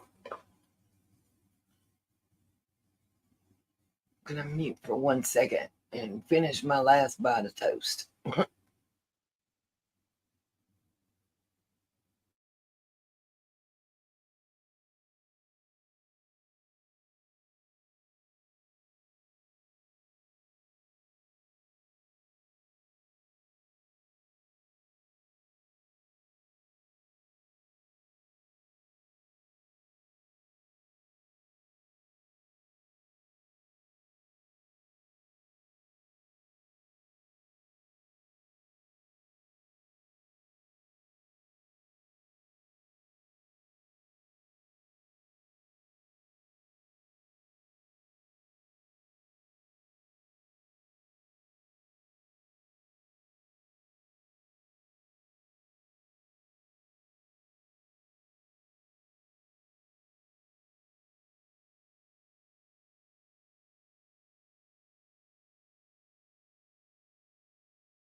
Guys, I'm sorry. I don't want everybody to think I just checked out. I apologize. I didn't know I was muted. For one, I thought I'd unmuted. The MACE tip. I'm trying to figure out what MACE stands for. So I've opened up another window when I was Googling police acronyms. I'm wondering if I should be more specific and say FBI. I know there's several of you in here. If anybody has, for some reason, I feel like it's important. It's not a term I've ever seen before used in law enforcement. And I know they're not talking about mace, actual spray, like pepper spray. And that's honestly, in the Google search, that's what kept coming up. I'm on an abbreviations and acronym page real quick. You got Mace, Security International,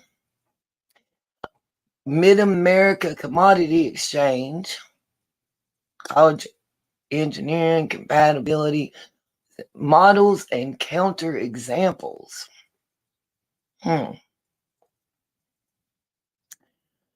Massive Air Combat Event. Well, we know that wasn't it. Melbourne, Australia. That can't be it.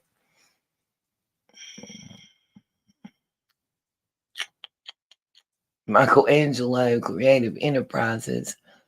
Major Adverse Cardiac Events. Maybe. Tip number 27. The reason I'm looking at this is this goes back to page 11.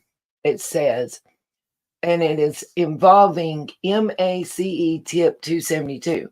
So did somebody possibly, and stay with me, could it be the major cardiac event is what that stands for? The reason I say this is MACE was also used on page 11 that it's referencing here in this. And it's saying go back to, it's MACE tip serial 11 for more information. Since we're that close, let's go back real quick. We can scroll. I think it's coming right here. Let's see. That's serial 10, so I went too far, see? Okay, serial 10. Y'all just stay with me. I might be cooking. And then again, I might be coming up cold. I don't know. Let's see. I'll just have questions. And it says to refer to serial 11, so I kind of feel like I should, refresh. Here we go. This is the one that everything's redacted. Blank, blank, or redacted name, date of birth redacted, address redacted, was interviewed by telephone at phone number redacted in regards to Placer County Sheriff's Office, MACE tip 272. So I'm asking again, what does MACE stand for? Is that major cardiac event? I'm wondering because, just bear with me. I'm gonna Google even further. Anybody that's in that would like to give me some help, I'd love to take it.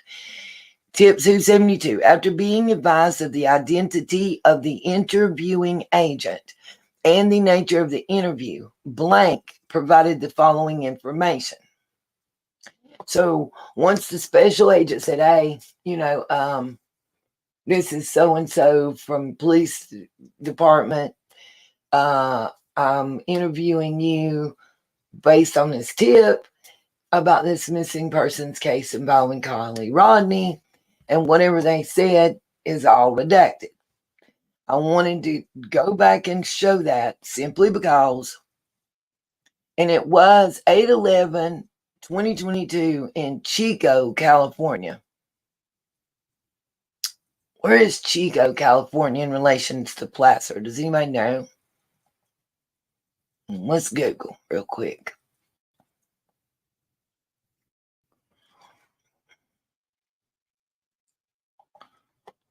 What is the distance from Placer County, California to Chica. Oh, okay. Believe it or not, it got it right. 2 hours and 18 minutes. From what I can see, Chico was close to Red Bluff, and then there was a Fort Bragg on the coast. Anyway, sorry, I got distracted. So we got Placer County here, right near the Tahoe National Forest. It's 2 hours, 18 minutes driving time, or 115.3 miles. No bus route. To walk would take 42 hours. To bicycle, just for giggles, would take 10 hours and 11 minutes. But the driving time is 2 hours, 19 minutes. Roseville to Chico, pretty much the same way.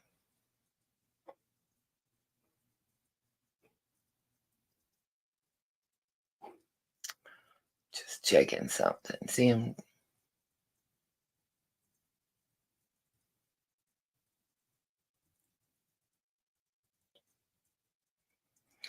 I'm trying to see what's in Chico, California. I wonder.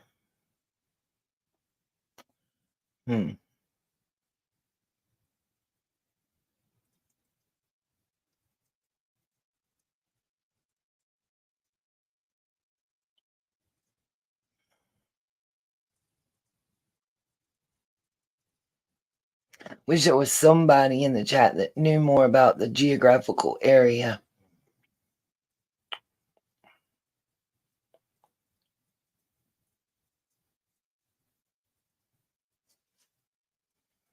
Wow.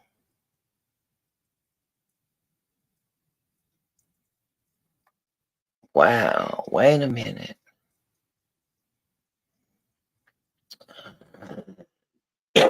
I can't show this and tell you everything, but it's a Facebook article that I'm trying to open in a group post. It's talking about a child SP by name is SB Prang 44 unmasked from Chico, California, when arrested earlier this year.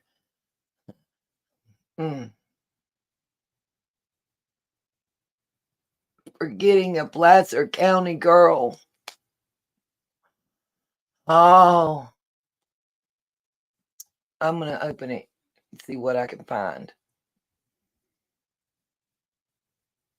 I just find that, for some reason, that just really creeped me out. I've never heard of this Chico area, okay?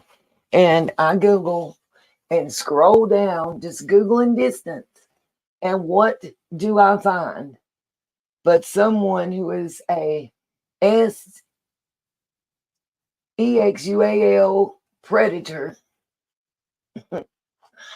and talking about they live in Chico and got somebody in Placer earlier in the year. That is freaking me out right now. I'm sorry. Maybe I'm a weenie or something. I don't know. But y'all don't think that's odd?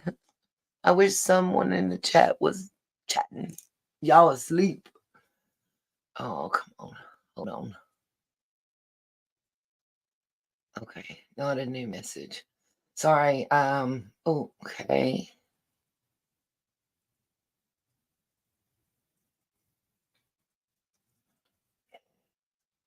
Everything's moving so slow. BC FAC News. Y'all figure it out with me on that one. 8/14/2024, Sacramento, California. Authorities are seeking additional victims of registered SB prank 44, a former resident of Chico, California. Guys, I don't know why, but I'm scared to see a picture. I don't know. I've got my, for some reason, I've got bubble guts. Can I ask a question too for those of you in the chat and those of you that make it this far that are in the replay crew and hear this question? Someone please tell me, I can't even think of his name right now. The guy that found the computer and stuff and befriended the family, not the PI, but the other guy that everybody was saying was a little slow and was off and creepy and all this stuff. Does he still have a channel out there? Is he still in YouTube land and creating stuff? Whether it's about Kylie's case or somebody else's, that all felt very planned and staged to me. I don't know why.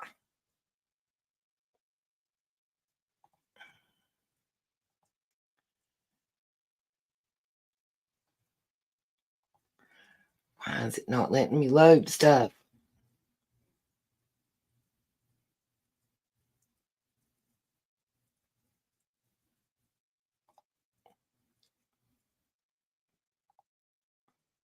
Got no pen.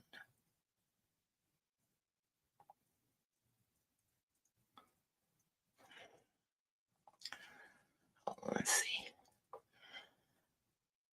Not now. Okay. Yeah, I don't. I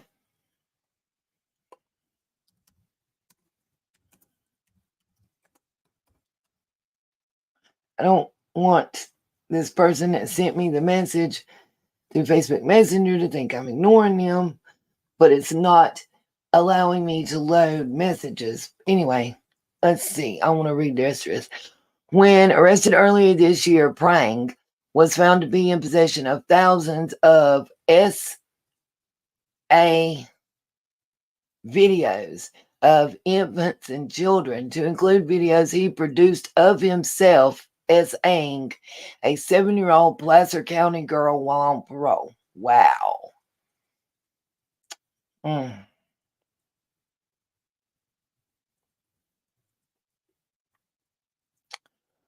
Okay, I was about to say, it sounds like that he's interested in those younger than Kylie would have been, but I would have open mouth inserted foot, because the next paragraph,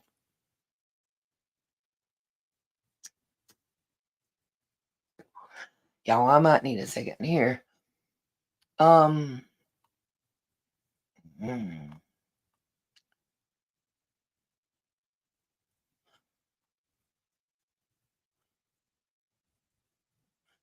Says BCFAC provides a place to post first-hand accounts, scanner chatter, photos, videos, and media links regarding fires, accident, and crimes that occur. Anyone can see who's in the group and what they post. Maglia, California, Yankee Hill, California, Paradise, Big Band. It's got others. I want to see if there's a picture with this. Oh, there is, you guys.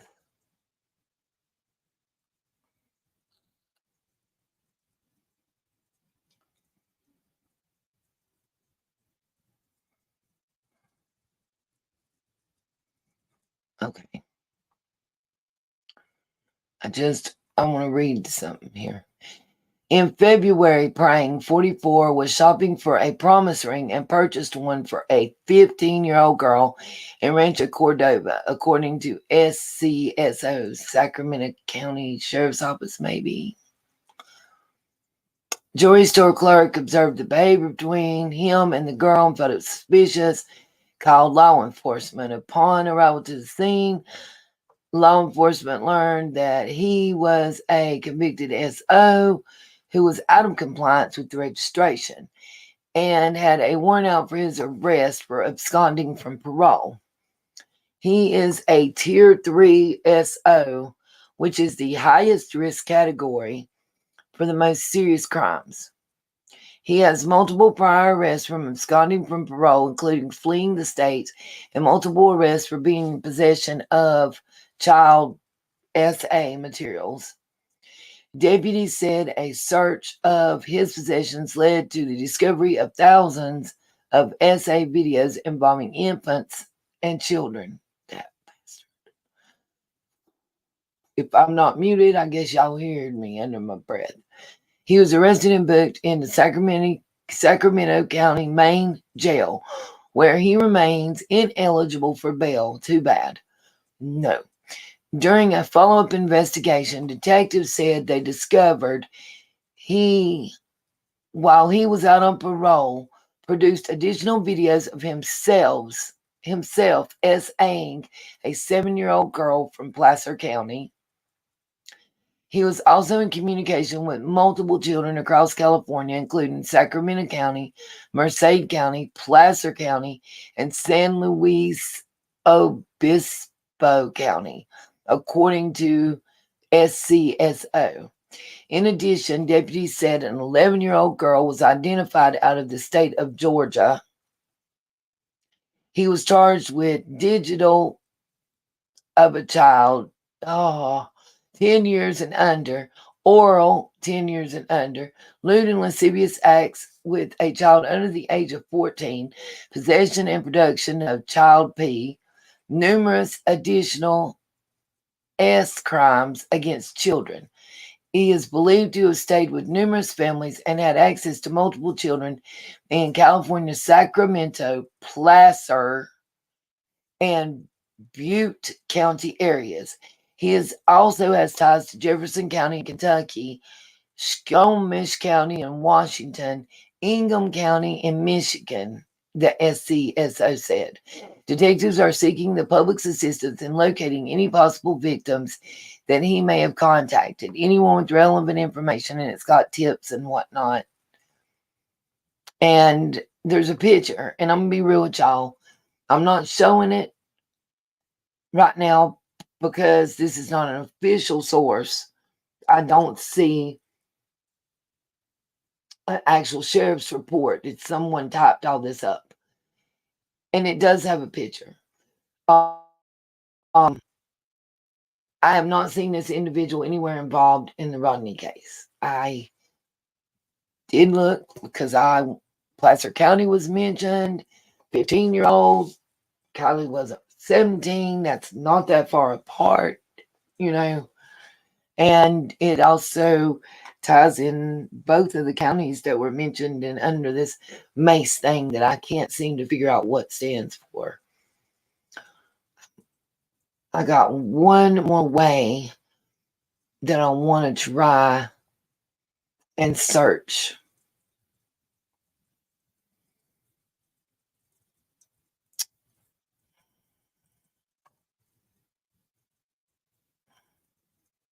I mean, other than a major adverse cardiac event,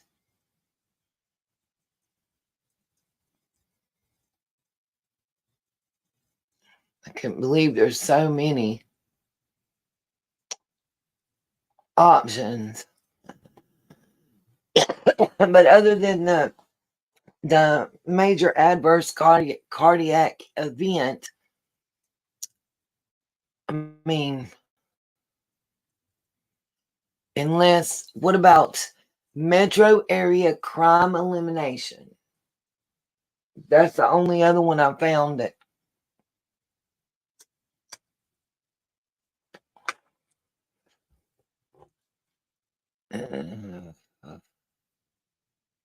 I mean, surely it wouldn't mean Master of Arts in Education and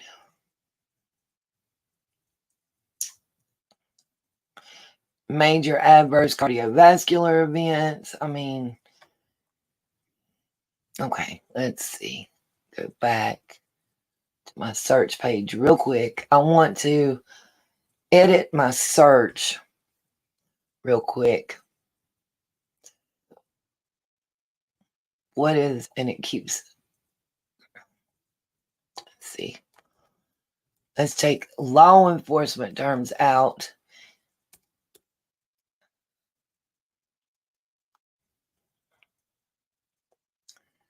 I put periods in.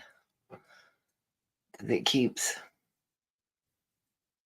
making mace be small, you know, like a can of mace, and that's what it keeps coming up with. And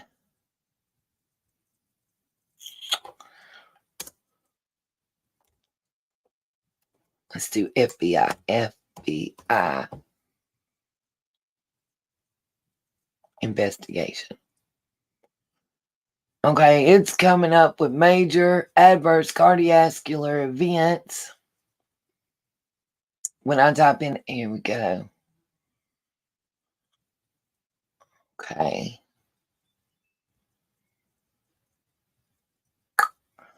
Mace doesn't show up.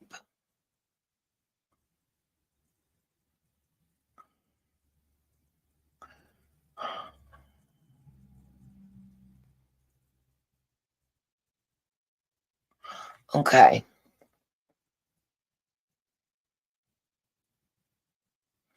Yeah, that's about mace and pepper spray.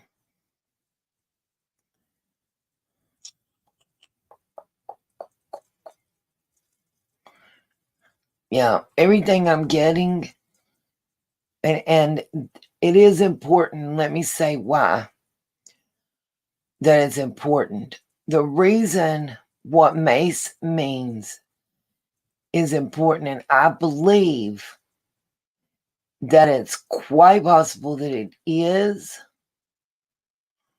in this instance, referring to a major adverse cardiovascular event. Because when I look at FBI abbreviations, nothing shows for mace except them actually talking about the spray. Okay. Let's see. National Incident-Based Reporting System. Yeah, everything that I can find.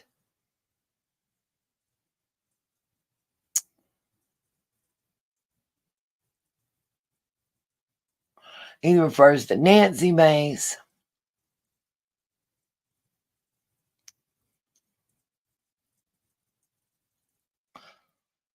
I'm reading while I'm talking to y'all. I apologize. Major adverse cardiovascular event. A surface-to-air missile. The spray that they spray.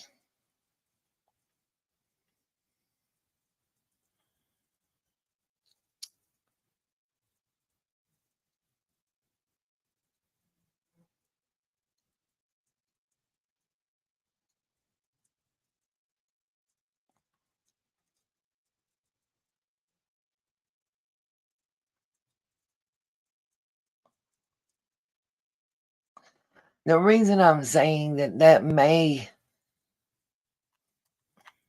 be exactly what it is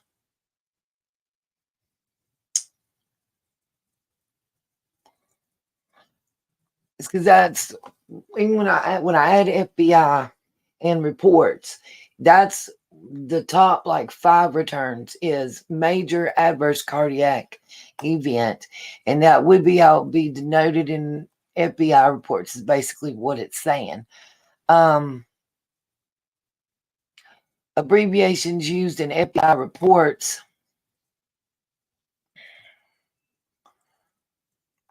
Open that just for shits and giggles.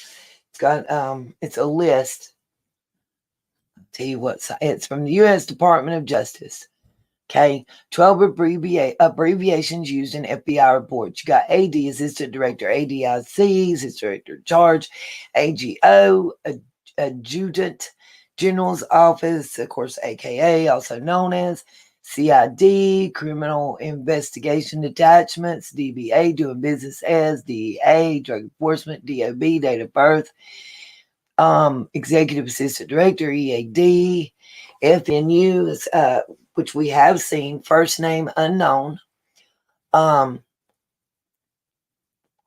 FOIPA, Freedom of Information Privacy Act, FUG, fugitive, INS, immigration naturalization, MSN, marine serial number, NCIC, national whatever, naval investigative, NMI, no middle initial, NMN, no middle name.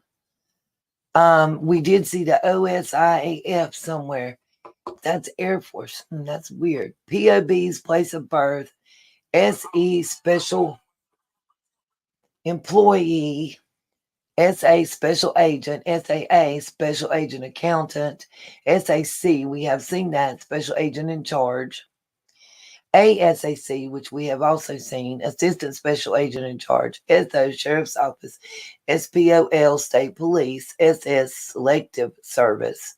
SSAN, we have seen that, social security account number. Okay. Unsubs, unknown subjects. UCR, uniform crime reporting or report. USA, United States Attorney. AUSA, assistant United States Attorney. USDC, United States District Court.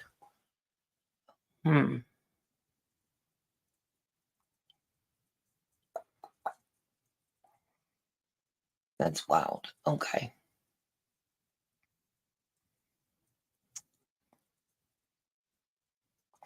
Let's search here and see what. While I'm in the U.S. Department of Justice, let's search M, period, A, period, C, period, E, period. Let's just see what comes up.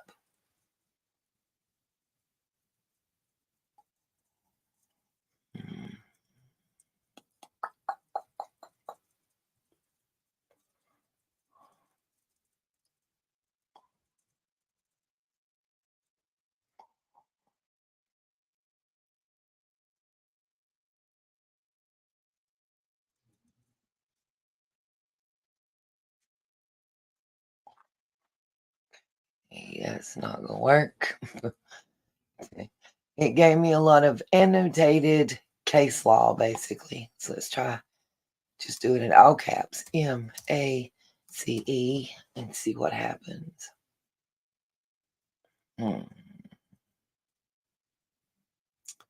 Yeah. This is just about people with the last name Mace and incidents where Mace was deployed.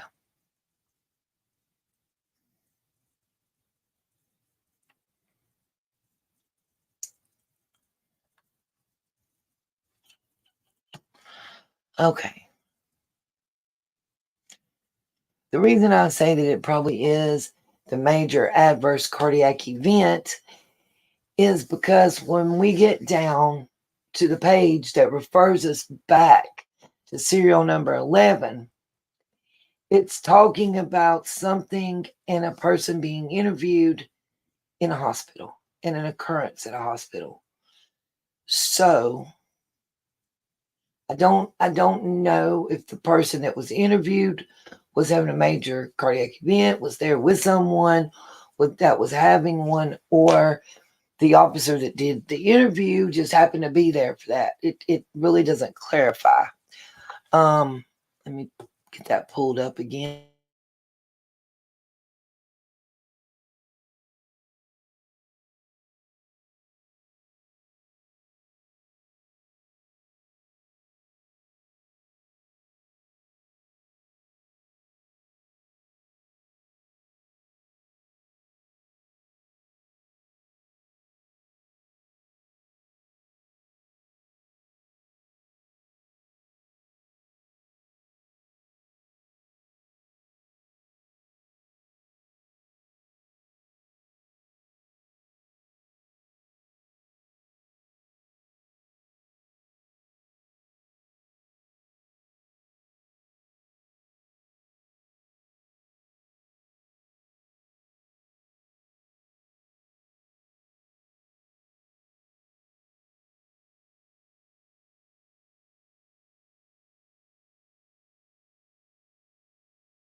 Guys, just give me a moment. I literally have just received a message from my child. Something's going on with their car. Just one moment.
Okay, guys, sorry about that.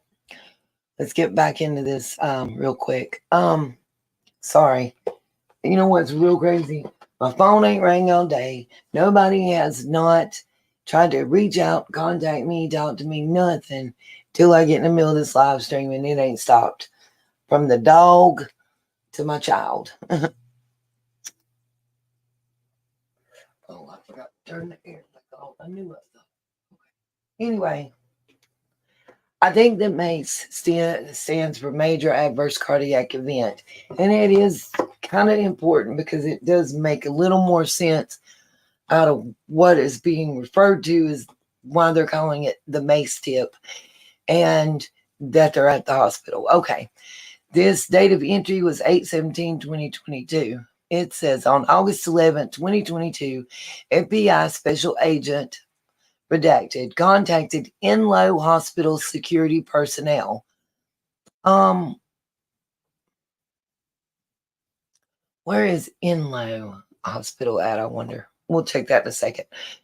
Enloe Hospital security personnel located at the main entrance lobby of Enloe Hospital in regards to Placer County Sheriff's Office MACE tip number 272, and then that's where it says see serial 11 for more information. After obtaining the appropriate internal approvals, Officer Redacted and SA Redacted reviewed surveillance footage from Monday, August the 8th, 2022, between approximately 8 p.m. and 10 p.m., the time period in which blank believes she was approached by someone who may have been missing person Kylie Rodney. SA blank and Officer blank were able to find surveillance footage that showed a dark figure approaching blank at the bench area outside of the main entrance around 8:52 p.m. Unfortunately, the bench area does not have its own surveillance cameras, and the camera posted in the corner of the main entrance was unable to pick up a clear image of who approached blank. The dark figure walked away from blank and the benches and headed east on West 5th Ave at approximately 8:54 p.m. SA and Officer blank reviewed footage from a different surveillance camera posted outside of an Enloe building that faced the southeast side of the hospital. If the unknown individual that had used blank cell phone continued to walk east on West 5th Avenue toward Esplanade, this camera would have captured them. There was no footage of anyone matching blank description that passed that camera at 8:54 p.m. Based on this information, it is possible that the unknown individual left the bench area heading east on West 5th Avenue and then took a right and headed south on Magnolia Avenue. If the individual would have done this, they would not have been picked up on the camera mentioned above. Duh.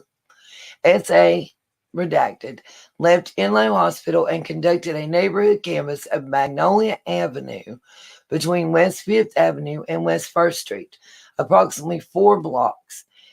SA Redacted made contact with a number of residents, none of which could provide camera footage for the night in question at that time. Okay. This is in Chico, California. So Enloe Hospital, let me check. Let me Google it real quick and see if that's in Chico. So let's ask. Where is Enloe Hospital?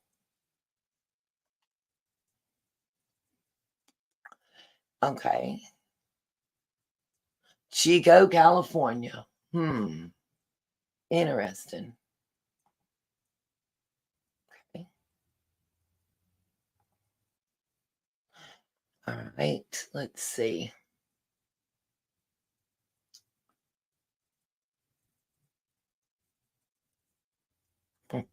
Okay. This one's way off, y'all. This was the date of this complaint is 8/17/2022. It is a Possible sighting of Kylie Rodney in Harper, Texas.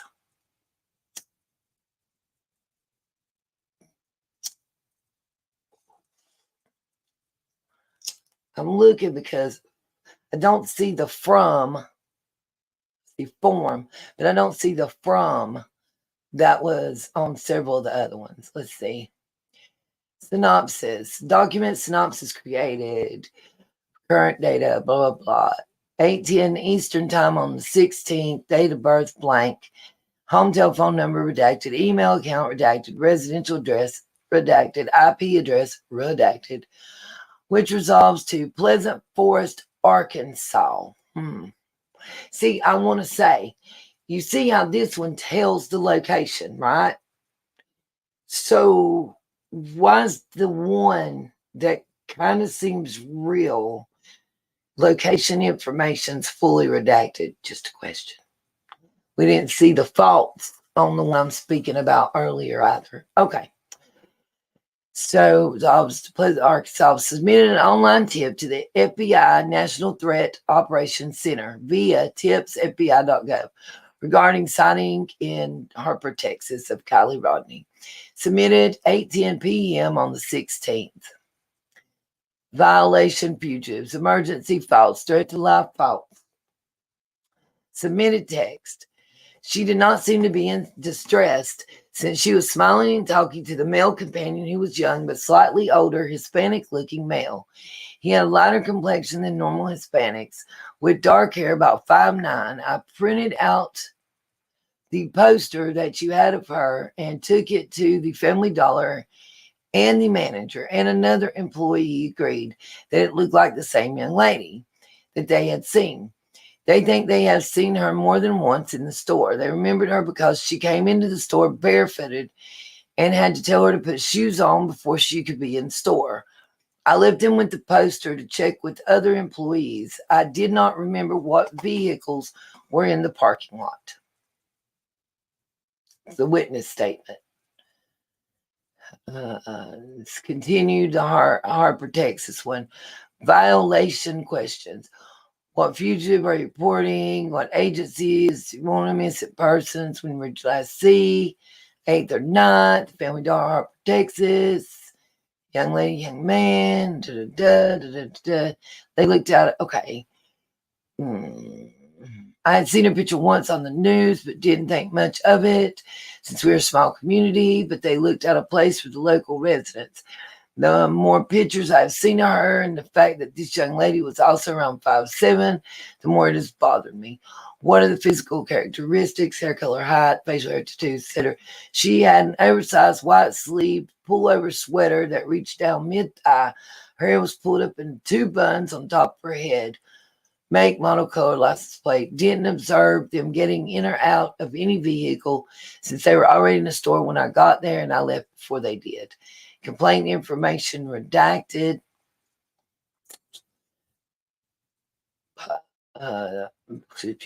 More redactions. Enclosures of following items redacted. And this is the, I call it the inter-office form letter, basically.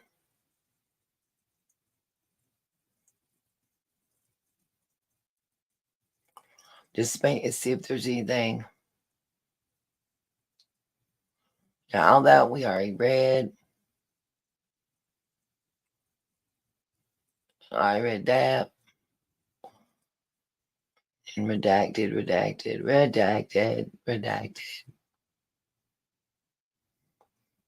More redaction.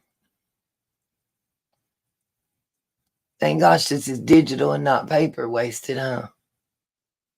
Look at the trees that were butchered. Okay, next. Wonder what pending C means. Again, this is 8/17/2022. It's another possible sighting. It says pending C. I haven't seen that notated anywhere else, so I don't know. Anyway, Synopsis. 8/16/22, 9:46 Eastern Time, date of birth redacted, phone number redacted. Officer with the National Park Service, Redwoods National Park, called to report that they wanted to provide the FBI with information pertaining to a possible sighting of missing person Kylie Rodney in Crescent City, California. Blank provided the following. Blank said that he was an officer with the National Park Service and was calling FBI regarding a missing person, Kylie Rodney, in Crescent City, California. A man named Blank Blank alerted the officers to a possible sighting of Rodney, who was with a young male in his mid-20s. The male was average build and height, Caucasian, short brown wavy hair with scruffy facial hair. The young lady that resembled Rodney was wearing a light-colored tank and shorts and had on a black necklace. Blank said that Blank had a short conversation with them, and they said that they were on a trip from Louisiana, and the young male was her father. They didn't have local knowledge of geography, and the accent with which the young woman spoke was suspicious, according to the third party. They were on the beach, and the physical contact between the two didn't match the relationship of father and daughter. Blank also mentioned that the two said they had a rental car with them, but didn't give a make or model of the vehicle. The sighting occurred approximately 5:30 to 5:45 p.m. Pacific time today, 8/16/22. The story just didn't add up, so they felt the need to report it along with the fitting the physical description. Blank said that he can be reached at blank if anyone has any questions. Blank left 2 numbers if anyone has any further questions, and the rest is redacted.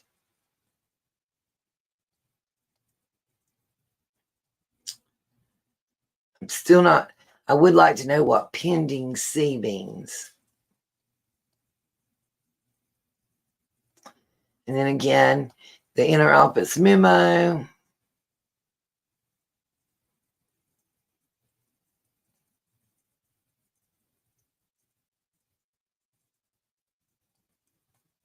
I just wonder, this is going to sound awful, but did she say this is my father, or did they hear her calling him daddy? You know what I mean? Because some people, like, just, you know, it's a term of endearment. That's all I'm saying.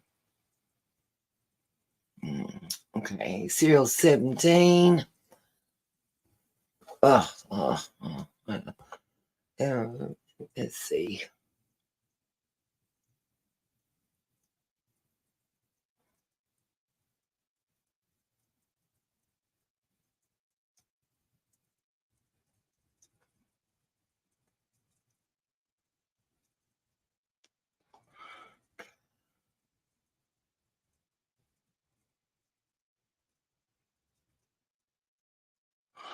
Okay, this is the one about the sing lady. I'm trying to understand the reading this because it's confusing with all the redactions. Did somebody see what the sing lady posted and call the FBI, or did she herself reach out to the FBI? That's where I'm kind of not sure.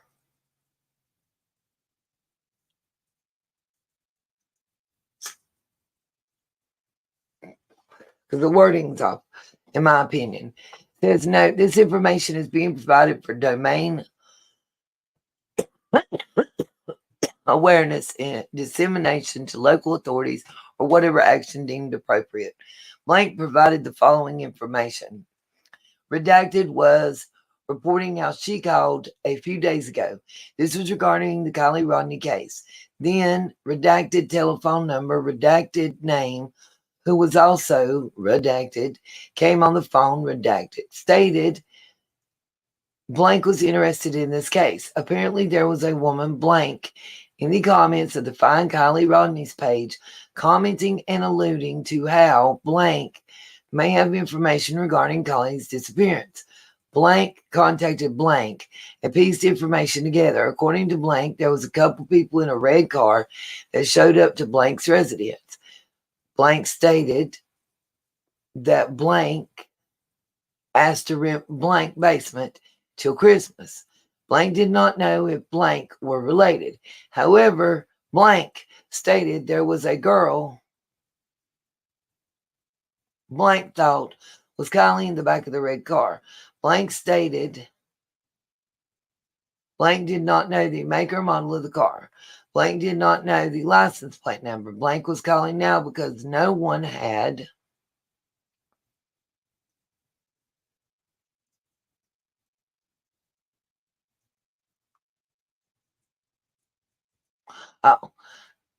blank was calling now because no one had called blank back, basically.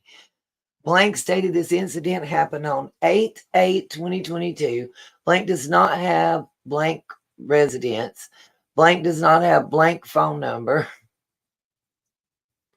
Blank stated blank contacted Placer County Sheriff's Office regarding this information. Blank was also stating Kylie's car was in blank, blank, blank, blank. We're hiding Kylie's car in blank, blank, blank. Does not know how blank knew this. Blank does not have blank address. Blank, blank. Lastly, blank, blank contacted Placer County Sheriff's Office.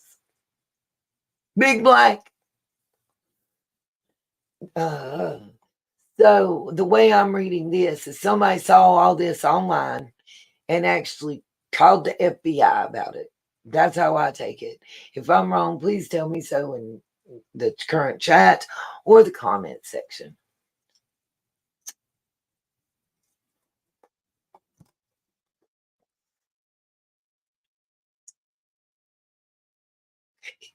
We just go keep scrolling past all this here because it's nothing new. It's everything we just attempted to read.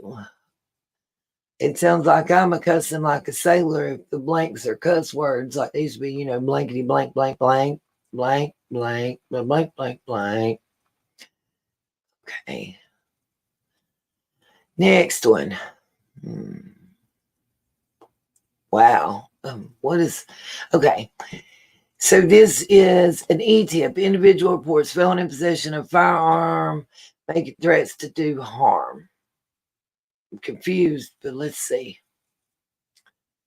Synopsis created 8/17/2022, 5:34 p.m. See Garden Corner assessment data on 8/16/2022, 11:07 p.m. Eastern Time. An anonymous tipster, telephone number redacted, IP address redacted, which resolves to Las Vegas, Nevada at 89101. Submit an online tip to the FBI National Drug Operations Center via tips, blah, blah, blah, to report his blank. Let's see, tips to report his blank, telephone number blank, address blank, is a felon in possession of a pew-pew, making threats to harm in Kings Beach, California. Okay, I'm so confused about what this has to do with the Kylie case. Blank spoke with office blank, badge number blank regarding the following information. Anonymous reported the following. Okay, so what's different here? Date submitted 8/16/2022, 11:07 p.m. Eastern. Transaction number again is redacted. Violation is other. Emergency, true. Threat to life, true. On everything else, we've seen the word false. This one is saying true. I'm still not sure how it's tied into Kylie's case. It's somebody calling saying that there's, in wherever they are, there's a convicted felon with a pew-pew threatening folks. That's all I'm saying. And of course, the information, the statement that would clarify, what was being said, the submitted text is redacted. Tell me who's surprised that it's redacted. That's what I want to know. I want to know who is surprised at the redaction. I'll wait. Because if you're surprised at the redaction by this point, I need to meet up with you and tell you this swamp land I got for sale that's out in Minnesota. Probably also got some in Utah or Arizona or somewhere. But anyway. Okay, hold up. We're skipping. We're still on the felony and threats to harm. We got some redactions and violation questions. What was the exact crime that occurred? Drug trafficking and illegal pew-pews. When did it occur? 8/21/21 to now, current. Where did it occur? And the where is redacted, along with subject information is also redacted. Additional info, how is contact known, complaint information, all that is redacted. And a lot of those boxes that's the first time we're seeing them. And we're over halfway through this report. Just saying. It's kind of odd. First time we've seen Drew, we're seeing new categories and boxes and more redaction than ever. Like, they ain't nothing of this statement. And again, it says true instead of false. Just saying. I'll keep scrolling and see what we can see. You never know.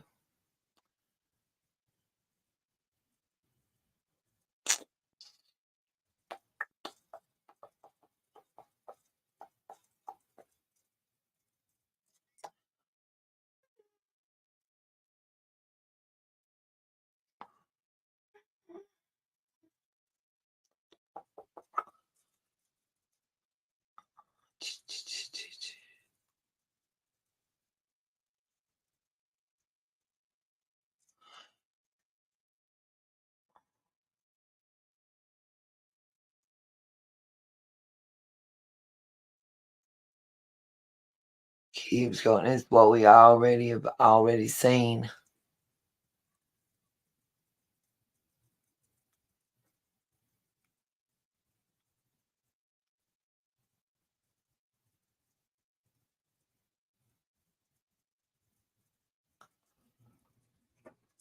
And everything is redacted.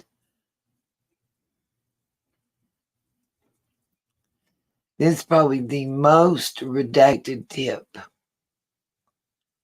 I'm not saying it has anything to do with the Rodney case at all. It could totally have nothing to do with her case.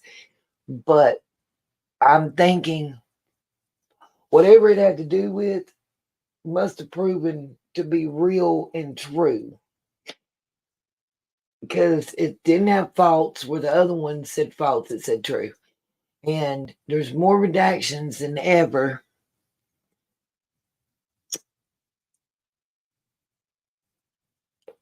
And it's very specific about where they were and what was going on. And it's weird that again in Las Vegas, Nevada reference is popping up, in my opinion. Let's see what this one is.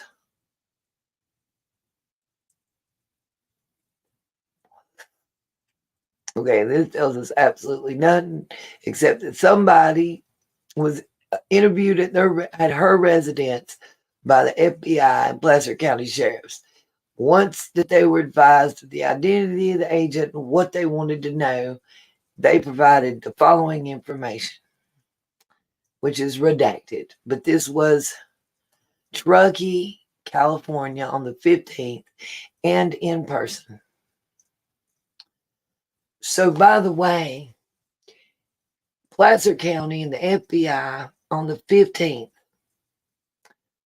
are still apparently personally interviewing folks and following actively tip line leads. Just saying. Just stop. Stop.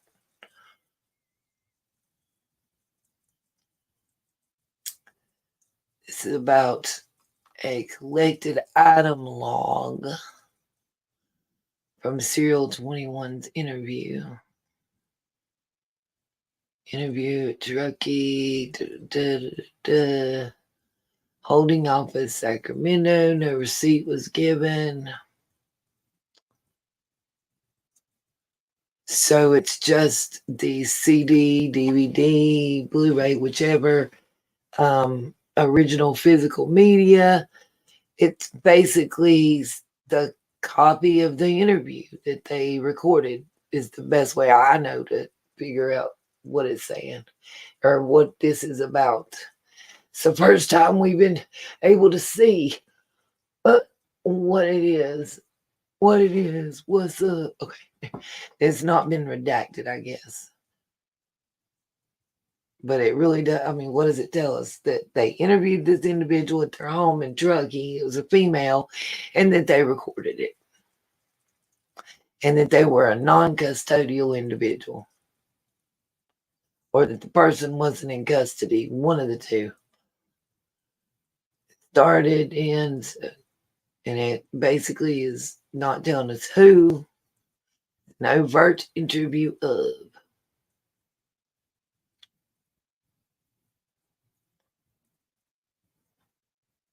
Okay. This one is non-custodial overt interviews conducted 8/16/2022.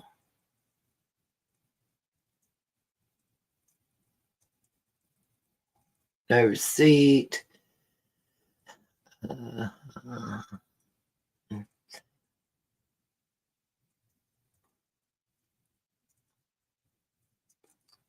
They recorded it.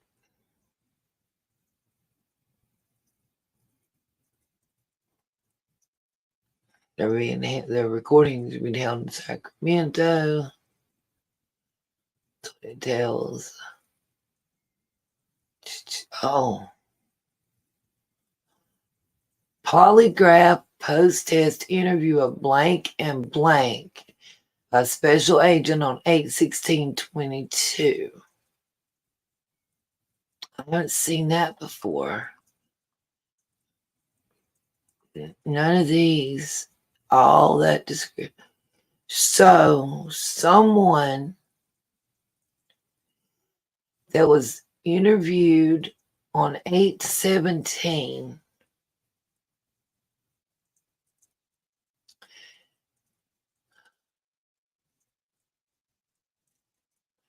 was interviewed shortly after taking a polygraph.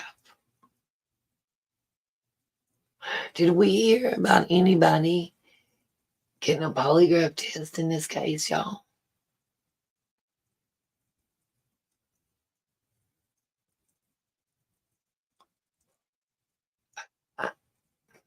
I'm shocked. I'm shook right now. It was collected on 8/17/2022 at 2:15 p.m. But the interview itself was on the 16th. Okay. But it definitely says polygraph post-test interviews, plural, of blank and blank. So it's not a first and last name. It's two separate individuals. And the SA is special agent on 8/16/2022. So does that mean that both those individuals that they're speaking of took lie detector tests? Because that's what a polygraph is. I mean, is that what I'm reading?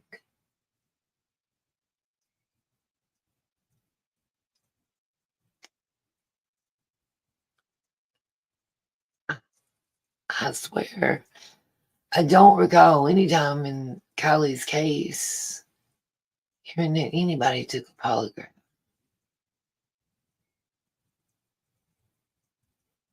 We would have had to whisper to say something about a polygraph. And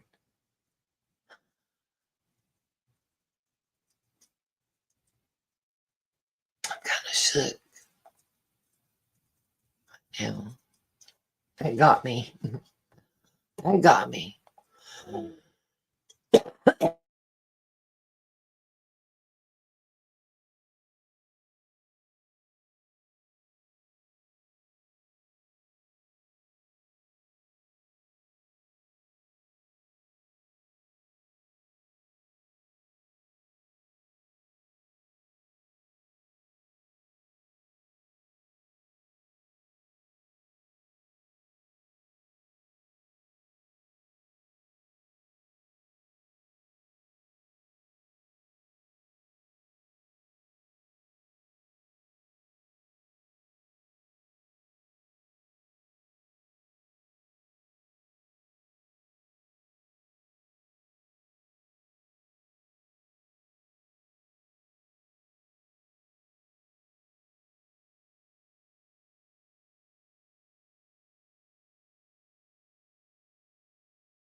Okay, I've really been talking.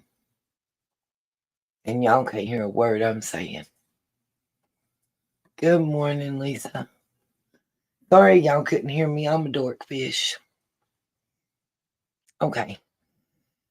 What I skipped was basically some no information tips. Really weird that we were never told anybody was given a lie detector, and it seems at least 2 people were given lie detectors and interviewed multiple times after that. Okay, this is let's see, it's an FBI document, serial number 30, electronic communication, from Sacramento field office. It's basically just saying that it's approved and this information out, it's deemed to be in the best interest of the public, blah, blah, blah, a bunch of legal jargon, nothing specific to the case, more to the situation. This is titled Tier Line. I have no freaking clue. I'm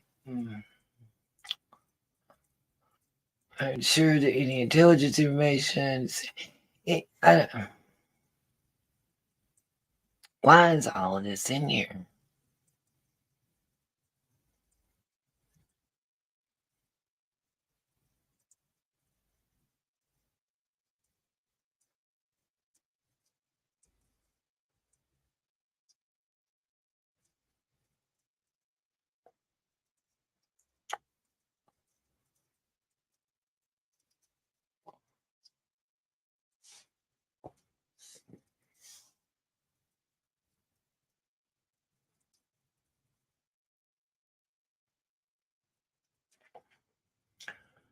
I'm trying to understand something here. We're going to find out what LEGAD is. Caveat guarding. Okay. Let's see. LEGAT. FBI HQ is going to be FBI headquarters. Let's see. What is LEGAT?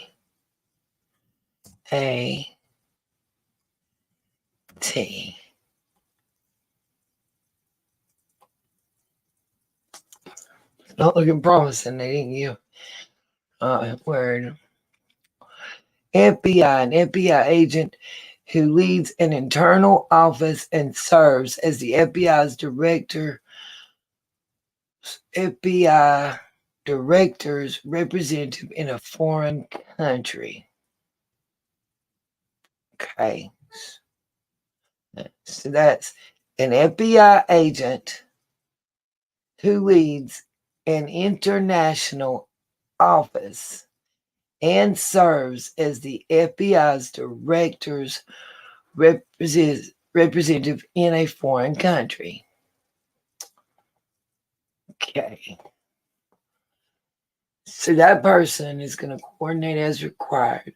Why is all that being attached to this case, you guys? Is that maybe somebody with more experience federally than I have can explain? Is this foreign dissemination, legal statement, jargon on the tier line, whatever the hell that is? Is this just a standard declassification addendum memo type thing? Or is this something a little different? I'm just wondering. I've never seen this in documents like this. I'm just a little taken aback.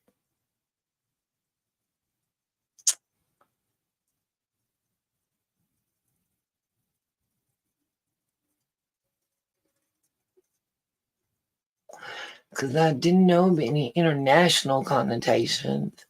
For real. I'm just a little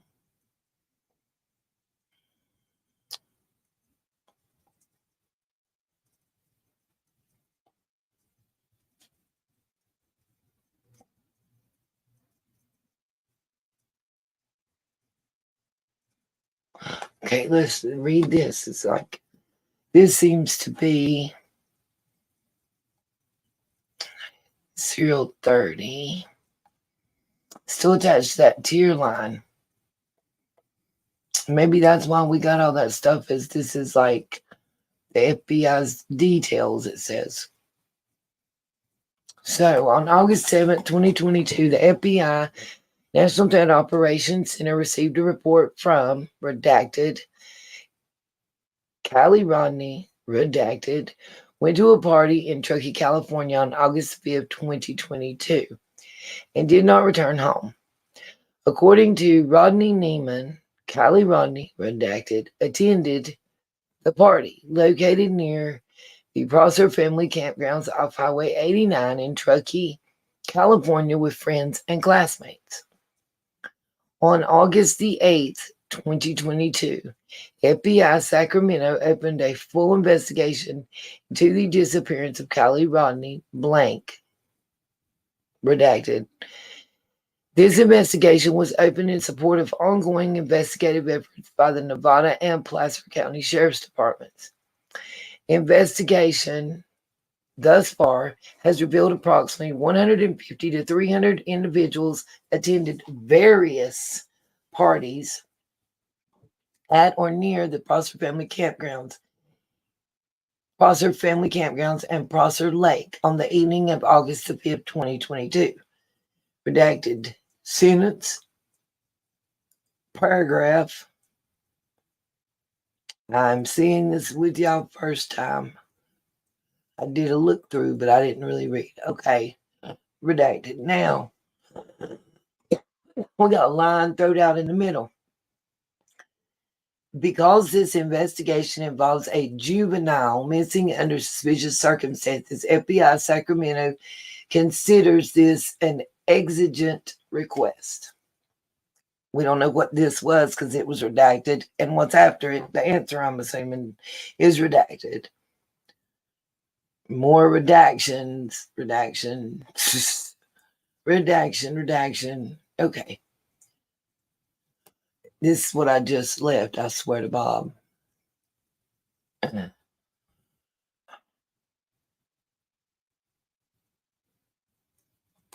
Just seeing if there's anything.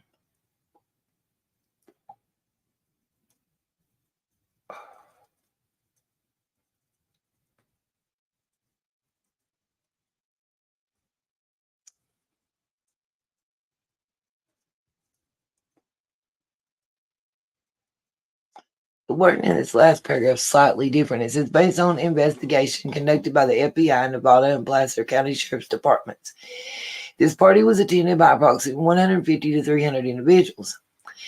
And instead of one party, there were several related parties in the general area of the Prosser Family Campgrounds and Prosser Lake on the evening of August the 5th, 2022. Isn't that slightly different from what I read on the other page? I mean, not that much. The wording is just a little more specific, I feel. Anyway, redacted. Oh, Mr. Zenitz. Questions regarding this communication should be directed to redacted. You can't call nobody, talk to nobody about that shit. You better keep it on the low. They redacted it. We're on the next page, 31. We got the seal. We got United States Department of Justice, DOJ involved, okay, and the FBI. So you got department, that's extra. And guess what? It's all redacted. Unless otherwise provided herein expressly authorized by Federal Bureau of Investigation Headquarters, blah, blah, blah, blah, blah, blah, blah, blah, blah, blah, blah, blah, blah. Can't use nothing in this document to take nobody to court and charge them with nothing. Not you nor your government. All right. Blankety blank. It's all redacted. Man, this is redonkulous. Look, redaction. Let's see. Oh, here we go. Because this investigation involves a disappearance of juvenile under suspicious circumstances, the FBI considers this an exigent circumstance. Whatever was said before. Sincerely, and it's redacted. Oh, I've seen one name in this whole place. Oh, potential sighting, missing person at Dollar General in Nice, California. This one I kind of did find interesting. Previously, and in this document, I noticed. See what y'all think. Document synopsis. Created 8/19/2022, 12:21 p.m. See Guardian, blah, blah, blah. Who cares? 8/18/2022, 1:16 p.m. Eastern Time. Blank. Date of birth. Redacted. Partial. Other telephone number redacted. Residential address is redacted. Called the FBI National Threat Operations Center to report potential sign of FBI missing person Kylie Rodney, minor, at a Dollar General in either Nice or Nice, California. Blank, redacted, whatever. Provided the following information on either 8/6/2022 or 8/7/2022. Redacted witness, unknown subject. She described as a tall, very good-looking male with dark hair inside a Dollar General store, potentially a Dollar General in Nice, California. The unsub went to his car, which, redacted, described as a silver or white SUV of unknown make and model, and handed his groceries to an individual who resembled Rodni. The individual resembling Rodni had dirty blonde hair, a Lake Tahoe shirt, and was slumped down in the car. And her hair was all messed up. Blank advised the rider, the woman just didn't look good. When Blank saw her, according to store manager Blank, spoke with the dollar store saves its CCTV recordings for 6 months. At a later point, potentially 8/14/2022, redacted, witnessed the unsub in the same vehicle driving on the highway when there's no traffic on the highway in the morning without the female in his vehicle. Redacted attempted to report the unsub and the woman to LLE, but advised the rider nobody returned her calls. Redacted was unable to identify the law enforcement agency in charge of investigating Riley's disappearance. Okay. Everything else is redacted.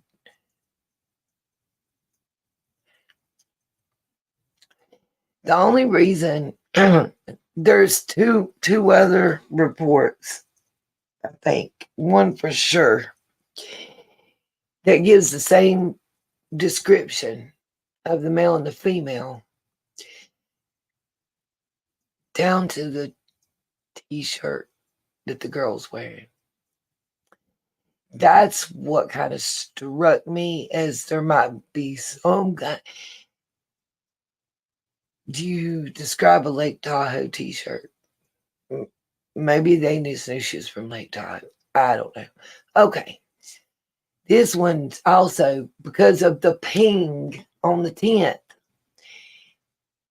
Makes me just wonder, because this is a potential sighting in Las Vegas. The ping seems to have been in Las Vegas, and it wasn't a ping. It was license plates caught on the plate reader. Now, they should have the picture, right? Because you have to have that picture for court and stuff. So if it's a misread, which I'm assuming is possible, the picture would verify, right?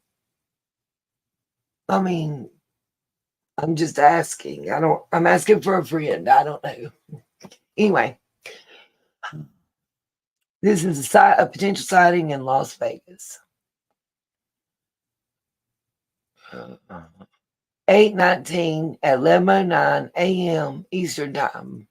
Redacted date of birth, redacted phone number, redacted name, again, I guess. Called the FBI Threat Center, NTOC, to report information regarding a missing individual potentially seen in Las Vegas, Nevada, where the plate reader caught a plate around the tent. Just saying. Redacted provided the following information. Stated that she was in Las Vegas last week, during which she saw a female. Oh my gosh, wait a minute. Last week, 7 days from the 19th. So that's going to be the 12th, the 10th. Plate reader got that plate. Just saying. She saw a female teenager who looked like Kylie Rodney, in parentheses, who was missing in California, on Fremont Street. Redacted stated that the sighting took place on 8/15/2022 and has not reported the sighting to law enforcement. Redacted stated that the individual was a teenage girl who appeared to be 15 to 17 years old and walking with an older man. Redacted stated that she was crying while holding the older man's hand as they walked by. Redacted stated that the teenager was blonde and around 5'6" in height. However, no more descriptions were known. I don't know. Then there's a small redacted box there. Oh, one of the smallest ones I've seen. Another small one. Closed is very small. And that's the end of that.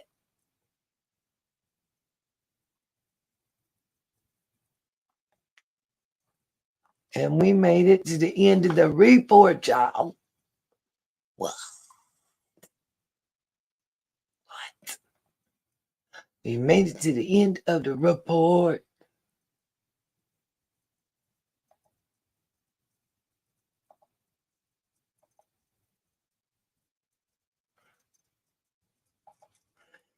I think, personally, for me, there's a couple takeaways from this report. We did not know. I don't ever remember being told that sometime around the 10th, 3 to 5 day missing mark for Kylie, that there was a license plate hit. And this is not the way it was stated in that report. It's not hearsay. It's not a telephone tip. This part was before all that part was sectioned off. This was a different section. This is the officer that they have assigned who compiles them weekly or whatever. Basically, that plate hit. He went through proper procedures, notified folks, and noted it in the reports or whatever. It was noted however they, documented it. Bottom line, it was in the FBI's report that it was documented that something, I can't remember his title. I just know it was like reader operator, special officer or something. Anyway, noted the license plate hit, and that was it was from Las Vegas, Nevada. And most of them I saw that were reports like that, they either had Sacramento, or they had like SC WC 1A D2, some, or it just said Sacramento. What was that other town? Cubo, Chopin. There was another town starting with C. It was mentioned, but very few people that have ties to the other area that was mentioned.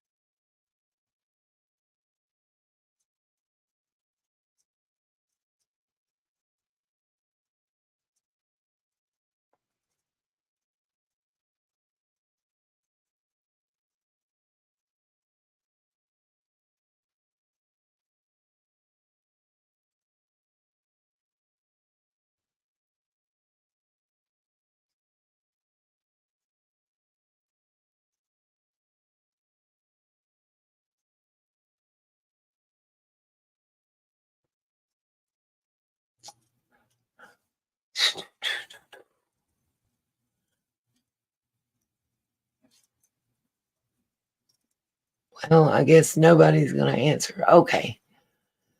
Wow. Trying to see what else I had queued up right quick. I did want to say before I end this broadcast,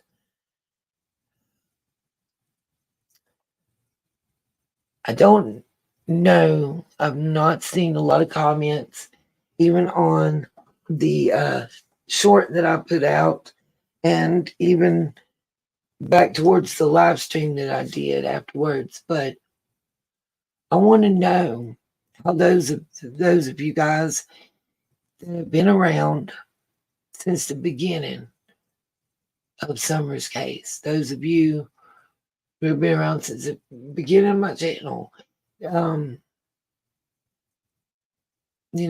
our case brought a lot of us together. I want to know what y'all think. How do y'all feel finding out from the news in the past about 10 days now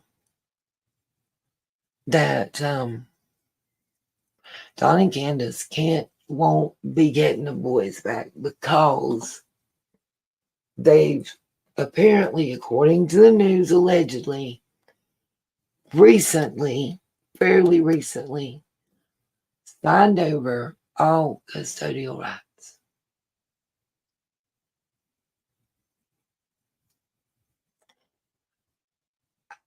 And I ask this because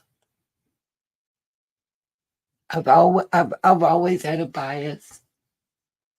I say my bias is Summer, but I've had another bias, whether I've been willing to admit it or acknowledge it. I have, and it has been towards the parents, simply because of actions. And as someone who has lost a child under different circumstances than theirs, not trying to compare that, just knowing how it felt and feels, it makes it hard for me to grasp certain actions and reactions, I guess.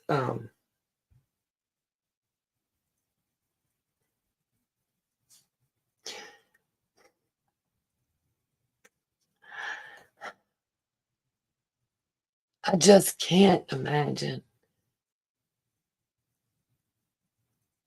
not fighting with everything I got in the whole wide world. I can't imagine ever giving up as many times as I begged to trade places. But maybe on that part, maybe I'm different. Maybe some people don't have that strong of connection or pull, maybe, maybe there's levels to this issue naturally, you know what I mean? Like naturally, by nature, by the way we're born and developed and everything. And I'm not trying to criticize one or the other. What I am saying is,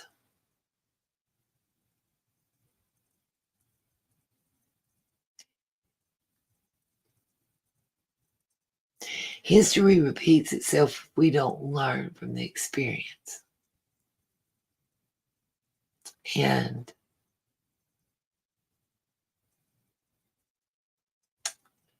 I don't know about Don and his children from previous relationships or, whatever, marriage, whatever. I don't know if during or after divorce or prior to, there was a loss, due to CBS concerns or whatever of his children on his end or his wife's, ex-wife's.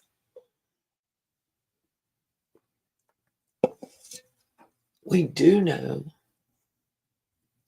about Candace's past situation. How do we know? How do we know it's factual? Well, several ways, in my opinion, on this one. As you see across the bottom, broadcast my opinion.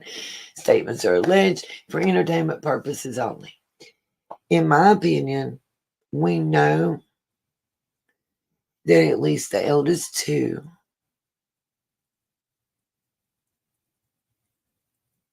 eventually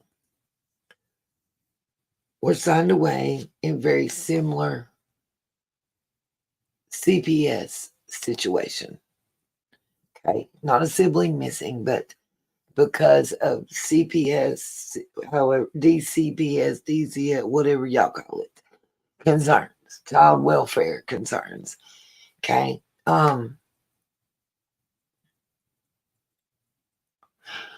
Yes, I agree. Lisa makes a very valid point too. And that's part of what I'm getting at too, Lisa. I find it very telling myself that it was over 3 years in the making of choosing to sign the paperwork. Why now? What changed within the past 6 months? What changed that made you give up after 3+ years of fighting? What changed? Or what did maybe offers change? Evidence changed. I said this before and I will say it again. I firmly believe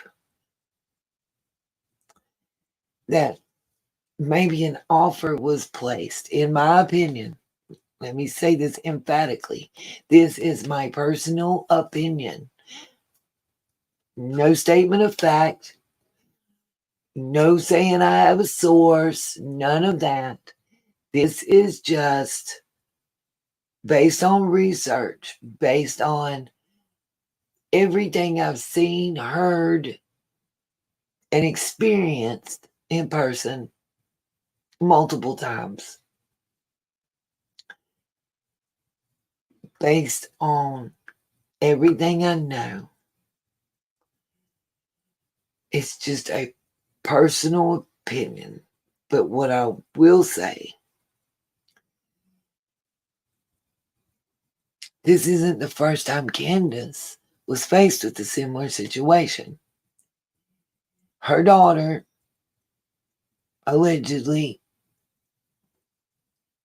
is Candace Floodden, who I'm pretty sure from multiple different media outlets on the YouTube land, you guys have seen the Facebook post that the eldest daughter made. There's multiple ones. There's a letter to her mom, basically, as I would say it, an open letter, stating everything she found out, how she still basically gave her another chance.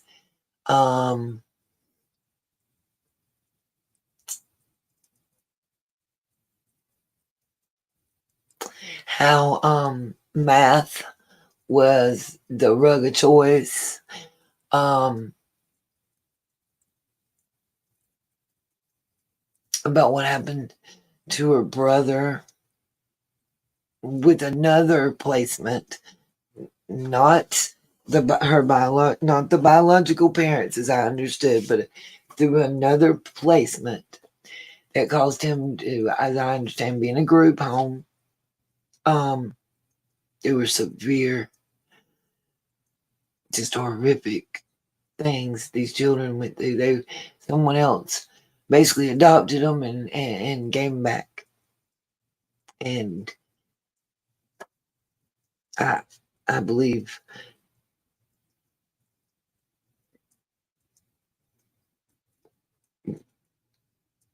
didn't treat them very well while they were there.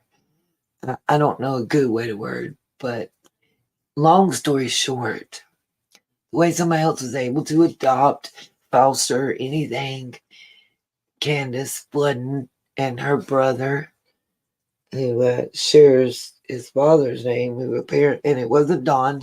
Don was nowhere around the time this situation had nothing to do with him. And that's another kind of important part to look at, because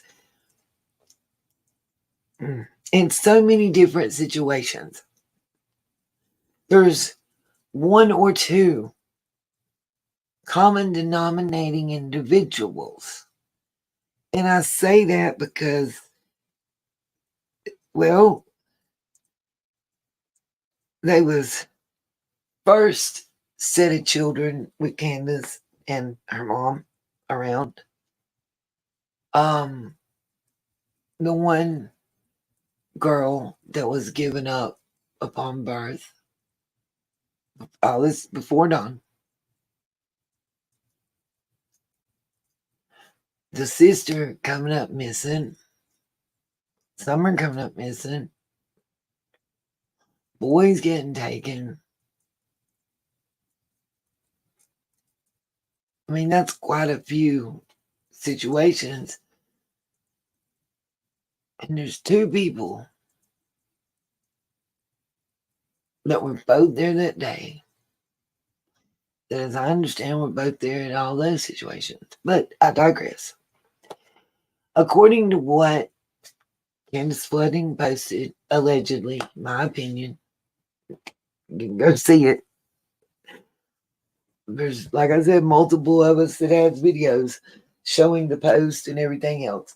And the I don't think it was a public post. I think it was a DM'd reply from Candace Summer's mother, Candace, to Candace Flooding, admitting to the rug use and apologizing for everything that happened. Blase, blase. And as I understand, Miss Flooding has basically reached a limitation. If there ever was an opportunity for a reconciliation, that is null and void. Long story short, though, when Candace Flooding and her brother ended up in the system, there were allegations. Good morning, Ned. There were allegations of CPS abuse, neglect, whatever. I don't even think in the beginning they were against Candace. I think they were against the father. I may be wrong on that, but I know. Long story short, Miss Flooding stated, and I'm not quoting verbatim, in her post, that I guess she got her file or something when she got of age, and that's where she got a lot of her information.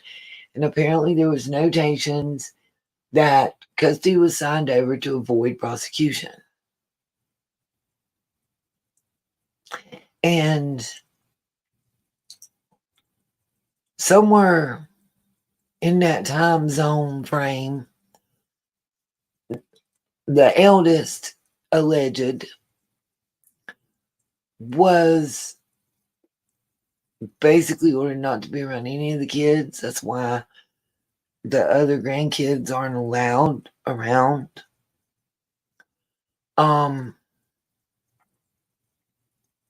I guess it's somehow the order is sealed because there are minors involved and it was family court, so I don't understand how it's enforceable. See, and apparently there's no shared communication like state to state with situations, in my opinion, allegedly.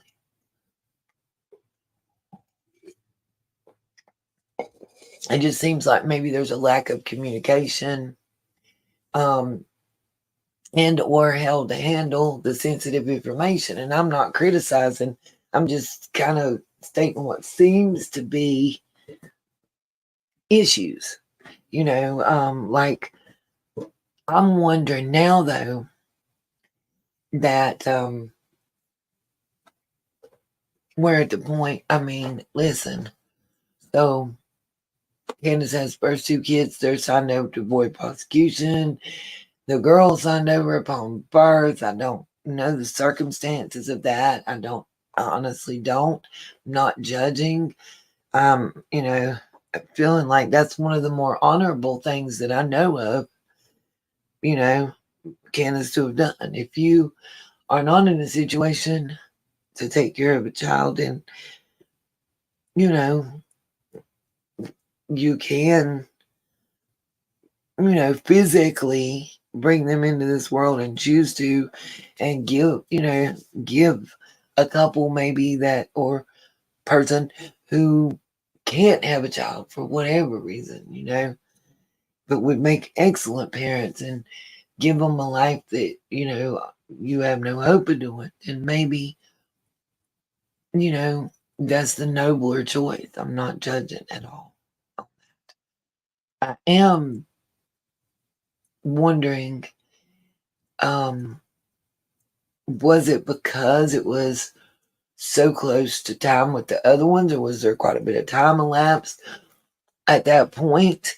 Was that signing over of those rights and the adjudication of the judge about, no contact and not being around and stuff, new enough that it was still enforceable, and that had a bearing on that choice? I don't know. Honestly, don't know. And then you meet Dawn, and you have the 3 boys in summer, boom, boom, boom. And, my heart goes out to you because I had to at one time. I understand how it feels. Again, no judgment. Kids aren't going to be clean 24/7. Though there were situations, in some of them, I kind of wouldn't advise of taking pictures and post them on social media to keep it 100. Like, it just, didn't look good. Maybe being at church looking like Sunday school class or something. And forget the clothing and the outfits and all that.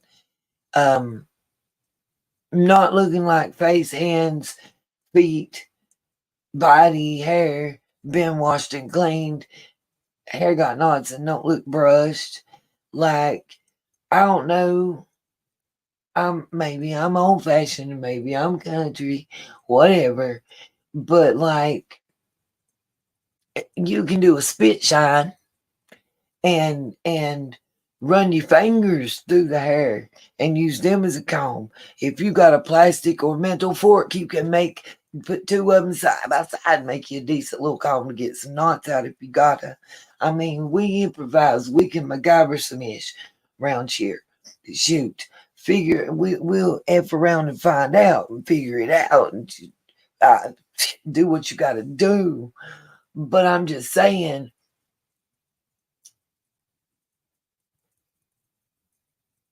if you got water,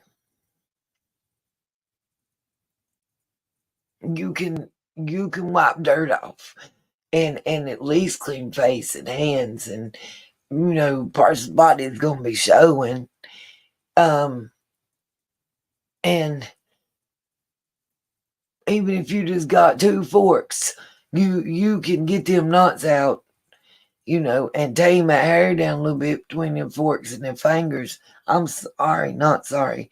And honestly, I feel like this, as many children as you've given life to, you have enough previous experience, as minimal as it may be or have been, and again, no judgment, just facts. I still feel like there's just certain things that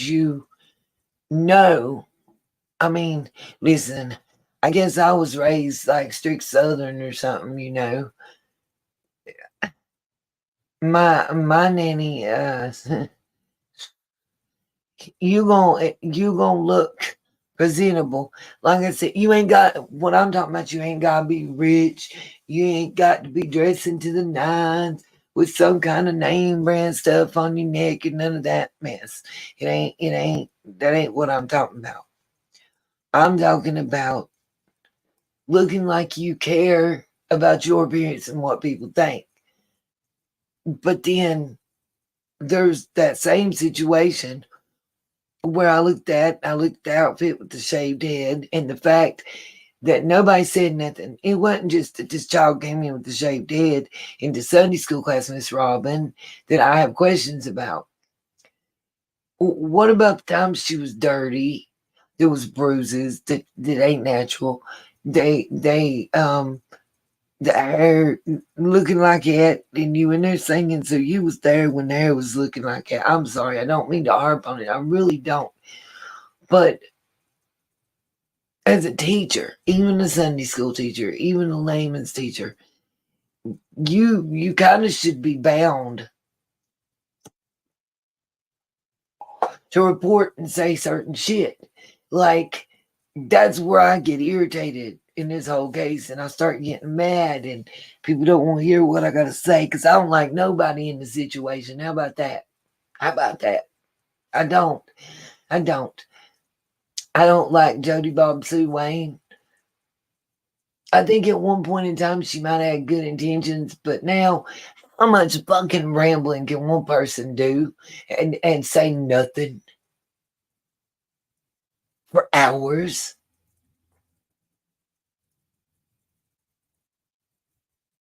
That's where I'm at with it. I'm not going to have a very popular opinion because the thing is, how I feel and think about the case hasn't changed. It hadn't changed.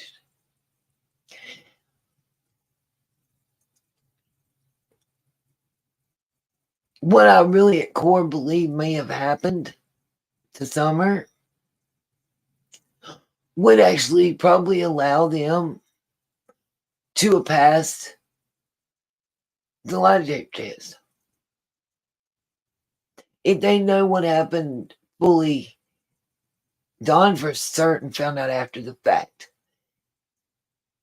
Candace, I'm on the fence. Just depends on how it played out. Because I feel like several things could happen. I feel like they went out and they got, their drink on, their little puffs on, and they stopped at the store and grabbed some stuff, whatever. And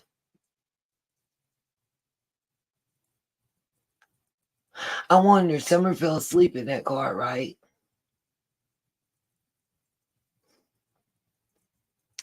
So when they got home and got the groceries out, they maybe leave her in the car asleep, not wanting to disturb her and wake her up because they wanted to lay down and take a nap. And the boys could watch themselves and play by themselves.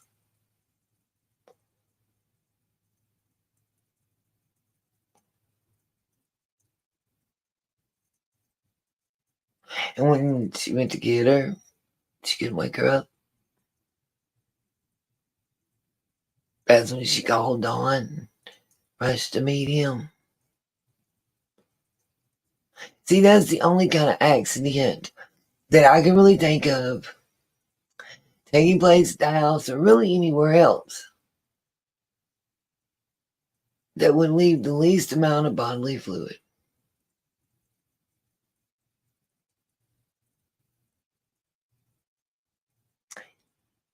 And the other one that I ponder on is wandering off and by happenstance running into the one in 4 billion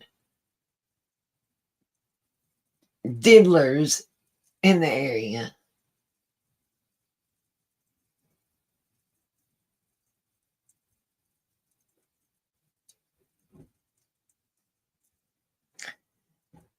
That might have even contacted other diddlers in the area.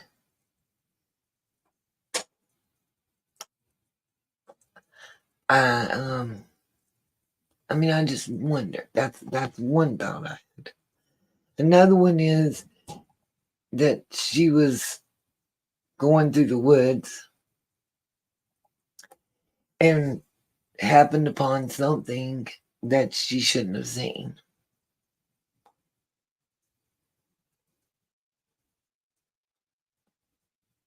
and somebody had to do something.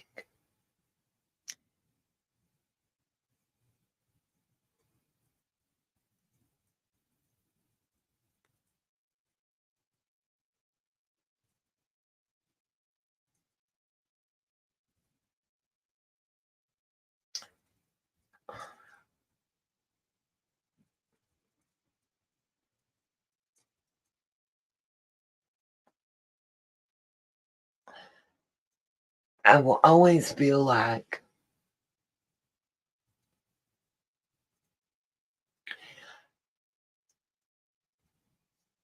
there's a bigger circle of people involved than one would originally think. I just don't know if it was after the fact or prior planned. If it was spur of the moment, there's so many things that don't make sense. And they just got really lucky, or they're way more intelligent than we thought.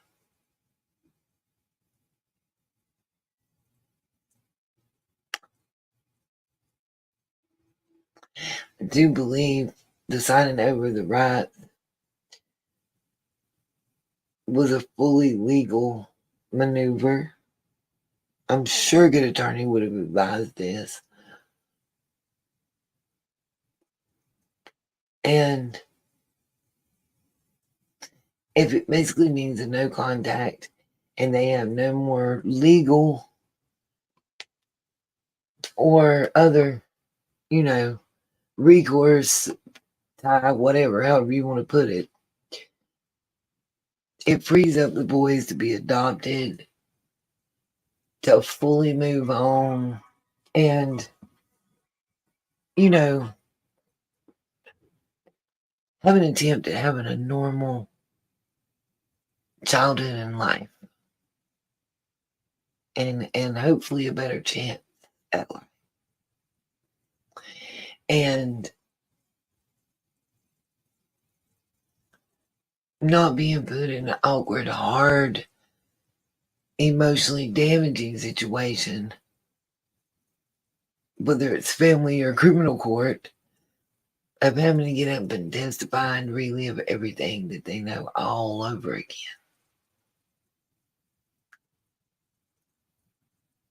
I would hope that family situations, defects, whatever you say, that family courts kind of try to practice that as far as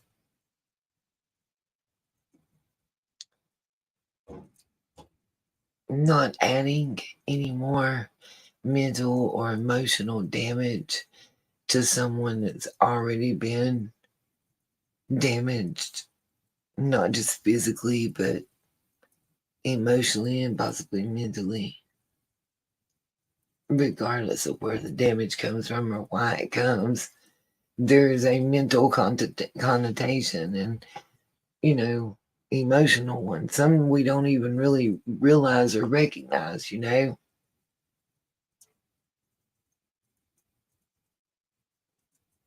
Oh yeah, that part, Annette. That just like I've got 7 alibis and she ain't got none, and that's supposed to be his number one, you know what I mean? So I ain't heard nobody else comment. I'm gonna confront something that I think's a rookie in the room that I got a question about. How does everybody feel about Ziggy and Fred get married?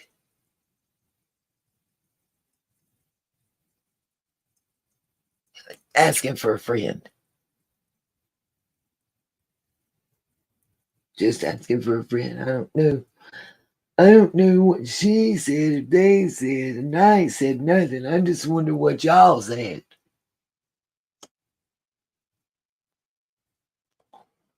Asking for a friend. But I think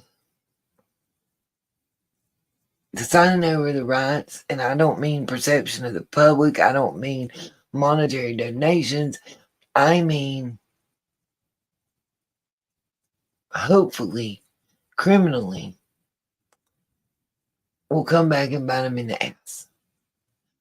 Because they signed over, in my opinion, possibly, allegedly, in my personal thought, brain opinion, nothing documented, to possibly avoid any criminal charges and or child support.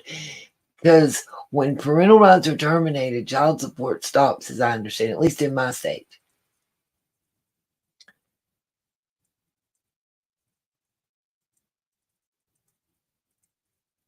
I just wondered what people thought.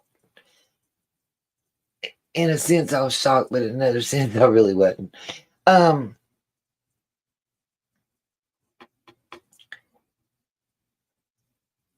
remember what the detective that was interviewed said about the cases being intertwined, and it was really hard to move forward until this one was finished. So signing over of the right is finishing it, all but the drying of the ink, basically. So that thing that was slowing and down and holding up, that thing is done, finished. So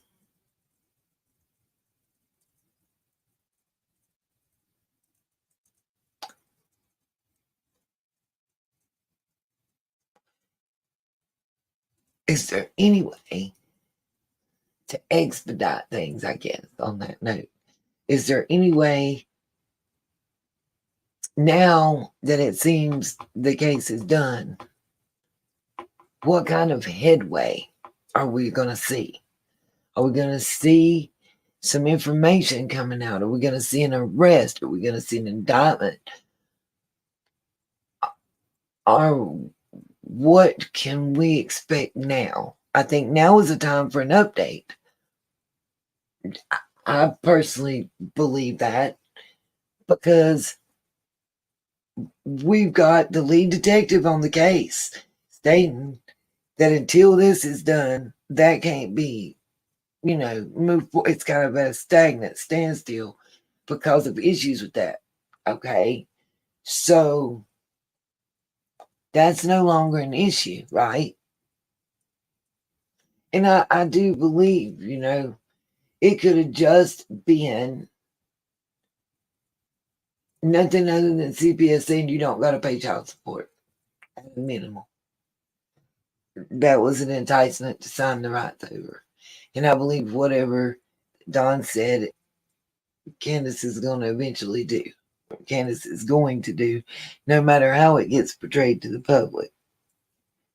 I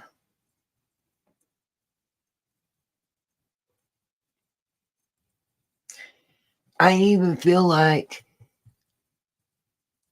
an agreement could have been made with somebody that they didn't fully understand to a point. You know what I mean? Until it was too late. I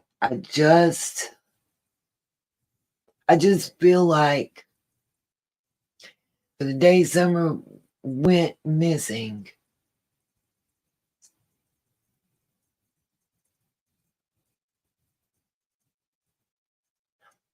I just don't feel like it was an animal. She walked up and it was an animal. I feel like it was a human being, one way or another.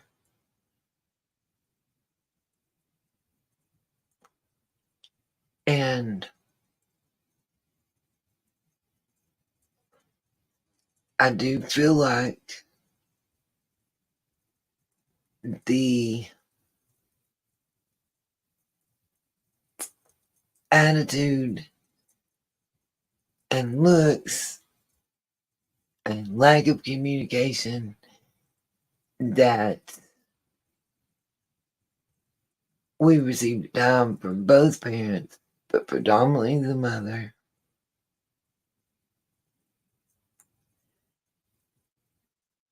I just feel like maybe there's a small detail or two that's been shifted or is a little different than the original occurrence. And believe it or not, it's you can feel it and tell a difference.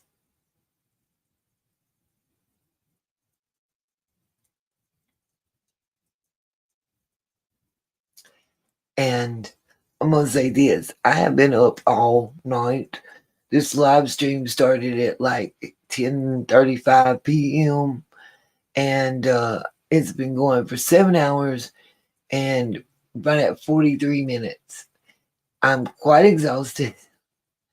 I went over the entire 100 and some page document, fought my dog that got off the leash repeatedly. Trying to think. Let's see. I had the one super sticker from Ara for $3, which made her be the sponsor of this live stream. Trying to put the banners up, y'all. And that I just want to say thank you to each and every person that tuned in. Thank you again to Miss Brenda for my eyeglasses, my donate angel for my sling for my arm. It's been so helpful. My other TBS for the $20 PayPal last week. Like I say, any donations like that I receive, definitely will shout you out, show you some love. Where be the sponsor of the live stream, have your info showed, the thing to that. Just want to show some love and appreciation. Thank you all. Please feel free, those that are watching and didn't comment during the live or that are part of the replay crew, please leave a thumbs up. Please leave a comment. It's 7 hours at something. I don't expect nobody to watch all of it. Bless your souls. Chunks and bits and pieces that you can. If I can figure out how to do and divide up by time and put the little timestamp things on there, I will gladly do so. Thank you guys. Peace, love, light. Oh, let's see. This going out. Anybody that would like to help support the channel, please show love. Hit the subscribe, ring the bell, hit the thumbs up. All those are free ways to support the channel. Go to the homepage, watch a few videos, show us some love. Super chat, super stickers, even on replay, it's available. Always very thankful. In the about section, we do have the merchandise link for those of you that are interested on Teespring. I kind of slimmed down what's available. It's pretty much going to be coffee mugs, of course, a signature line, and you can choose your colors and whatnot, and different sayings that are going to be limited time only. The I'm so confused is about to be discontinued, and we'll be having another one coming up. This is a special one. Same t-shirts and hoodies. Be the male shirt, female shirt, or standard t-shirt, female shirt, and hoodies. Custom orders are welcome. Definitely reach out to me, shoot me an email. All my info is on the about page.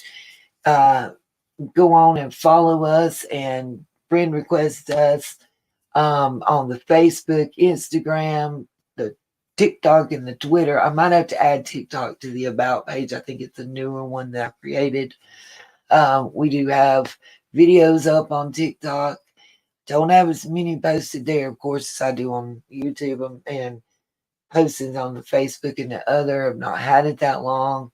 Still learning. It's a little more fast paced and youthful than I'm used to. But yeah, I'm available in all those.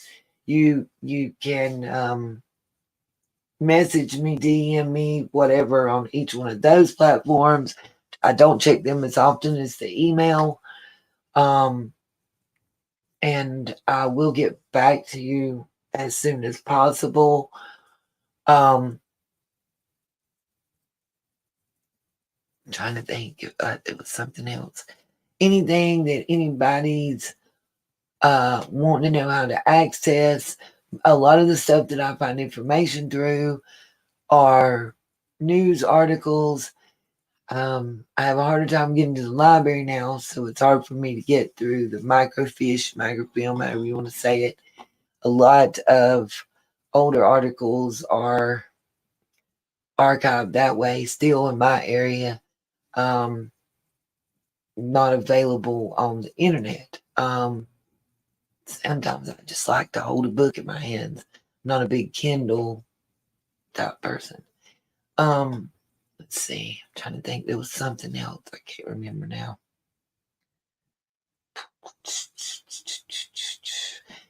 But yeah, just most of all my sources are public records. I'm gonna be real with y'all. Tennessee makes it so much more difficult to get certain public information. You have to be a resident, prove your residency for so long. Whether you do it online, whether you do it by mail or in person, some things that require you to be in person for and show your ID. And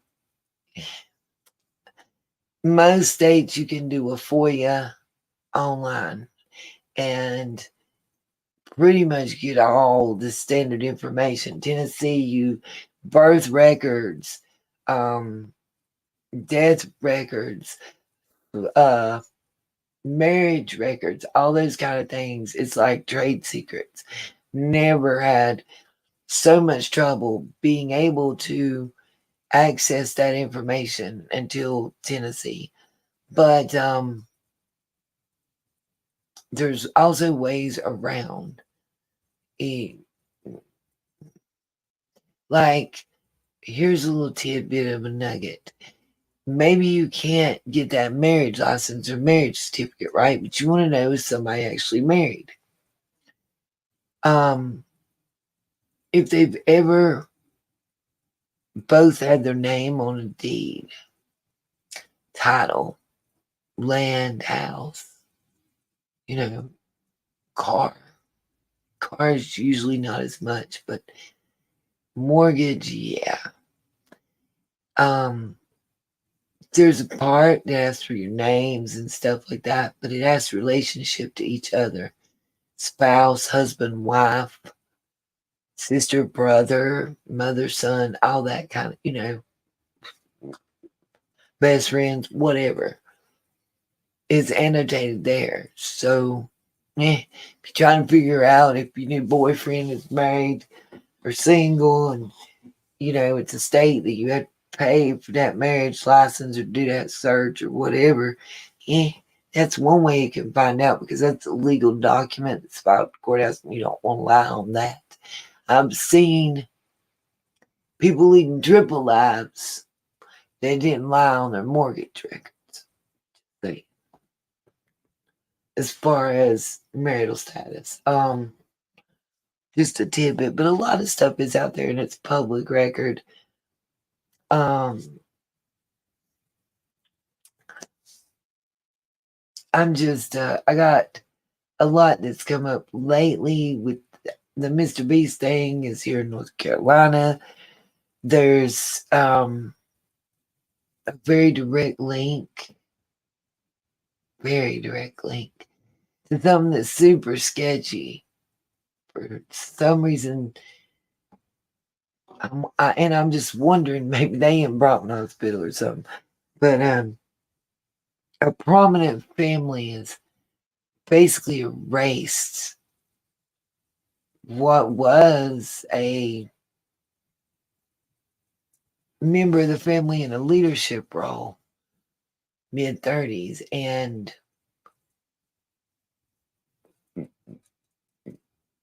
this one company that's tied to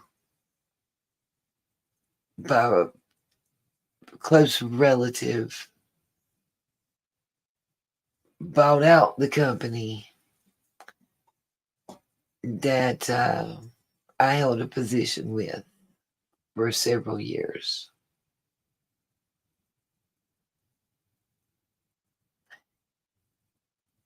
It's just there was just a lot of odd things that occurred rapidly with about 28 stores in a franchise. Just stuff that normally moved at a snail's pace that I'd watched occur many times over while working for that corporation.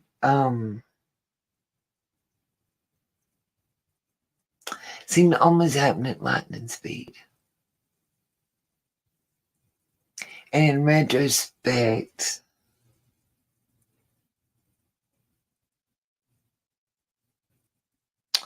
I'm just wondering, was it more of a reformation of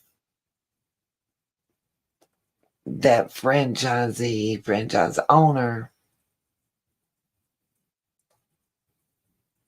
like a combining of assets than a buyout?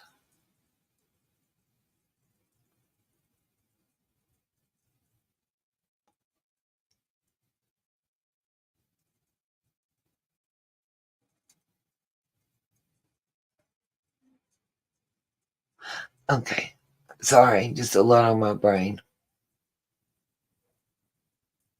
Yeah, and had a lot of hinky stuff. And the more stuff that comes out about more people, the more people that's involved, and the more, I don't know. It just, too many rabbit holes, too deep, too early. That makes sense. Guess that's why I've had a headache for about 4 days. So yeah, anybody interested in how you can reach out and get in touch with me, I think everything that I have, even down to the Amazon wish list, is listed on that about page where the links are listed. If there's something that somebody wants to mail me, I asked that they just reach out to me by email, and I'll provide private information that I'd prefer not, even though it's somebody else to send stuff to. It just stops trolls and hate. And I just, yeah, I'm not ready on that part. But don't forget to comment in the comment section. Let me know what you think about that FBI report. That's like 80% redaction should be the title of it. I mean, that was so annoying. Redaction, blank, blank, blank, blank, blank, blank, blank, blank. I sound like I had some kind of problem to where I had to say blank every other word. That was not declassified. And anybody that knows, to me, it wasn't just a standard government, we're turning this over to you. Why was it foreign liaison? Why was it the legat person? What did foreign affairs have to do with a young girl drowning in Truckee, California? Like I said, is that some kind of just standard paragraphs that are always inserted in documents of this such that's, declassified, no matter how mundane or whatever?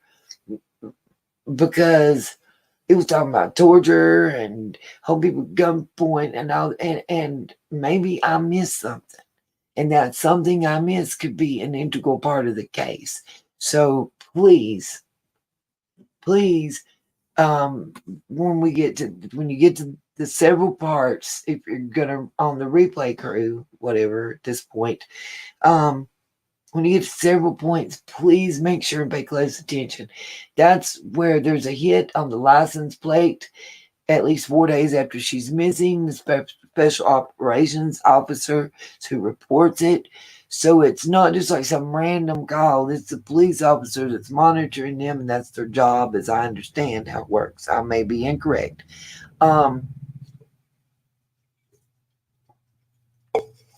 Another part is there's several sightings. One's at a hospital, and it ties into sighting 11 according to what's notated in the police report. And there's a couple sightings, 2 or 3, of a brown-haired male and a blonde-haired girl. And I want you to notice and comment if you notice. There is a specific garment of clothing present in all 2 or 3 interviews where or reports where it's a girl and a guy. They're seen in Las Vegas and Kylie together, I think. And it's the Las Vegas, by the way. They're reported as being seen on the 15th. On the 10th, those license plate, they hit in Las Vegas, according to that document.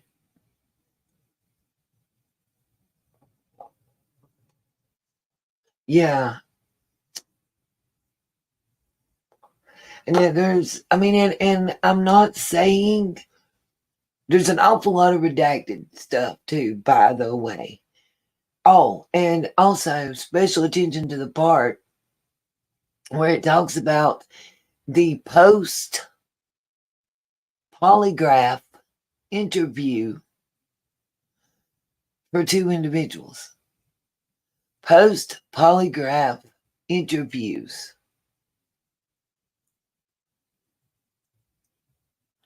I don't remember them talking about nobody taking a lie detector to y'all. Just saying. Please let me know. Educate me. But all that's contained in the report. I will be adding the link, if I hadn't already. I think I did. In the description box. It's at the bottom of the description box. It says FBI report. If you guys want to see the link, have your own PDF file that you can download, that link will take you there. You'll be able to see the exact same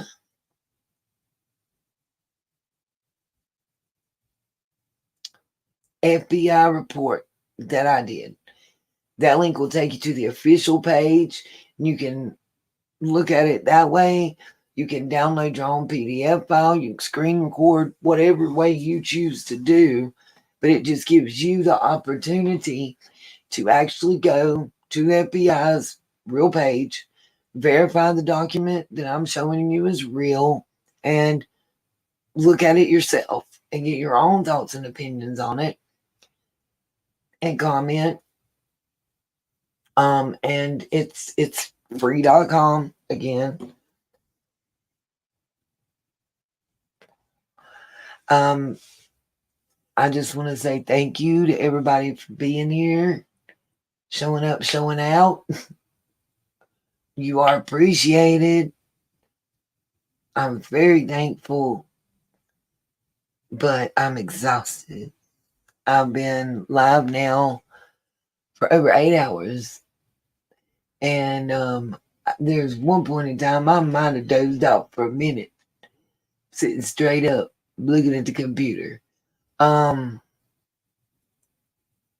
that, just I was gonna say, and I'm only saying this because of an email I received.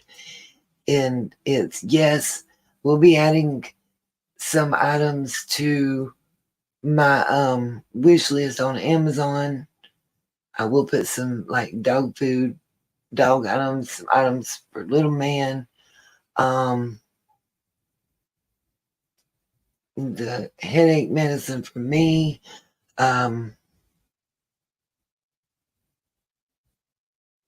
Trying to think what else they said to make sure.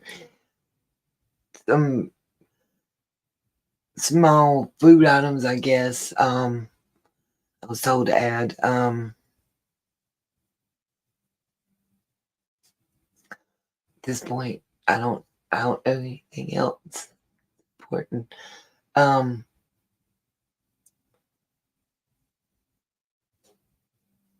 Just anyway, a lot of people prefer that way. I've had 2 specific individuals personally email me, so I'm responding to that. One of them said, how they like that way they know what the person is getting, what their money goes for. People can't just return the items and get the money back. It actually goes back to the person that paid for it. I personally like that idea. And I like the fact that, whatever you buy is your choice.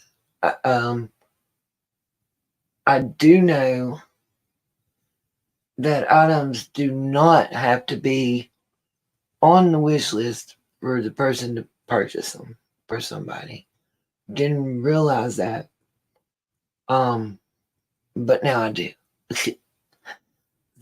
Somebody showed me arm brace. Oh, my shoulder hurt. Oh God. Y'all, I can't wait till October 14th comes and I can actually see the doctor. I'm so excited. I just can't hide it. Anyway, thank everybody for watching before I get delirious and dorkier than normal.